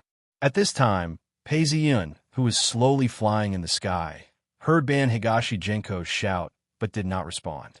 His eyes were fixed on the sky, as if there was something that he had been dreaming of. Other than that, he did not care about anyone else on the ground. He didn't seem to be moving very quickly, but that was just an illusion. In reality, Peiziyun's speed wasn't slow at all. Just as Yazi was starting to panic, he stared at the figure that had become a black in the sky. Suddenly, the figure seemed to have touched something in midair. The entire sky, as far as the eye could see, suddenly lit up. Look, what's that? Due to the earthquake and the riots, there were basically no pedestrians on the streets of Tokyo. Many of the people who had escaped were gathered in parks or other similar open-air places. When someone raised his head to see the strange phenomenon and shouted, the people who heard the shout also raised their heads to look. What they saw shocked them to the core. Snake! Big snake! What's that? Why is there such a phenomenon? Is that a projection or a new weapon of the army? Many young people looked on in shock. They did not know if this strange phenomenon was a sign that the world was about to end. Among the older people, someone suddenly recognized the huge snake in the sky. It was so huge that the whole of Japan could see it. The snake had many heads, and it hung down fiercely, as if it was looking at someone. Such a terrifying and fierce image. Other than the legendary Yamada no Orochi, who else could it be? It's Yamada no Orochi. Someone recognized it, and his face was filled with fear. The terrifying evil god that appeared in stories had actually appeared in reality. It was easy to associate it with the end of the world. As someone opened his mouth and revealed the identity of the giant snake, more and more fear spread among the crowd. It was not only Tokyo. Osaka, Nagoya, Kyoto, the whole of Japan seemed to have been forced to watch a holographic movie, and the angle was extremely good, the kind that was detached from reality. After all, from a scientific point of view, no matter how big the snake was, it was impossible for the whole of Japan to see it at the same time. Moreover, the appearance and angle were basically the same. It was more like there was a force that directly affected people's perception. It was a perspective that blended reality and illusion. When Peiziyun felt that he had suddenly hit a barrier, he had already jumped away. The next moment, several huge snake heads at the same time as the giant snake appeared tried to bite him. Peiziyun nimbly avoided it, but found that he could not avoid it. As long as he retreated and moved, the giant snake that had all the snake heads firmly locked onto him would immediately find his flaw. And Peiziyun did not intend to avoid it. He came with the purpose of killing the other party. Only by completing this task could he achieve his goal and go home. Trinity in one. The hand that held the knife slightly tightened, and Peiziyun spoke. As soon as the words came out, there was a faint sound of metal, with an echo that could be heard from afar. In the next moment, a figure appeared, turning from illusion to reality. The young face looked exactly like Pei Ziyun, except that he was wearing a low-key, luxurious ancient robe. At this time, he stood behind Pei Ziyun to the left, looking up at the giant snake in the sky. Almost at the same time, behind Pei Ziyun to the right, another figure also turned from illusion to reality. The young face was the same as Pei Ziyun, wearing a pure white robe. Although he had black hair and black eyes, he looked like an ancient Greek. As soon as the two of them appeared, the Yamata no Orochi in the sky immediately showed a look of panic. The aura of three gods. And the two of them were not weak at all, even giving it the feeling that they had been gods for a long time. How is this possible? Pei Ziyun, who was at the front, did not even move. The two figures behind him leaped up and slashed at the sky at the same time. The sudden bright light was like a sudden explosion of the sun. Everyone who was looking up felt pain in their eyes and could not help but close their eyes. Even Yatso and Bandong Yuanzi could not open their eyes to see clearly what had happened in that instant. The light went out in an instant. When Yako and the rest looked at the sky again, they found that the giant snake was still there. Just as they were surprised, the next moment, the giant snake that looked like Yamata no Orochi exploded into countless pieces with a loud bang. It was like a meteor shower, with meteors falling one after another. This scene was both spectacular and beautiful. When it was about 10 meters above the ground, all the pieces disappeared, and in the space, the pieces of the Yamata no Orochi fell one by one, while Pei Ziyun was still floating in the air. The two figures, the true sovereign from the Dessous world and the god of disappearance from the Greek world, smiled at Pei Ziyun and nodded, then disappeared. They were part of the newly born god of God, a trinity. Mission: accept the title of Japan's new noble god, kill the attacking Yamata no Orochi, and find the way home, completed. As Pei Ziyun and the rest disappeared, a plum blossom appeared in front of him, and quickly enlarged, turning into an information interface with a faint sense of light. Seeing that the mission was completed, Pei Ziyun lowered his eyes and looked down. Although they were very high up from the ground, whether it was Yatso, Bandong Yuanzi, or even Hayakawa Naomi, who was not by their side, but was also looking at Pei Ziyun, could clearly see the expression on Pei Ziyun's face. His hair was gently blown by the wind, and his expression was calm. Between his brows, there was a sense of relief, as if he had finally achieved his final goal. He just smiled, and this young man who had influenced their lives disappeared just like that.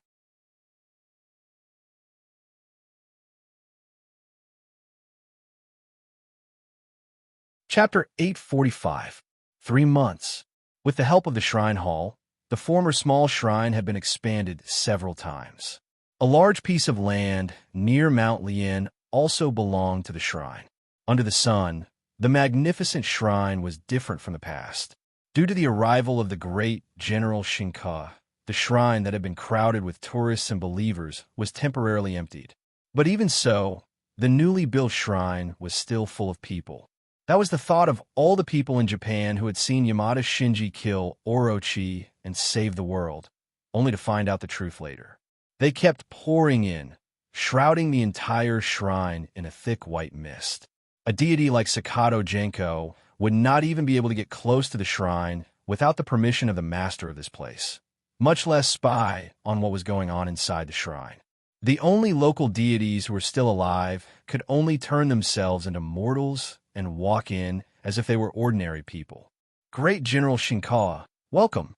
Among the 3 women, only Sakato Genko was suitable to welcome the great General Shinkawa.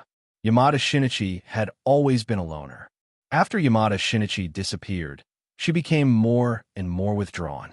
Other than Sakato Genko and Hayakawa Naomi, she stayed at the shrine and never spoke to anyone else. Hayakawa Naomi became more and more beautiful because of her mermaid bloodline.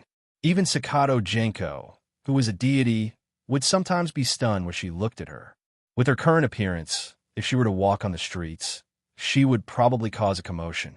Even if the great General Shinkawa brought his men to the shrine, she only stood behind Banta Genko with a veil covering her face.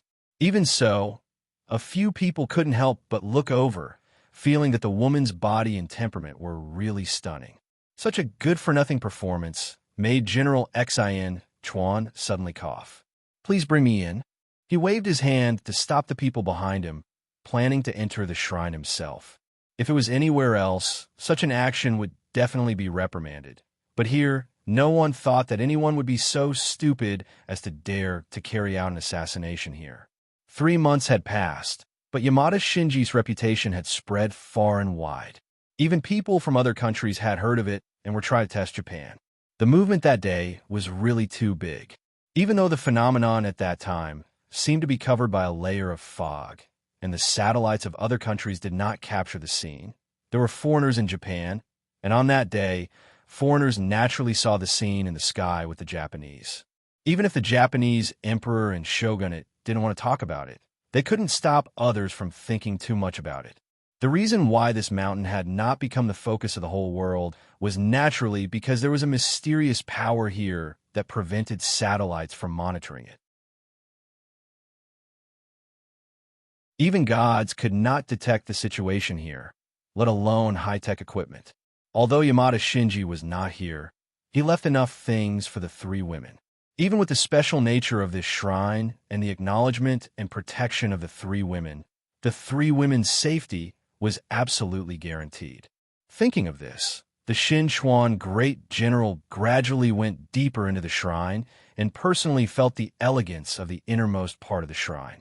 The special thing about this place was not just the brilliance of the buildings, but more so the deeper he went, the clearer the atmosphere became. Even with every breath he took, some of his fatigue would disappear.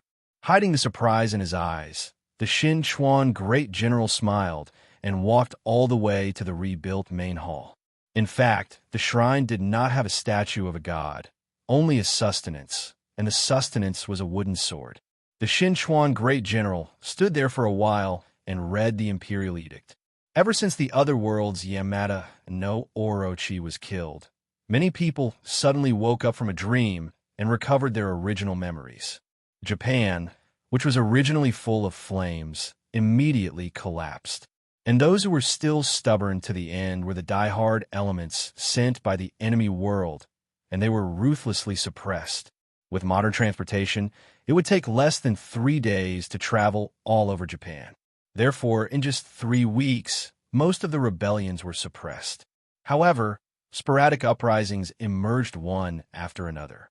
This was the result of the other world's continuous integration into this world, but it could no longer change the general situation. It could be said that Yamada Shinji was the turning point and made the greatest contribution. Different from the imperial edict that Tokugawa Hideyoshi read last time, the words used in this edict were more equal and even a little humble. This feeling was actually very subtle, and people who are not sensitive might not be able to sense it at all. Only Sakato Genko's eyes flashed as she listened. This was the honor that the emperor and the shogunate had given to Yamada Shinji after the Shrine of Gods. Using an imperial edict to confer the title of god was also true, but it also had the intention of appeasing him. This kind of display of goodwill was even more straightforward than before. Shinichi-kun, you have been personally read the imperial edict by the Shin Chuan Great General, and you have been conferred a title. This is the highest title that a god can receive. No matter where you go, you should be able to sense it, right? Will you be able to come back and meet us? Sakato Genko asked silently in her heart as she waited expectantly for the Shin Chuan Great General to finish reading the edict. What disappointed the 3 girls and the Shin Chuan Great General was that there was no response even after the edict was read. The Shin Chuan Great General was fine, as he did not expect to see Yamada Shinji this time. After all, he had already brought the shogunate's sincerity, and he had done it well. As the head of the shogunate, he personally came to read the edict. Anyone who saw him would feel that he was full of sincerity. Since Yamada Shinji did not appear, it was not appropriate for him to stay here for long. A world had been completely devoured by this world, and there were many things waiting to be taken care of. Coming here today was already a rare opportunity for him to go out. After bidding farewell to the three girls, Sakado Genko walked in front, and the two girls followed behind as they watched the shogunate's convoy leave in a grandiose manner. When they returned to the main hall, they looked at the statue and silently prayed. When they turned around and walked into the hall, Sakado Genko suddenly saw Yako, who was walking beside her, rush over like a gust of wind. Could it be? Sakado Genko raised her head in disbelief and looked in front of her. In a dimly lit corner, a young man walked out. Yako had already pounced on him. Brother! Naomi and Genko stared blankly at the young man. Seeing him hug Yako and smile at them, their noses twitched and tears rolled down their cheeks. You're finally back. Great Sue. Boluo Island. Last time, you said that you would accompany me, but you fell asleep again. In the courtyard, there was a room that had always been quiet. Even when the mistress of the house went over from time to time, there was not a single sound. Yisu, O's eyes were filled with tenderness and love. Her fingers gently caressed the face of the sleeping god. The young man's face had always been like this. Even when he was in a deep sleep, he still retained his youthful look. It was not like her. Although time seemed to stop on her body, she was more human. Her face was younger, but there was more in her eyes. The only thing that did not change was the suppressed emotions that she revealed when she looked at the young man. If she did not suppress it, she would have been tortured by pain and disappointment every day. Every day, she came, hoping to see him awake, to see him open his eyes and smile at her. But day after day, night after night, she experienced both anticipation and disappointment. But I believe that you will not abandon me. You will definitely wake up. Slowly withdrawing her hand, she stared at him and said softly. The next moment, she stopped moving and a hand held her hand. Her gaze slowly moved downwards, landing on the face that had been closed for days and nights. At this moment, the young and handsome face had opened his eyes and was staring at her. I will not sleep again. Ancient Greece, the sound of the waves came from afar, and the air was filled with the smell of the sea. The god who had been in a deep sleep, disappeared. The last time he woke up, he disappeared again. As his priestess, Cornelia was pitted by her god the last time. Hence, even though she had not been able to communicate with her god again after that, as though it was a miracle that her god had accidentally bestowed upon her in his long slumber, Cornelia was very attentive every time she prepared a sacrifice for her god.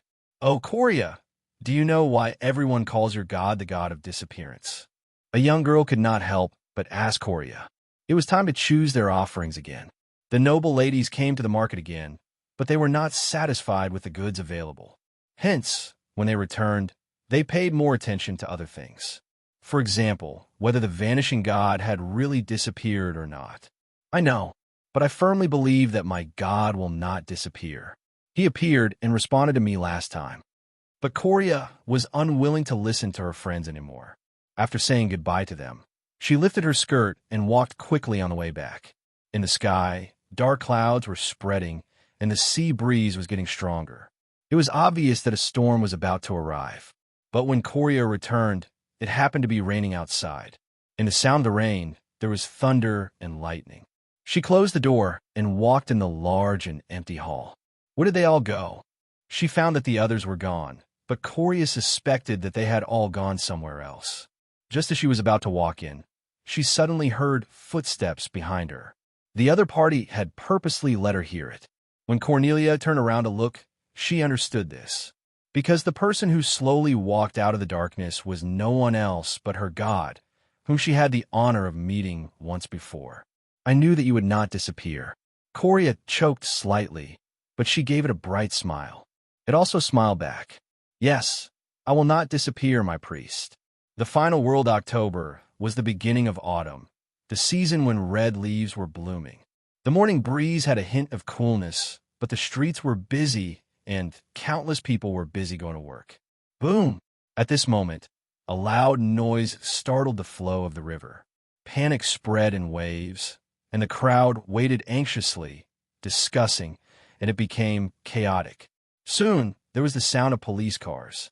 What happened? There was another accident. It was said that a limousine was passing by, and suddenly the billboard fell and smashed the car. What happened to the people inside? The car was flattened. How can the people survive? I heard that this was young Master Zhu's car.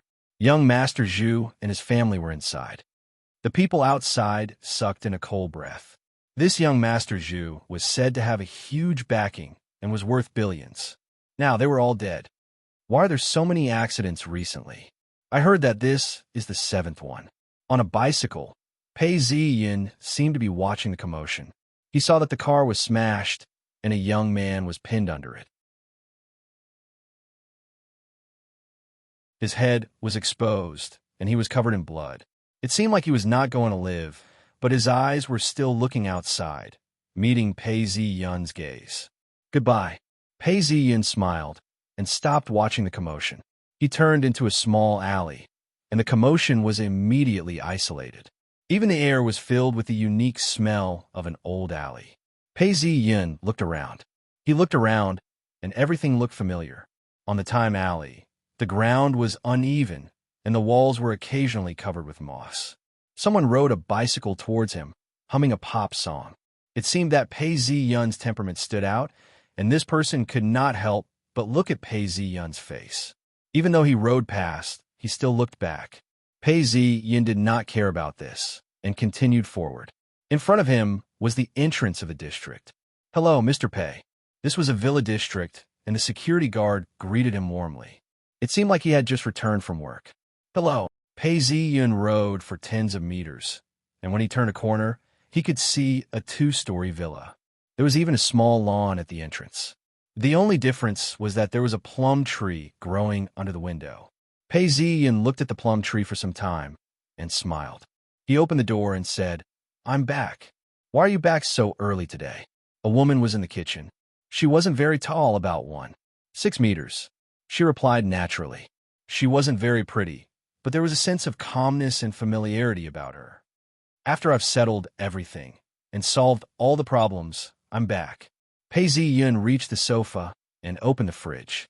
There was a can of cola inside, and he drank it. "Daddy, this is mine." A small head with short hair popped out from the sofa. Pei Ziyin looked at his daughter, who had suddenly appeared. She was petite and sat cross-legged on the sofa, revealing a pair of delicate feet. She stared at the television screen, and her face was smooth and soft. Pei Ziyin felt an indescribable feeling in his heart. He then heard her asking in a righteous tone, "If you drink, what am I going to eat? Did you bring anything to exchange?" "Yes."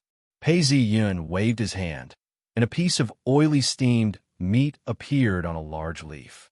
He then smiled at his daughter. "How is it? It looks pretty good, right?" A fragrant aroma wafted into her nose, and her stomach was already growling. She swallowed her saliva, but still tried to nitpick. "It's just a big piece of meat. You want to make me fat to death, but don't you know that I need to go on a diet?" She then looked at him curiously, as if trying to figure out where he had brought it from. "Is this takeaway?" Pei Ziyin laughed. "This isn't meat. Don't worry and eat it." His daughter had a look of disbelief on her face as she took out some cutlery from the kitchen and placed a piece in her mouth. This was a special product of the Greek Celestial Empire. It looked like meat, but was actually a plant. When one ate it for the first time, it was unimaginably amazing. His daughter stared at it with her eyes wide open and ate a few more mouthfuls. "What is this? Why is it so delicious? It's meaty and fruity, and it's not greasy at all?" his daughter asked, puffing her cheeks. At this point, an orange tabby ran out. It was very fat, and its furry tummy was round. When it smelled the aroma, it started meowing. Pei Ziyin held it down and smiled without replying. "I'm finally home." End of the book. That you're tuning in to the Warrior Lore YouTube channel. Don't forget to subscribe and join us on this journey to catch the most captivating stories.